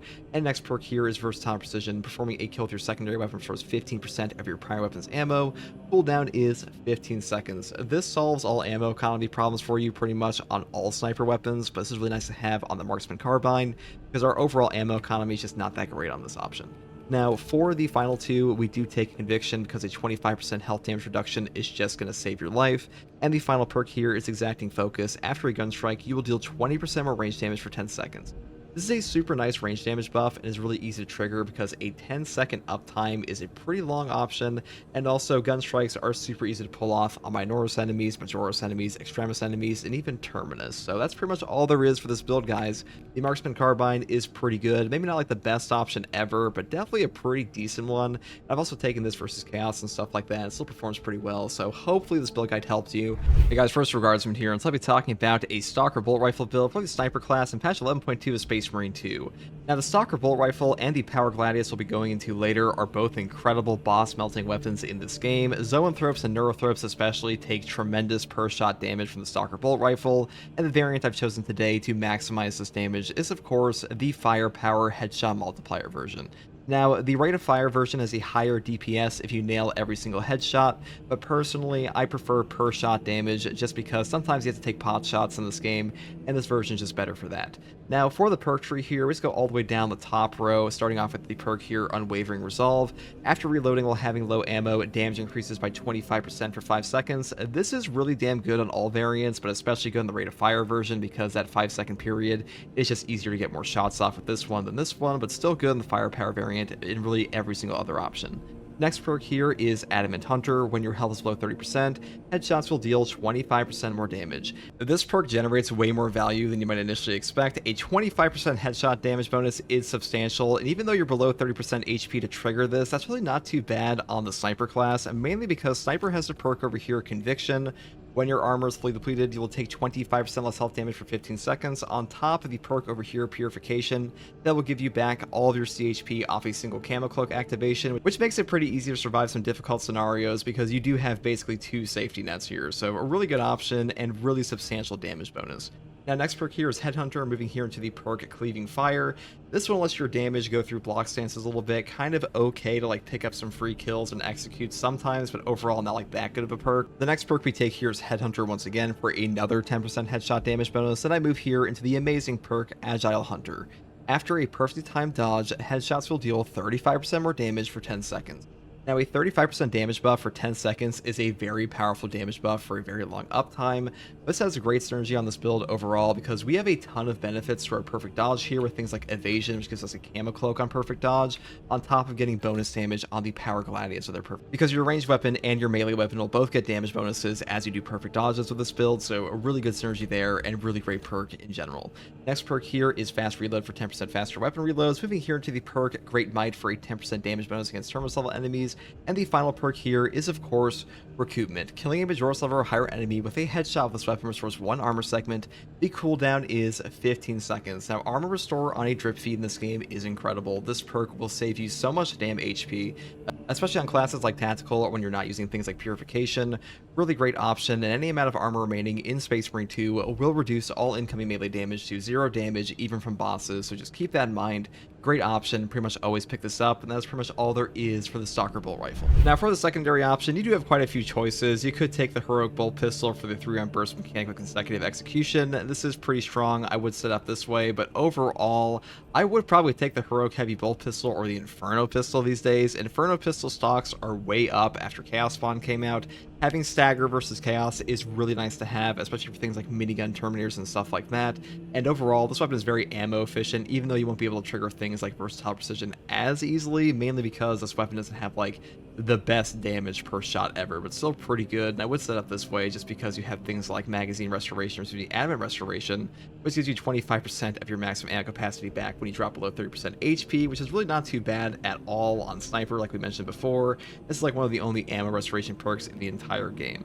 Now, I would definitely go down the bottom perk tree here first, Perpetual Range, and the perk here, Brace Reload, mainly because the perk up here, Motivated Melee, might be like the most overrated perk in all Space Marine 2. The damage calculation for this perk is not very good at all, and a 20% damage buff is really not as good as it sounds initially. Now, the other option I would take here is the Heroic Heavy Bolt Pistol, Retribution's Bequest. It has a heroic perk effect here called No Help Is Coming.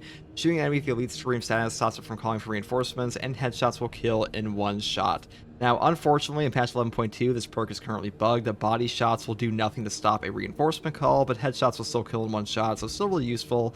And even though this weapon has a 6 magazine capacity and a 48 ammo reserve, it's really not too bad on the ammo efficiency, mainly because on hard stratagems and absolute difficulty, when you interrupt a reinforcement calling enemy, they'll pretty much immediately go enraged, and because of that, being able to one-shot them with a single bullet is actually saving you a ton of ammo on top of getting rid of the reinforcement call. So a really good perk effect here, even though it's bugged. Now, for the actual perk tree on this, I do go down the bottom tree all the way into the most important perk here, Death Strike. After killing a Majora's level or higher enemy in melee combat, you will deal 25% more damage for 10 seconds. 25% more damage for 10 seconds is a pretty chunky damage increase for a 10-second uptime, and this perk will also trigger on a finisher, not just a melee kill. Just make sure you have this weapon equipped. Now, next perk here is Great Might, moving here to the perk Strong Start. Then the perk here, Able Damage. After you use a class ability, damage increases by 20% for 10 seconds. Once again, a 20% damage buff for 10 seconds is a pretty chunky damage increase for a pretty long uptime. On top of the fact we are a sniper class, and using Camo Cloak happens pretty much all the time. This perk is active like the entire run, at least while you're in combat. Next perk here is Home Precision, up here into the perk Gunstrike Reload, finishing off with the perk Tactical Precision. Headshots will deal 20% more damage, non-headshot damage decreases by 10%.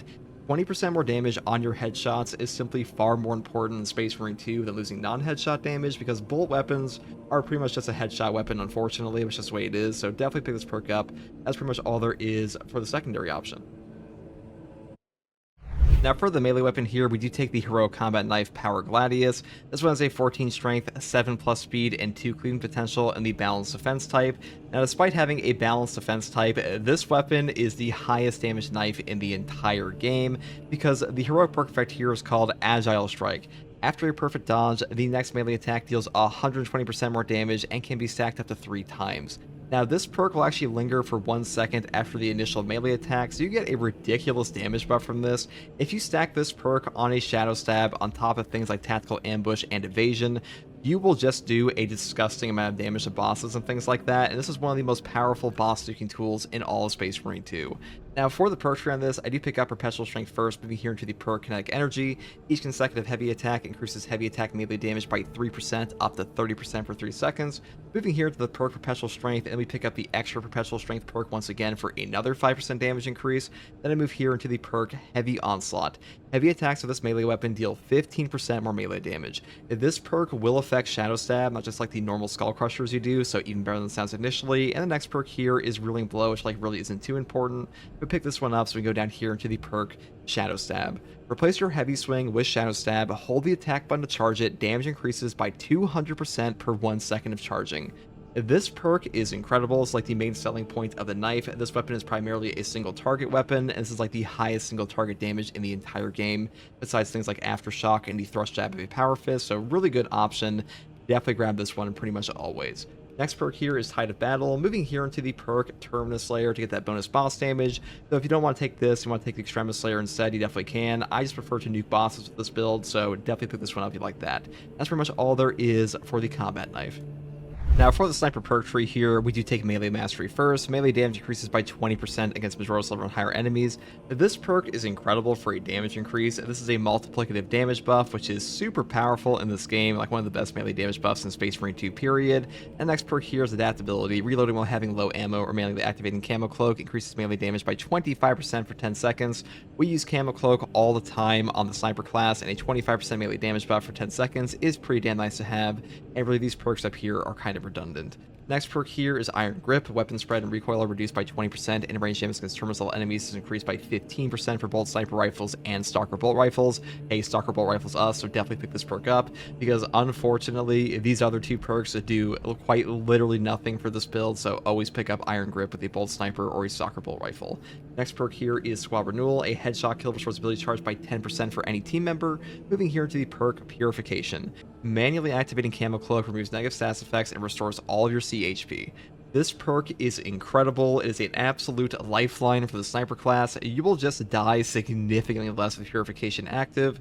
Super powerful option. Definitely pick this up as a safety net if you're uncomfortable with the sniper class. If you want to go with like something a little hard to use but more damaging overall, you could pick up Renewal down here, and the perk Marksmanship, or the perk here Precision Targeting. That is up to you. These just like buff up your damage versus respective enemy types, or like generic headshot damage, and this perk will just enable your Camo Cloak, because definitely pick up Renewal or Squad Renewal, because without these two perks, like at least one of them, you will have a terrible Camo Cloak management, so definitely pick up at least one of these.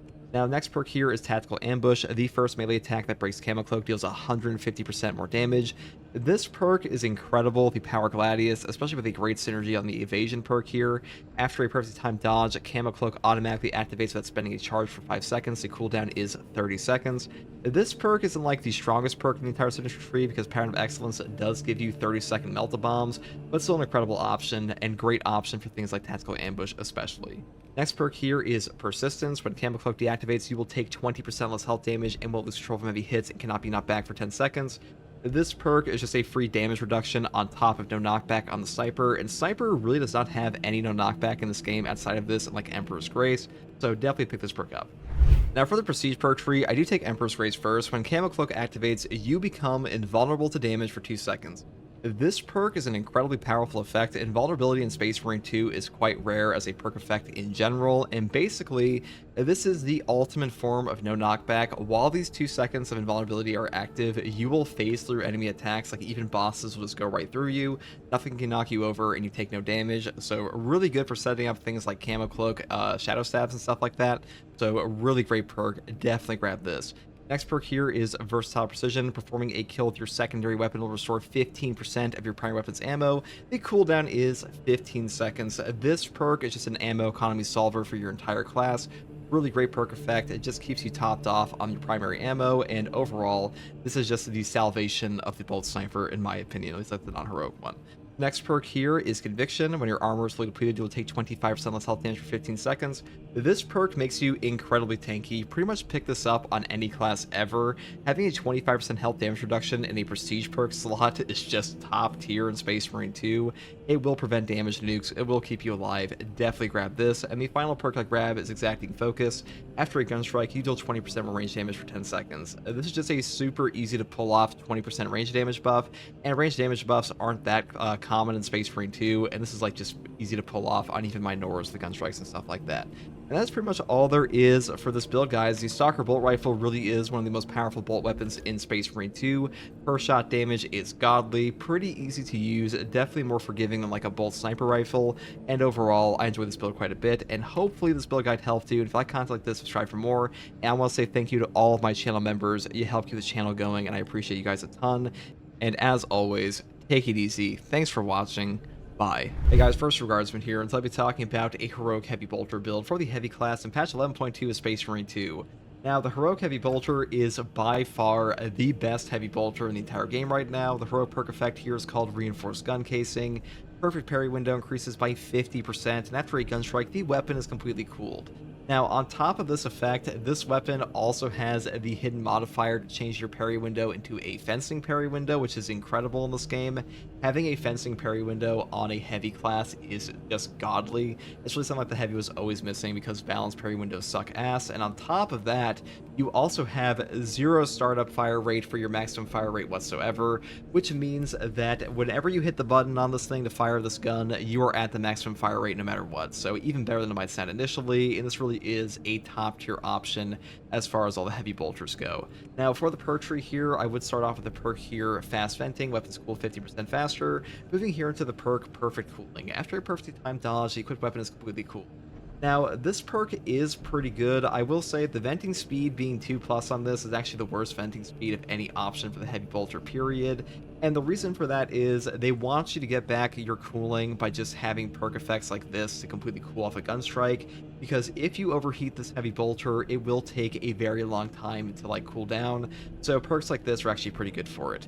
Next perk here is Increased Capacity. The maximum ammo reserve of this weapon by 20%, and then I move down here into the perk Headhunter for headshots dealing 10% more damage, and then I pick up the perk over here, Adamant Restoration. When your health drops below 30%, your ammo reserve is stored by 25% of the maximum capacity. Cannot exceed maximum ammo capacity. The cooldown is 30 seconds. This perk is very good. It is even better with the perk over here, Fortitude. If you decide to take this for health increase of 30%, this on top of Conviction will make you very tanky, so sitting at a low HP to trigger that perk over and over is really not hard at all. Though today I am taking Strategic Stand because I want to have no knockback in my heavy stance, which is why I'm skipping over the perk over here with Heavy Immunity, because like usually I would pick this up, and if you are taking the perk Fortitude, I would definitely make sure to pick this up, but today I'm skipping over it because I am taking Strategic Stand for that reason. Next perk here is Heavy Might, and Heavy Might for a 30% damage increase in our heavy stance, and I move here into the perk Discipline. When you have low ammo, you will deal 25% more damage. This is a pretty substantial buff, and usually you will get your ammo drip fed back to you no matter what, thanks to perks here like Auxiliary Reload. This perk says that melee kills of Extremis level or higher enemies will restore primary weapons ammo by 1 magazine, and on a weapon like the Heavy Bolter or Heavy Plasma that has no magazine, you will get a percentage restore instead, so even better than it might sound initially, so really good for that, and a really good synergy with Discipline, because usually you will be at pretty low ammo regardless. Next perk here is Fast Venting. Moving up here into the perk Increased Capacity for even better ammo reserves. Then move down here into Perpetual Cooling. And the final perk over here with Divine Might. Damage increases by 10%. And that's pretty much all there is for the Heavy Bolter build. Now, for the secondary option, I do take a Heroic Heavy Bolt Pistol. This has the highest gun strike damage in the entire game. The Heroic perk effect here is called No Help Is Coming. Shooting enemy with the Elite Scream status stops you from calling for reinforcements, and headshots will kill in one shot. Now, unfortunately, in 11.2, this perk is still bugged. Body shots will not stop elites from calling for reinforcements, but headshots will still kill in one shot, so still a really good perk effect, just not working properly at the moment. And for the perk tree here, you have a couple ways you'd set it up. First, you set it up this way, going all the way down the bottom tree into Death Strike. Then we move here into the perk Great Might and up into the perk Discipline once again. Then I grab here the perk Strong Finish into Headhunter, Gunstrike Reload, and Tactical Precision. Now, alternatively, with the heavy class, you could take it this way, where you go all the way down the bottom perk tree, and instead of going for Discipline here, you just keep going down the bottom for the perk here, Able Damage. This one says, after using a class ability, damage increases by 20% for 10 seconds. Iron Halo is used all the time, so triggering this over and over is actually very easy. And the next perk here is Home Precision, moving up here into Gunstrike Reload again, and then we pick up Tactical Precision. Both of them are pretty good. They have different uses, because, Discipline is a very powerful perk, so if you want to pick it up this way, you definitely can, but that is up to you. Now, if you are fighting Chaos, I would probably take a Rate of Fire Plasma Pistol, because the Heavy Bolter really doesn't have any stagger at all, outside of, like, some headshot stagger, so having this, like, stop Soul Can Terminators and stuff like that can be pretty nice. And for the perk tree here, I would just set up this way. That's pretty much all there is for the secondary here. And now for our main perk tree here, I do take Restoration first. Killing 7 enemies in rapid succession restores 1 armor segment. Cooldown is 15 seconds. Now, any type of armor restore that's drip fed to you in Space Marine 2 is really good, because it will simply prevent you from taking any melee damage whatsoever while armor is remaining. And this also includes bosses, so any amount of armor restore in Space Marine 2 is just a very powerful effect. Next perk here, Strategic Stand. While in heavy stance, dealing damage restores 15% more contested health, and you will not lose control from heavy hits, and you cannot be knocked back, but you will not be able to move. Now, not being able to move really does not matter at all in this game, and also the 15% more contested health recovery with the maximum fire rate of our Heroic Heavy Bolter is really nice to have, and having no knockback on top of that gives us more perk options. Next perk here is Overwhelming Power. When Iron Halo is active, all of your team members within 10 meters deal 10% more range damage. This perk will trigger simultaneously with the perk over here, Brute Force, for a 25% range damage increase in total. Really nice to have, so I definitely do like grabbing this one, especially for a Heavy Bolter. Next perk here is Encompassing Aegis. All of your team members take 25% less damage from range attacks. This perk is incredible. It really makes you way tankier for like even classes like Tactical that have no damage reduction on their own, and by far the best team perk in this column. Next perk here is Consecutive Execution. Killing 7 enemies in rapid succession restores charged by 1. Cooldown is 90 seconds. Now, a 90-second Melt-A-Bomb will simply solve Extremis encounters all on its own. This is a top-tier perk in Siege Mode, Operations, and Hard Stratagems. Pretty much always pick this up for like a top-tier horde clear option. The next perk here is Power Regulator. Iron Halo loses energy 20% more slowly. Moving here into the perk Brute Force. When your Iron Halo is in cooldown, range damage increases by 15%. This range damage buff is just a free buff as far as I am concerned, because Iron Halo is used all the time as any heavy build ever, so pretty much always grab this, because Saving Grace is dog shit and the perk Wrath of the Imperium is super niche. And the final perk here is Offensive Capability. When active, Iron Halo will deal damage over time to all enemies within 5 meters. This perk overperforms all the times. It will wipe out Bramble, Cultists, Spore Mines, and stuff like that, on top of picking up free executes, like that free damage buff. So really nice to have, but I will say the perk here, Conversion Field, for a better ability charge for your entire team is also pretty damn good. This is up to you. Now, for the Prestige perk list, I do take the perk Auxiliary Reload first, for the reasons I mentioned before about ammo economy, into the perk here, Conviction, for damage reduction, because Conviction is a godly perk on like every class it is on, so definitely pick this one up. And the final perks I grab are Indomitable Spirit for no knockback on gun strikes, because having no knockback on gun strikes will save your life, get your HP back. And the final perk is Duelist. Perfect parry and perfect block windows increased by 25%. Now, this is kind of a meme because this gives you a 75% increased parry window on your heavy bolter, which is pretty funny, but you know, you don't really have to take this. I just took this because having that like fat window is just super entertaining. But if you want to take reverberating impact or exponential force, you definitely could. Now, one last thing I want to mention here is that the heavy bolter, as far as I am aware, currently in 11.2, it will only function as a fencing parry window here if you have the heavy bolter actually equipped. If you unequip this and like pull out your secondary for whatever reason. Hey guys, first regardsman here, and I'll be talking about a heavy plasma incinerator build for the Hey guys, first regardsman here, and I'll be talking about a heavy plasma incinerator build for the heavy class in patch 11.0 Space Marine 2. Now, the Heavy Plasma is one of the best guns in this game, and it really has been since the game came out pretty much. There was a very early buff to this weapon that made it significantly more powerful, and since then, it's really only gotten better. Now, the variant I've chosen today is the rate of fire version, because the rate of fire got buffed up in like patch 9.0 to charge significantly faster, and now has the fastest charge rate by a significant margin over all the other options. I will say though, the major downside of this version is that you will run out of ammo significantly faster than even the magazine capacity and the venting speed version here, but it's still the best option for DPS overall besides the heroic heavy plasma, and it is just a ton of fun to use and plop out a bunch of one-shotting orbs. Now, the first perk I take here is Common Cooling. Common shots generate 10% less heat. Now, common shots on the heavy plasma are super underrated. These things will basically one-shot any Minoris in the game. They give you back a significant amount of CHP, which is very powerful, and you're unaware of what the CHP even means. That's contested health, and getting back contested health in a single shot from a heavy plasma common shot is really useful, so definitely a useful perk here. Next perk here is Rapid Cooling. After killing 7 enemies in rapid succession, this weapon does not heat for 10 seconds. Cooldown is 15 seconds. This one actually triggers more than you'd expect. It's actually pretty easy to pull this off versus a Minoris Swarm and just get like a bunch of charge shots off very quickly, especially with the rate of fire version here. So a pretty decent perk. Moving here into the perk Heavy Velocity. While in heavy stance, shots charge 15% faster. This is really nice to have. I mean, the charge rate on this thing is already pretty damn good, but this perk on top of that, it makes it even faster. And then we move down here into like the most important perks, with Plasma Collection increasing your reserves by 20%, and the perk over here, Efficient Charge. Charge shots from this plasma weapon use 2 less energy. Without these 2 perks, you will run out of ammo on this weapon in like 2 seconds. I think these are like the 2 most mandatory options, especially this one, especially if you're using the rate of fire version, because it is just a horribly ammo inefficient weapon. It is a horrific amount of ammo usage in this game. Probably like the most ammo hungry gun in the entirety of Space Marine 2 besides the plasma pistol as your secondary, but you know, that is the trade-off for this gun overall.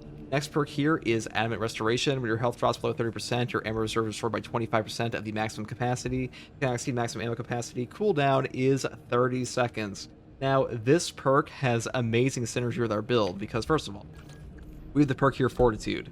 Health increases by 30%. This makes you tanky in base, almost baseline as tanky as a Bulwark is, because he has a starting HP increase of 30% just like you. But if we stack on the perk Conviction for a 20% health damage reduction when our armor breaks on the heavy class down here in our prestige perk tree, you are now baseline as tanky as a Bulwark with one of his core perks, which is pretty insane. And you know what that means for a perk like Adamant Restoration? It means that being below 30% HP or around 30% HP in Space Marine 2, as your health gets lower, you get increasing amounts of damage resist in like 4 increments, and that on top of things like Fortitude and Conviction makes your effective HP insane. So Adamant Restoration, really easy to trigger over and over off the 30-second cooldown.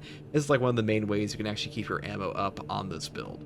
Next perk here is Heavy Fire, moving up here into the perk Supercharged Shot for 10% more damage on our charge shots. Then I grab the perk here, Heavy Immunity. While in heavy stance, you don't lose control from heavy hits. This perk is also pretty much mandatory. Without this perk, you will get knocked around where you would otherwise not be. This is like one of the most important perks on pretty much any heavy weapon in the game. You can find it over here as well with the heavy immunity in the multi-melta, heavy immunity on the heavy bolter. It's top tier on all of them. I pretty much always grab this. And the only reason I would not take this perk is if I'm taking the strategic stand perk for no knockback here, because it has the same effect. So just keep that in mind. Now, the final perks I grab here are Retaliation for 25% more damage after a perfect time dodge, and then we take the perk here, Charge Cooling. Charge shots generate 10% less heat, and that's pretty much everything there is to the heavy plasma setup here. Now, for my secondary here, I do take the heroic heavy bolt pistol. This thing is super underrated. A lot of people do not like this weapon right now. They hate the low magazine capacity, they hate the ammo reserves, Now, this weapon is better than most people think because the heroic perk effect here is called No Help is Coming. Shooting an enemy with the Elite Scream status effect stops it from calling for reinforcements, and headshots will kill in one shot. Now, I've seen some people actually misread this and think that headshotting any enemy in the game will just one-shot them with this heroic perk effect, and they don't realize it's only the reinforcement calling ones. That is basically how it works, but the big benefit of this perk is that being able to instantly kill a reinforcement calling enemy means that you will be avoiding not only a potential enraged enemy, because on absolute difficulty, if you interrupt a reinforcement calling enemy, they'll pretty much always go enraged in this game. On top of that, you'll be killing the potential for a horde, which all saves you a ton of ammo, because one-shotting a guy that would otherwise go enraged, that saves you some ammo, and then one-shotting the guy that'd be calling a horde on top of that also saves you the ammo. So that's why the ammo reserves on this are so low. I do think it's a little excessive to have it be this low, like the ammo reserves to be up by 20 or 30 in my opinion. Just bring it up to 80 or so. I think that would be fine, because this thing is pretty inaccurate as far as bloom goes anyways. But as far as other options go for the heroic perk effect, this one's really not that bad. And the firepower of this does have the highest gun strike damage in the entire game too, and it also hits like a truck just as a gun, so I do like this thing quite a bit. I think it's my preferred secondary at the moment, besides things like the rate of fire plasma pistol. If you want to take this one, you can obviously take the plasma pistol rate of fire and just build it this way, or even the new bolt pistol. But as far as this setup goes, I do go down the bottom row for things like Death Strike, which is after killing a majority level higher enemy in melee combat, you do 25% more damage for 10 seconds. This will trigger off a finisher and not just a melee kill. And then we move down here into the perk Able Damage. After using a class ability, damage increases by 20% for 10 seconds. This perk is incredible to give you a tremendous damage boost. So 20% for 10 seconds is very nice, and classes like Heavy, classes like Assault, and Vanguard, they will be using their Iron Halos, they'll be using their grapnels, they'll be using their jump packs all the time. So triggering this perk is very easy for us. And the final perks I grab here are all the way up into Tactical Precision and perks like Home Precision. That's pretty much all there is to it, because headshot damage is really all that matters on a weapon like this. So pretty good option, pretty fun to use, and honestly, one-shotting a reinforcement calling enemy in this game is hilariously satisfying on Tyranids, because you just watch all the little guys just plop around, and Chaos Spawn are also very obnoxious to stop reinforcement calls in general. That's pretty much all there is for the weapons here. Now, as far as the perk tree is concerned, we do take Restoration first. Killing 7 enemies in rapid succession restores an armor segment. Cooldown is 15 seconds. Armor restore is amazing in Space Marine 2. Any amount of armor restoration in this game, or armor remaining, will let you survive any melee hit entirely. You will take 0 damage from a Hellbrute Hammer or a Carnifex attack, even if you have a sliver of armor left. So really good perk effect here. 15-second cooldown for a drip feed of this is very nice. Also cycles back into your perk over here of Conviction very easily for that damage reduction. So this one is by far the best in the row. And also, you should take this because multi-kill does fucking nothing for you in this build, and auxiliary ammunition is god-awful. So definitely pick this one up. Next perk here is Fortitude for the reasons I previously mentioned. And moving here into the perk Overwhelming Power. When Iron Halo is active, all of your squad members within 10 meters deal 10% more range damage.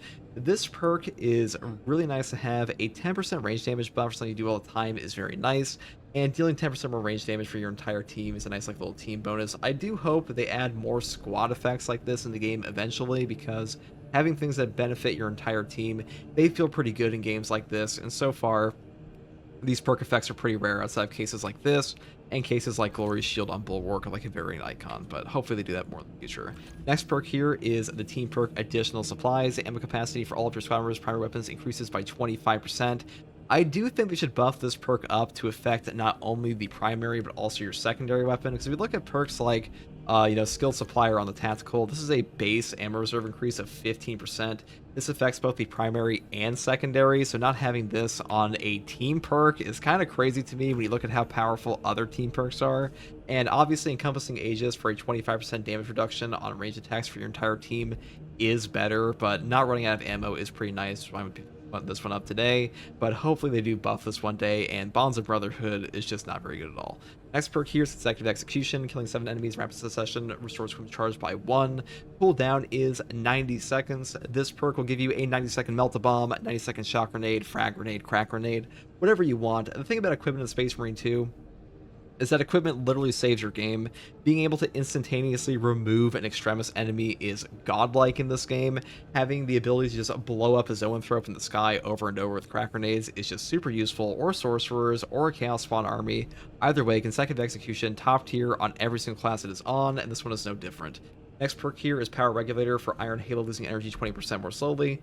I believe that this one comes out to giving you as much benefit or recharge rate on your field, on your Iron Halo I should say, as field adjustment does, without the durability loss, because of the way the slowed cooling does, or excuse me, the slow energy loss goes, it does make it come back about like an equivalent speed, I believe. I haven't tested that personally, that's what I've been told. Next perk here is Brute Force. When Iron Halo is in cooldown, range damage increases by 15%. I mean, just take this perk because Saving Grace is Donkey Kong Bongo Cheeks, and this perk here, Wrath of the Imperium, could be really good. It just requires you to expend all of your energy on your Iron Halo, and that sucks. And a 15% range buff for doing literally nothing but just playing your class, basically, is just way better than these two, plain and simple. Final perk here is Offensive Capability. When active, Iron Halo deals damage over time to all enemies within 5 meters.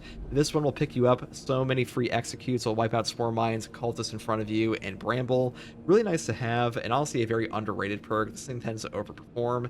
And Coolant Reserve needs like an entire rework, and like the only place that this actually functions with the new Friendly Fire modifier, where you can shoot your teammates in the face and then just like trigger this perk on purpose, basically. Or you can play with bots and just kill the bots, but just don't pick this up, basically. And the final perk here you can take instead is Conversion Field. When Iron Halo is active, all your squad members within 20 meters regenerate ability charge by 50% faster. This one is nice. You really notice this on classes like Tactical or Bulwark that have very long recharge rates on their weapons here, or not weapons, class abilities. But on a class like this, like by yourself, it doesn't matter that much. So I would pick up this one instead. Now, for the Prestige perk list, I do take Auxiliary Reload to maintain our ammo economy, Conviction for that damage reduction, Indomitable Spirit for no knockback on gun strikes, because getting no knockback on gun strikes in Space Marine 2, especially on a heavy class that has no knockback pretty much outside of heavy immunity, is godly. This will save your life. There are times as a heavy where you are, excuse me, fighting triple lictors or something like that, and you simply have to parry an enemy that will otherwise fuck you in the face. Yes, so that's my official statement for that. These lictors, well, the triple lictor will fuck you in the face without this perk, and taking this perk will save your life. You'll be shooting back at them, you will get all of your CHP back, and it's simply a godly perk for this class because no knockback effects in Space Marine 2, they really are just that good. Final perk here is Duelist, Exponential Force, or Reverberating Impact. I think all of these kind of give you equivalent value depending on like how you're playing, but these three I think are by far the best. I would pretty much take these on any build, and Home Precision, this one just sucks, so just don't pick this one up. And that's pretty much all there is for this build, guys. It does kind of suck the heavy. His perk tree selection really doesn't have a ton of incredible options. Like, there are very obviously best ones, like Encompassing Aegis is godly, Fortitude is amazing, Strategic Stand even is quite good. Overheat or Thermal Boost here is not super bad. It's just not as good as these other options, which is why 90% of heavy builds wind up looking the same, but maybe they'll rework it at some point, but for now it's just the way it is, and hopefully this build guide helped. The Heavy Plasma, it's a godly gun, it's super fun to use, you will one-shot. Alright guys, it is time to talk about the Heavy Bolt Rifle build for the Heavy class in patch 11.0 Space Marine 2. Now, the Heavy Bolt Rifle got a base damage buff in patch 11.0. Also, the 11.1 hotfix did make it so the scope variant has the proper buffs as well. Now, this one has the second highest headshot damage of any variant besides the firepower variant here. But the version I've chosen today is the ammo reserve and magazine capacity version because, unfortunately, the Heavy class has horrific ammo economy on this thing, and having a fat magazine is good for two reasons. Number one, you get to shoot for longer, which just helps you out quite a bit for like horde clear and stuff like that. And also, our perk over here, Auxiliary Reload, melee kills of extremis or higher enemies restore primary weapons ammo by one magazine, does get a better trigger off of this thing here. So pretty nice to have that 60 round magazine capacity to get 60 rounds back every single time. Now, for the perk tree here, I do pick up Headhunter first. Moving here into the perk Adamant Hunter, when your health is below 30%, headshots deal 25% more damage. This perk is really good on the heavy class because being around 30% HP or being below 30% HP really isn't too bad for him because he has the perk here Fortitude for a 30% HP increase, on top of Conviction over here for 25% less damage or less health damage for 10 seconds on armor break. So you're actually very, very tanky on this class, especially if you stack on Encompassing Aegis on top of all of this for a 25% range damage reduction. So being that low really doesn't hurt him like it does tactical. This is like the only benefit this weapon has on this class versus tactical, besides the perk here, Able Reload, that we'll get into later. Next perk here is Fast Reload, moving here into the perk Able Reload. After using a class ability, the equipped weapon instantaneously reloads. This does function with Iron Halo now, so really easy to instant reload this super fat magazine capacity, so really nice for that. Next perk here is Headhunter, moving up here into the perk Tactical Precision. Headshots deal 20% more damage, non-headshot damage decreases by 10%. Headshot damage is all that matters in this game compared to body shots, so pretty much always pick this up. Next perk here is Great Might, moving down to the perk Increased Capacity for even better ammo reserves. And the final perks I grab are Recoupment for armor at range and Rapid Health for when your health is below 30%. Killing 7 enemies ramps the session will restore your health by 10%. This is some of the only healing in the entire game for tactical and heavy, so really nice to have here, and like one of the only major benefits this weapon has are things like a heavy bolter, so I would definitely pick this up. And the final two perks are Perpetual Penetration and of course Divine Might for a flat 10% damage increase. And that's pretty much all there is for the heavy bolter. Now for the secondary here, I do take Retribution's bequest. This is the new heroic heavy bolt pistol with the heroic perk effect No Help is Coming. Shooting an enemy with the Elite Scream status stops it from calling for reinforcements, and a headshot will kill in one shot. Now unfortunately, the 11.1 hotfix broke this perk. You will not stop reinforcement calls on a body shot, only the headshots will kill in one shot, so it is only half working. Kind of funny that they broke this in a hotfix that was fixing up this weapon, because this thing actually had a broken hipfire for a while. The hipfire was like ridiculously inaccurate. Now they've actually fixed that up, but broke this in the process. So like maybe they'll do one more hotfix this year and fix this, but to be honest, I doubt it. We'll probably see this fixed in like patch 12 or something, but either way, this thing is still worth using because it has the highest gun strike damage in the entire game, and killing a reinforcement calling enemy in one shot is actually pretty damn good. Now for the perk tree here, I do take Divine Might and then move here into Perpetual Penetration, picking up Increased Capacity, Extended Magazine, and the best perk here, Death Strike. After killing a Majora's level or higher enemy in melee combat, you will deal 25% more damage for 10 seconds. This will also trigger off a finisher, so really easy to trigger even on like a heavy class. And the next perk here is Great Might, moving into the perk Strong Start, and then I pick up the perk Able Damage. After using a class ability, damage increases by 20% for 10 seconds. We do have Iron Halo, which we use all the time, so really good for us here. And the final perks are Home Precision, moving up the Gun Strike Reload, and of course Tactical Precision for more headshot damage. That's pretty much all there is on this weapon, though I will say, if you are going into Chaos for whatever reason with the Heavy Bolt Rifle, I would take the Plasma Pistol instead of the Rate of Fire variant, because having Stagger is just way better, and also headshotting Chaos Spawn or like stopping the reinforcement calls is kind of a pain in the ass of this broken perk at the moment, so I would just grab this instead. You know, that is up to you. Now for the perk tree, I do take Restoration first. Killing 7 enemies, rapid session, restores an armor segment. The cooldown is 15 seconds. This one's kind of a no-brainer because these two perks don't do anything for you here, really. Auxiliary Ammunition sucks, so maybe one day it'll be good, but it's definitely not today. And Armor Restore on a drip feed in this game is just super strong. Next perk here is Fortitude for health increase of 30%. Moving here into the perk Overwhelming Power. When your Iron Halo is active, all of your team members within 10 meters deal 10% more range damage. This perk will also trigger simultaneously with the perk Brute Force. When Iron Halo is in cooldown, range damage increases by 15%. These will give you like a 25% buff while Iron Halo is active. A pretty cool synergy there and really nice to have. Though I will say if you want to take versatility for like a 20% buff, your secondary weapon, especially on a plasma pistol, you definitely could. Next perk here is Encompassing Aegis. All of your team members take 25% less damage from range attacks. This perk is incredible. 25% less damage from range attacks will save your life, especially for squishy team members like the tactical, so really nice to have. And the next perk here is Consecutive Execution.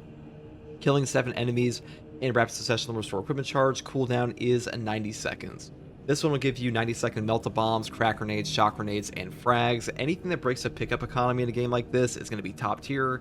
This one is no different. Next perk I take is Field Adjustment. Iron Halo recharges 20% faster, but durability is reduced by 25%.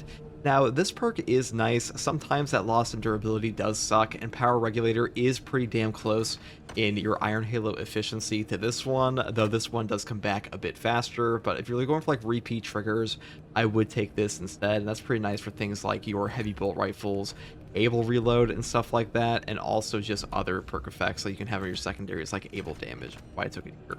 Though I will say, if you want to take Power Regulator, you can definitely do that. Next perk here is Brute Force. When Iron Halo is in cooldown, range damage increases by 15%. This is just a free range damage buff. Pretty much always pick this up because the perk up here, Saving Grace, is god awful, and Wrath of the Imperium does do a lot of damage, just like not super practical.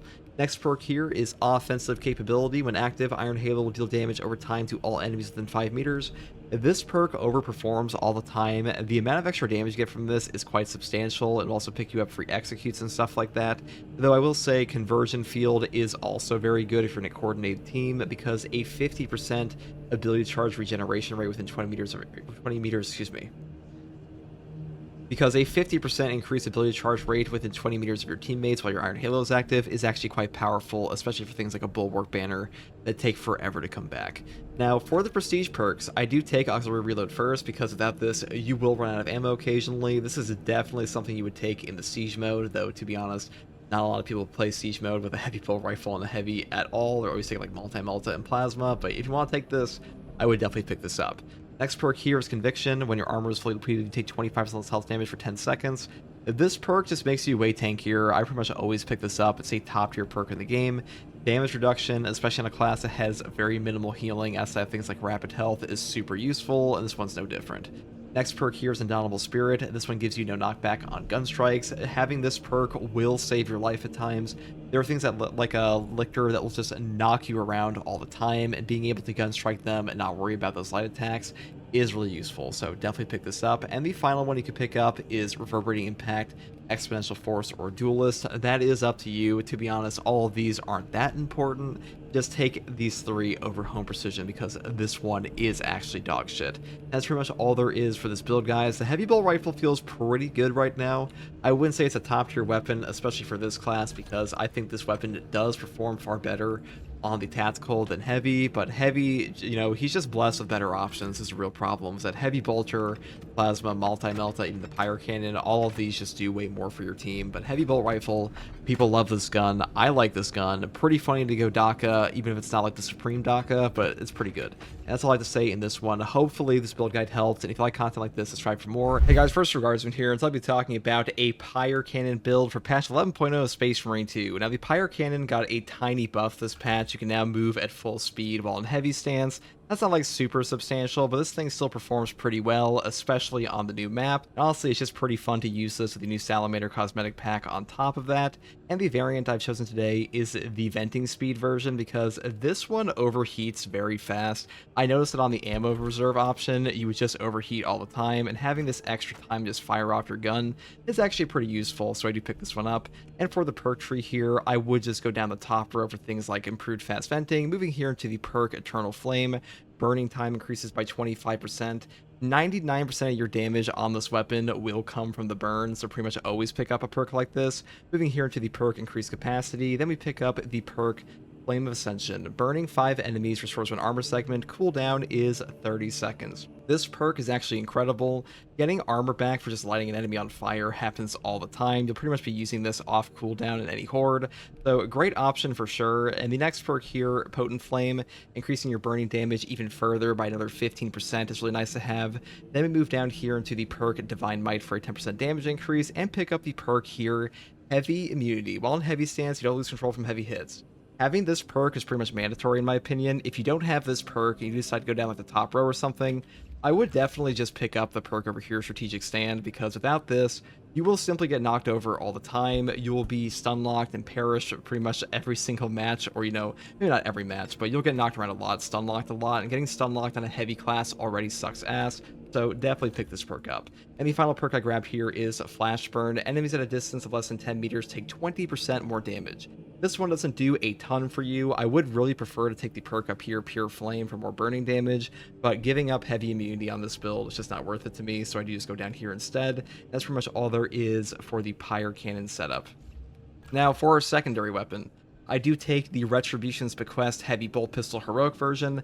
This weapon is actually really damn good. I think this one got a significant improvement over the PTS. It now has the highest gun strike damage in the game. The Heroic perk effect got a little buff here. It will now instantly kill enemies that are trying to call reinforcements on a headshot, and that is pretty damn useful. Like, this is significantly better than it was in the PTS, and overall, this is actually one of my favorite secondaries in the game. I don't think it's like overpowered or anything. It's just really strong, like maybe like an A tier, so definitely pick this one up if you're curious about what heroic weapon you might like, and this one does go on like basically every class. And now for the perk tree setup on this, I do just go down the bottom row because of things like Able Damage, getting 20% damage buff for using your class ability. This happens all the time on the heavy class, because a heavy class does use the Iron Halo pretty much all the time, so great perk for sure. And then I move here into the perk Home Precision, up into the perk Tactical Precision for more headshot damage. That's pretty standard setup for like pretty much every heavy bolt pistol in the game. That's all there is for the secondary. Now for the perk tree, you really don't have a ton of choices on heavy, to be honest, and 99% of builds on this class look the same because Restoration is just the best perk in this row for armor regen.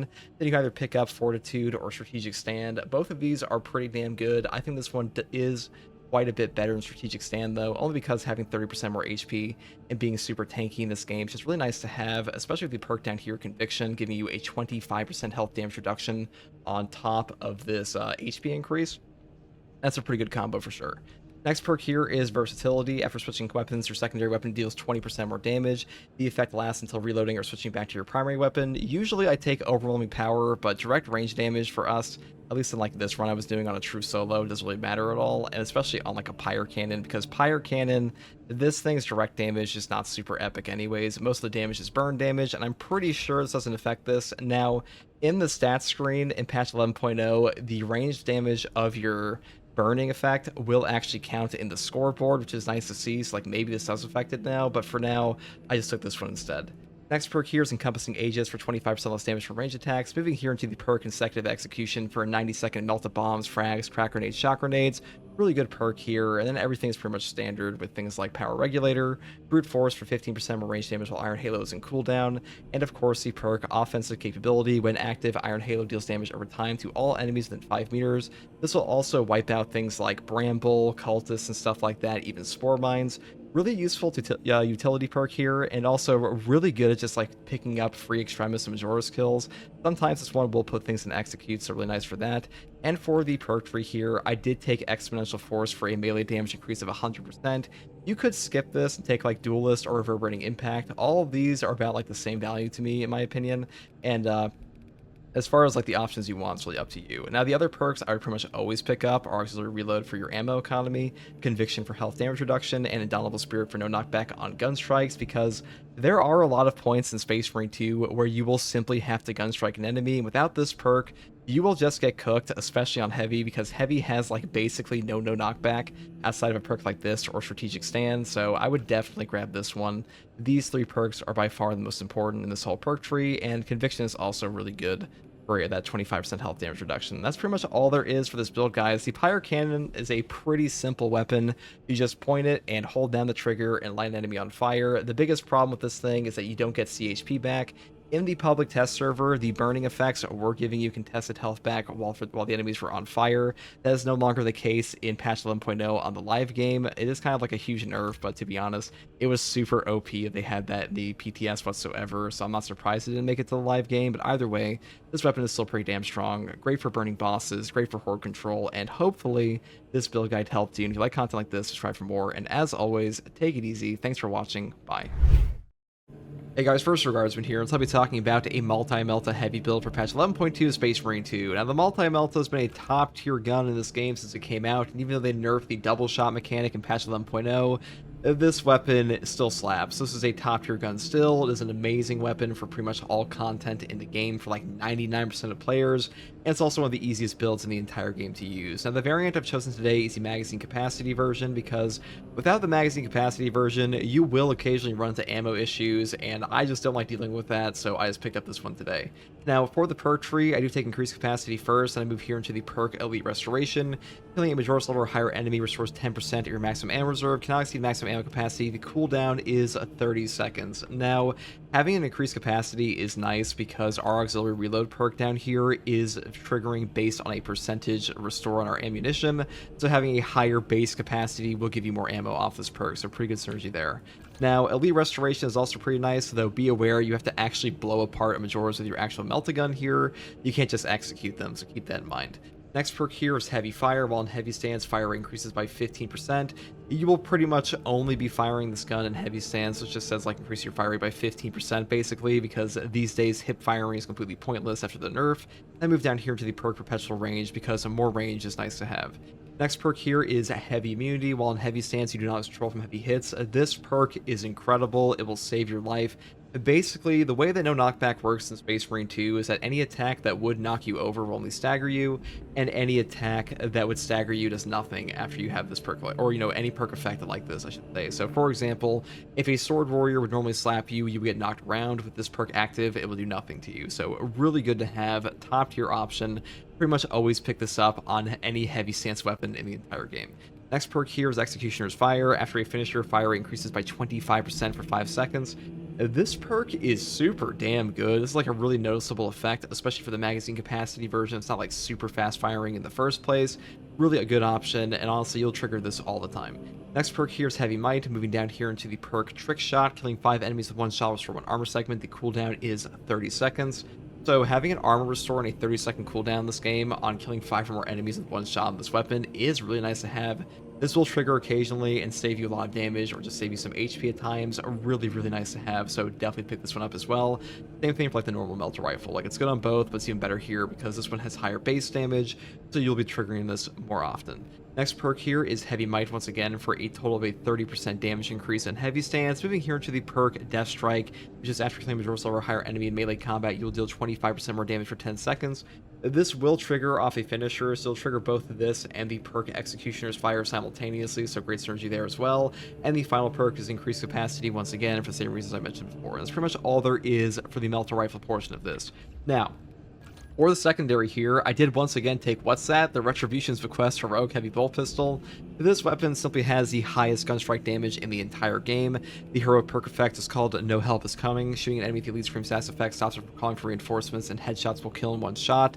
Even though this perk is currently bugged that body shots don't do anything to stop reinforcement calls, being able to kill an enemy in 1 shot, it's like trying to call for reinforcements, is super useful regardless, versus both Chaos and Tyranids, so a really great option here. I honestly love this perk effect, and they buffed this up in the official patch 11. It's been pretty top tier ever since. Now, for the actual perk tree here, I take Divine Might, moving here into the perk Perpetual Penetration.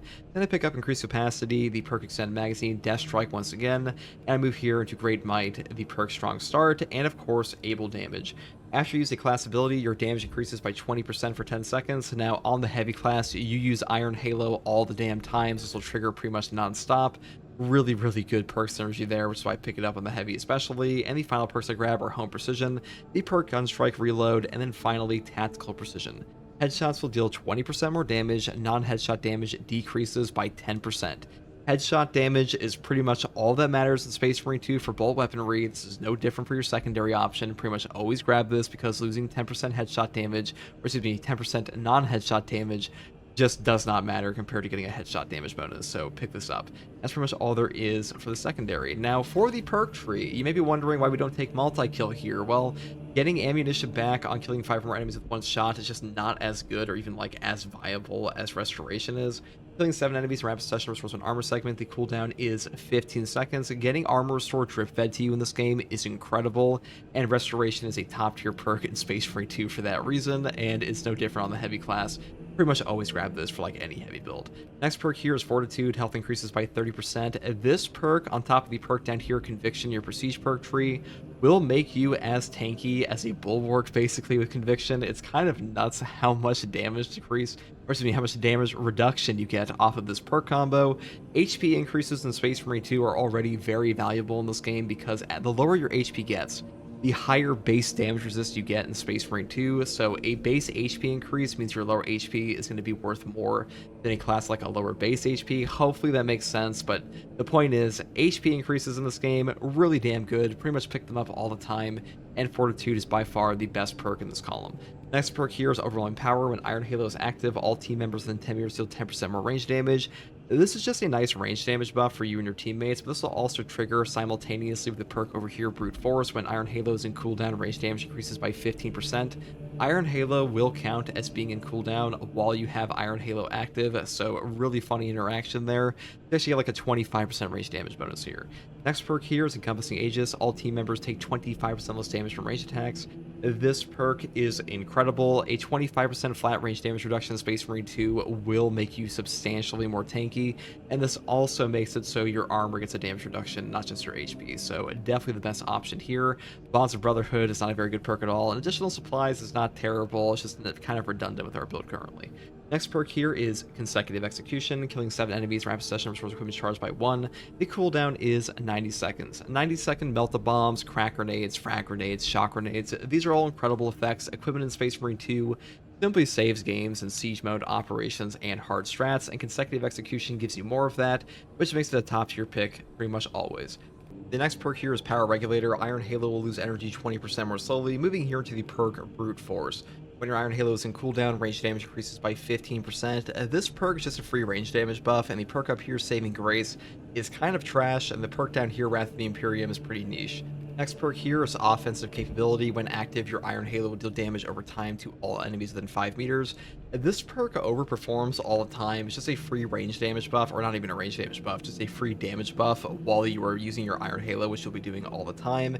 And occasionally it'll give you a life-saving execute, so really good option here. But I also want to mention Conversion Field, because Conversion Field, the ability to recharge here is also pretty nice to have, especially for long cooldowns like the Bulwark banner. Now, for the prestige perks here, I do take Reverberating Impact or Duelist first. These are both pretty good options, but the one I'll definitely pick all the time is Auxiliary Reload for our ammunition, because this one gives you ammo back on every Extremis finisher, which is super good to have. And the next perk is also top tier with Conviction. It gives you a 25% health damage reduction for 10 seconds on Armor Break, which makes you very tanky. And the final two perks, or the final perk I should say, is Indomitable Spirit. While performing a gun strike, you won't lose control from heavy hits, and you cannot be knocked back. This perk is incredible. No knockback on gun strikes will save your life, and this one is pretty much a must-have in my opinion. So if there's any three you should always take, is these, and then the last one can be up to you with like a Reverberating Impact, Exponential Force, or List. And that's pretty much all there is to say about this one. The Multi-Melta is still a pretty damn good gun. I mean, it did lose the double shot mechanic, but to be honest, that really doesn't matter too much, because this weapon was top tier way back when. It's no different now, because this one didn't even have that mechanic at launch anyways. It like came in for like 2 patches, and now it's gone. But you know, this gun really is just that gun. And hopefully this build guide helped you. If you like content like this, subscribe for more. And as always, thank you for watching. Take it easy. Bye. Hey guys, FTG here, and so I'll be talking about a Heroic Heavy Plasma build for the Heavy class in patch 11.1 of Space Marine 2. Now, the Heroic Heavy Plasma Incinerator has a pretty tremendous damage output. This thing has the Heroic perk effect here, Plasma Hail, and Heavy Stance, you get an increased rate of fire instead of charge shots. Now, because of this, your weapon becomes fully automatic in Heavy Stance, but you cannot do charge shots at all in this weapon. It does not matter if you're in Heavy Stance or not, you simply cannot do charge shots on the Heroic Heavy Plasma. But that being said, the damage output of those rapid shots is still very powerful, so still definitely worth tanking. But the unfortunate part of this weapon on top of that is that the ammo economy is god-awful. The Heroic Heavy Plasma has the worst ammo economy in the entire game for a plasma gun, in my opinion. I think the only thing that's competing with this is the secondary rate of fire plasma, though I will say, if you are careful with your shots and you do build it properly, you can still fire for quite a while. Now, the first perk I take here is Fast Venting. Weapons cool 15% faster. This perk is kind of useless on this gun, but to be honest, most cooling and overheating perks are kind of useless on this, because if you're unaware, the Heroic Heavy Plasma has the ability to instantaneously cool itself if you hit your reload button every single time you fire it in Heavy Stance.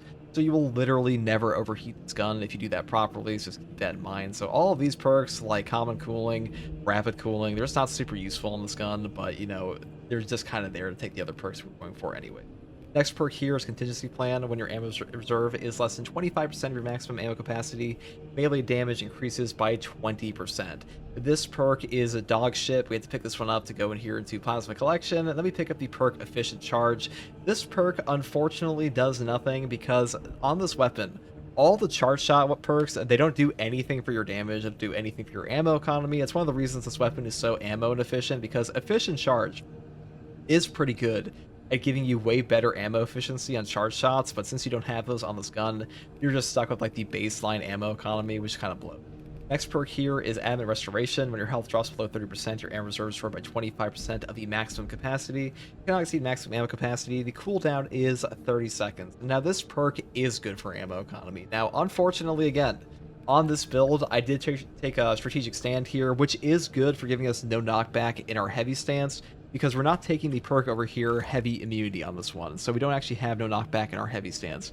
And having no knockback in Heavy Stance is pretty damn useful, because without this, you will be knocked around all the time in some certain areas, things like Sword Warriors, stuff like that, which does blow, but hopefully, you know, you'll be able to make up for that by taking strategic stand. And if you do want to take Fortitude here, for a health increase of 30%, you can do that. You can skip over Strategic Stand and skip over the heavy immunity perk, just go full ammo economy. But the bigger issue there is that you will not be able to survive certain sword warrior combos at times, which does suck, but you will be able to trigger your adamant restoration perk more often because you'll have access to things like fortitude and conviction, and fortitude and conviction make you so damn tanky that being below 30% HP or being around a 30% HP level is not too bad for you. You can trigger this off cooldown very easily, and it does help your ammo economy a ton. So if you want to skip over these perks here and not take things like Plasma Collection to up your ammo economy at a baseline, you could take Fortitude and skip over Stand and just have this perk trigger over and over. In some cases that can be better, in some cases that can be worse. Hopefully that makes sense. The point is, this gun's ammo economy kind of sucks. Next weapon here, or next weapon perk here, is Heavy Fire. Moving here into the perk Weapon Strike for a melee damage increase of 50%.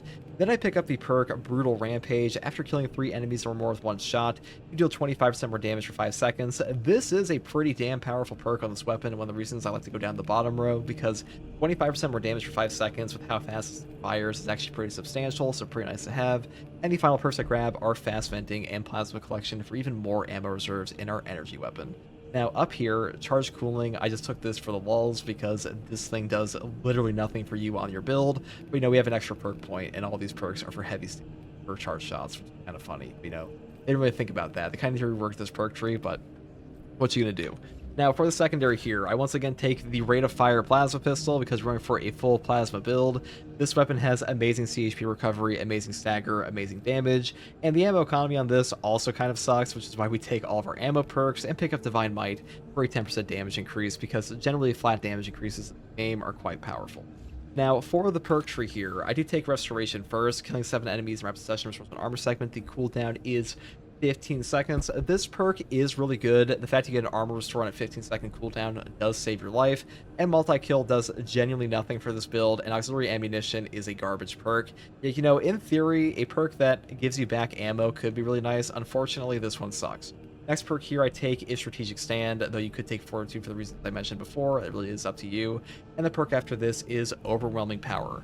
When the Iron Halo is active, all of your squad members within 10 meters deal 10% more range damage. This perk is very nice to have, and also if you combine this perk with the perk over here, Brute Force, when Iron Halo is in cooldown, range damage increases by 15%, you can actually get both of these perks off simultaneously. They will trigger when you have your Iron Halo active, because your Iron Halo will go active, and it will instantaneously go in cooldown, or it will count as on cooldown. So you get the 15% buff from this, and the 10% buff from this for like a 25% range damage buff, which is pretty nice to have. Next perk here is Additional Supplies. Ammo capacity for all of your squad members' primary weapons increases by 25%. I just take this because more ammo is pretty nice on this gun, and if you want to take Encompassing Aegis, it is definitely better. Now, the perk over here, Power Regulator. This one is kind of a controversial pick. I've had somebody tell me once that Field Adjustment and Power Regulator, they do come out to like the same energy saved as each other, except this one just gives you no loss in your durability, because this one reads, Iron Halo will recharge 20% faster, but its durability is reduced by 25%. It does feel like that statement is true. I have not personally tested whether or not Power Regulator saves you as much as Field Adjustment does, but I think it does feel overall better anyway, so I do pick this one up. Now, Consecutive Execution is the other perk I take here, because a 90-second Melt-A-Bomb, Crack Grenade, Shock Grenade, and Frag, that's just a really useful thing to have in this game. Melt-A-Bomb save your runs all the time, so Consecutive Execution is a great perk. And the final perk here is Brute Force for the reasons I mentioned before, and the final perk is our good old offensive capability. When active, Iron Halo will deal damage over time to all enemies within 5 meters. This one overperforms all the time. It will pick you up free executes on Majoris, Extremis, and even bosses at times. Free damage is free damage. This one's very nice. I am playing like with a team, but still, even in teams, this one's pretty good. Though I will say, if you want to take Conversion Field instead for an ability charge at 50% faster for all of your teammates, this one's also very good. So definitely pick this one up if you want, but I do like offensive capability a little bit more. Now, for the Prestige perk tree, I do take Auxiliary Reload first, because this one just gives you more ammo for every Extremis kill, and like I said before, and will say many times again, this weapon's ammo economy sucks, so definitely pick this one up, and to be honest, pick this one up for like basically any heavy stance gun in the entire game. Now, next weapon perk here, or Prestige perk, is Reverberating Impact, and then I pick up our good old Indomitable Spirit, and I pick up Duelist, and not Duel. I pick up Conviction.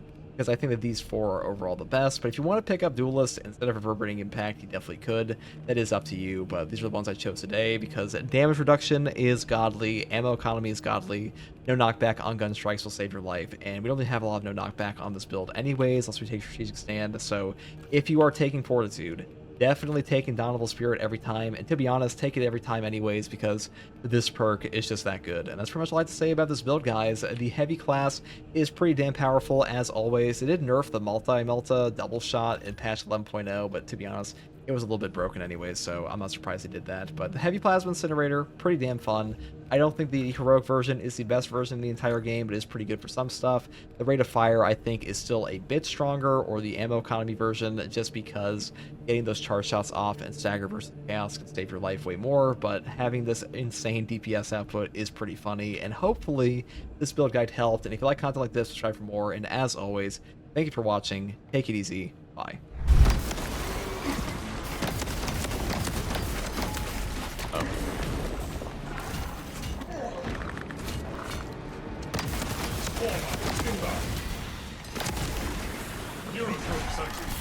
Engagement reported.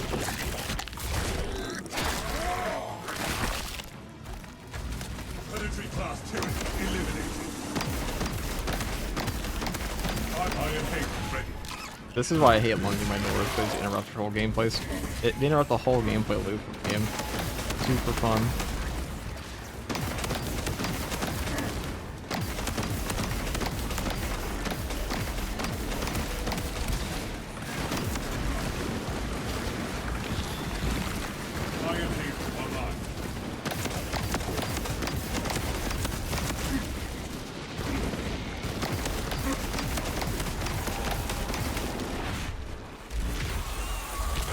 There we go.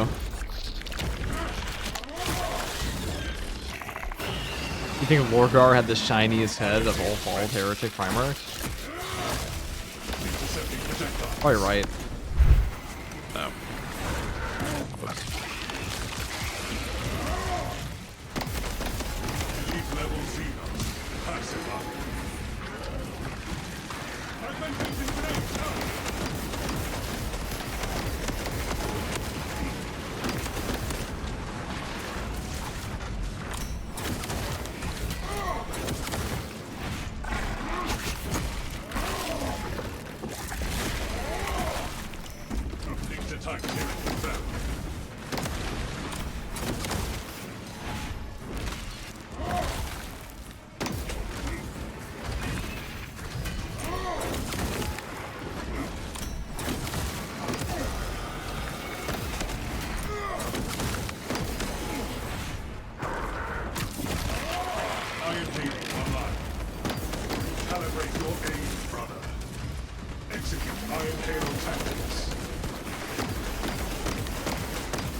Oh no, my teammate got. Why did it come down to me? Why would you do that?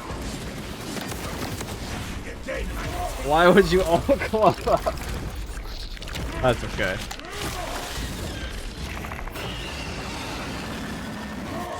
We were fine. I wasted my sim there. What an unfortunate event that was. Eliminated Neuros.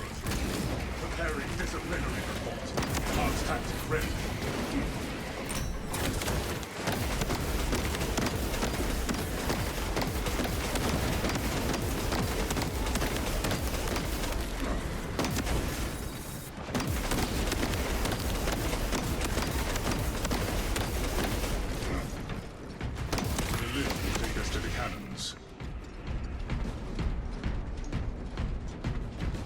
Send me up, send me up.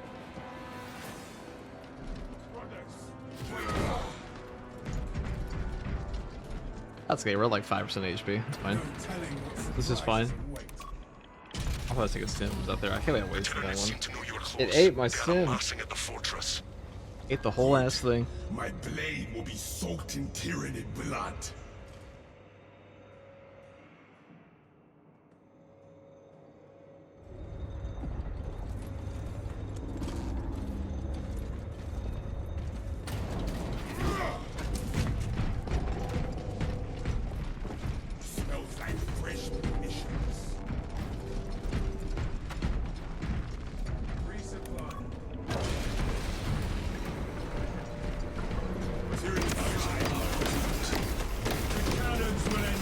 I think I'm gonna hit something here, yeah.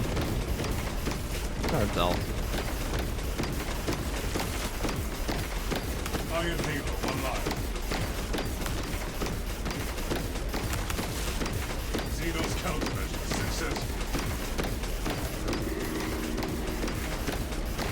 He is proper artillery.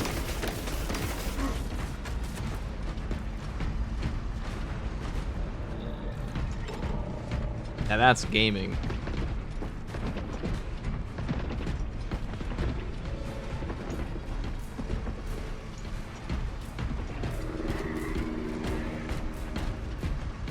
Hellblaster style? Yeah, Hellblaster volley gun. That's a good reference. The heavy sniper.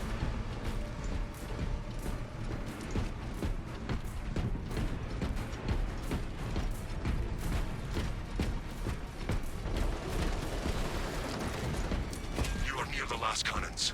You will need to find the manual controls to operate them. I'm gonna take this. Control console is within sight.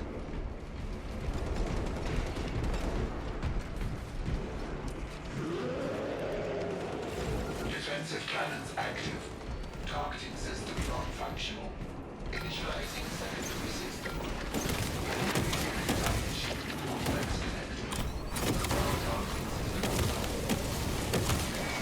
Evacuating the service car will relay your target to the system. Upgrading all missiles.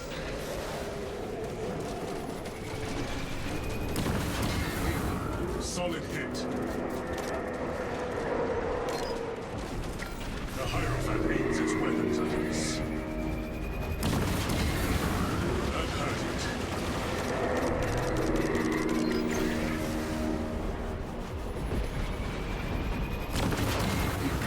Solid hit.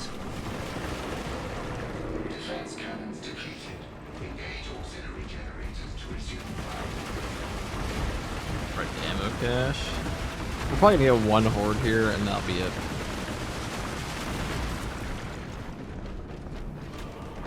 Not too bad. Dares to attack us.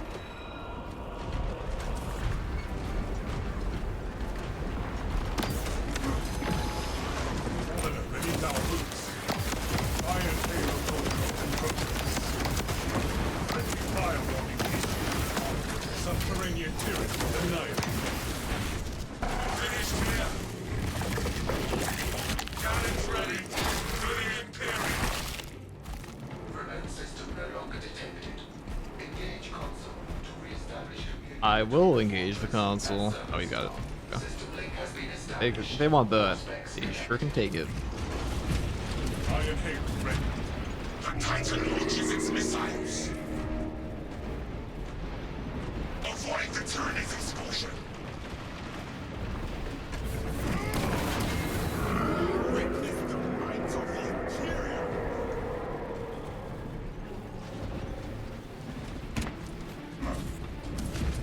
The Tyrannid dares to attack us. Ha! It got me.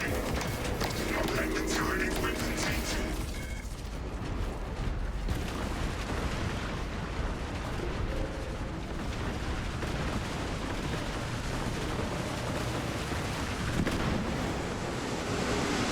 The Titan launches its missiles. Oh shit. Keep away from the Xenos burst.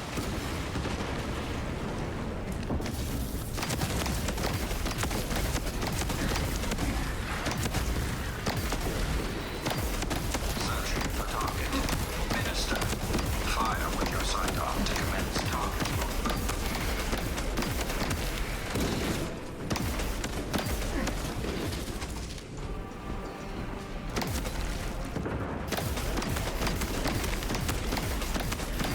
High priority. The Tyrannid dares to attack us.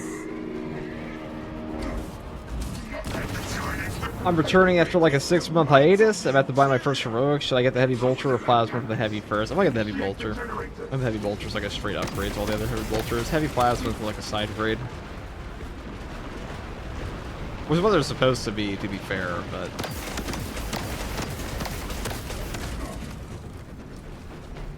Ammunition restocked. at long last.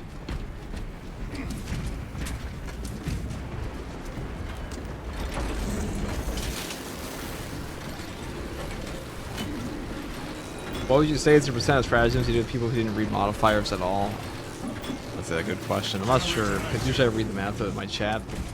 Cannons ready. That's what I play with. But, with random pubs, I got no clue. Kind of impossible to know, right?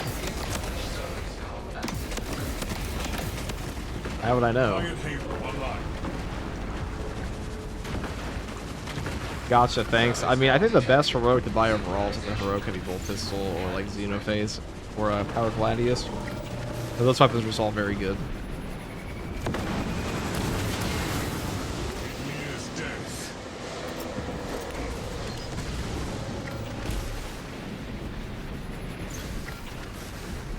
It expels its pollution. Steer clear of its foul projectiles.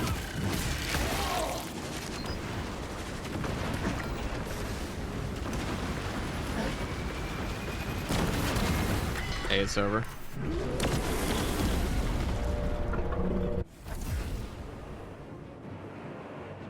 That's really not too bad.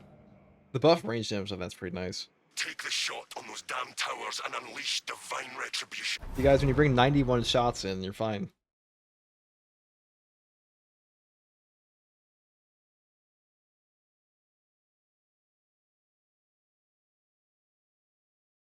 They put the Price is Right wheel in the game. Pretty funny thing. We'll see how much damage that was, though, in this 15-minute loading screen.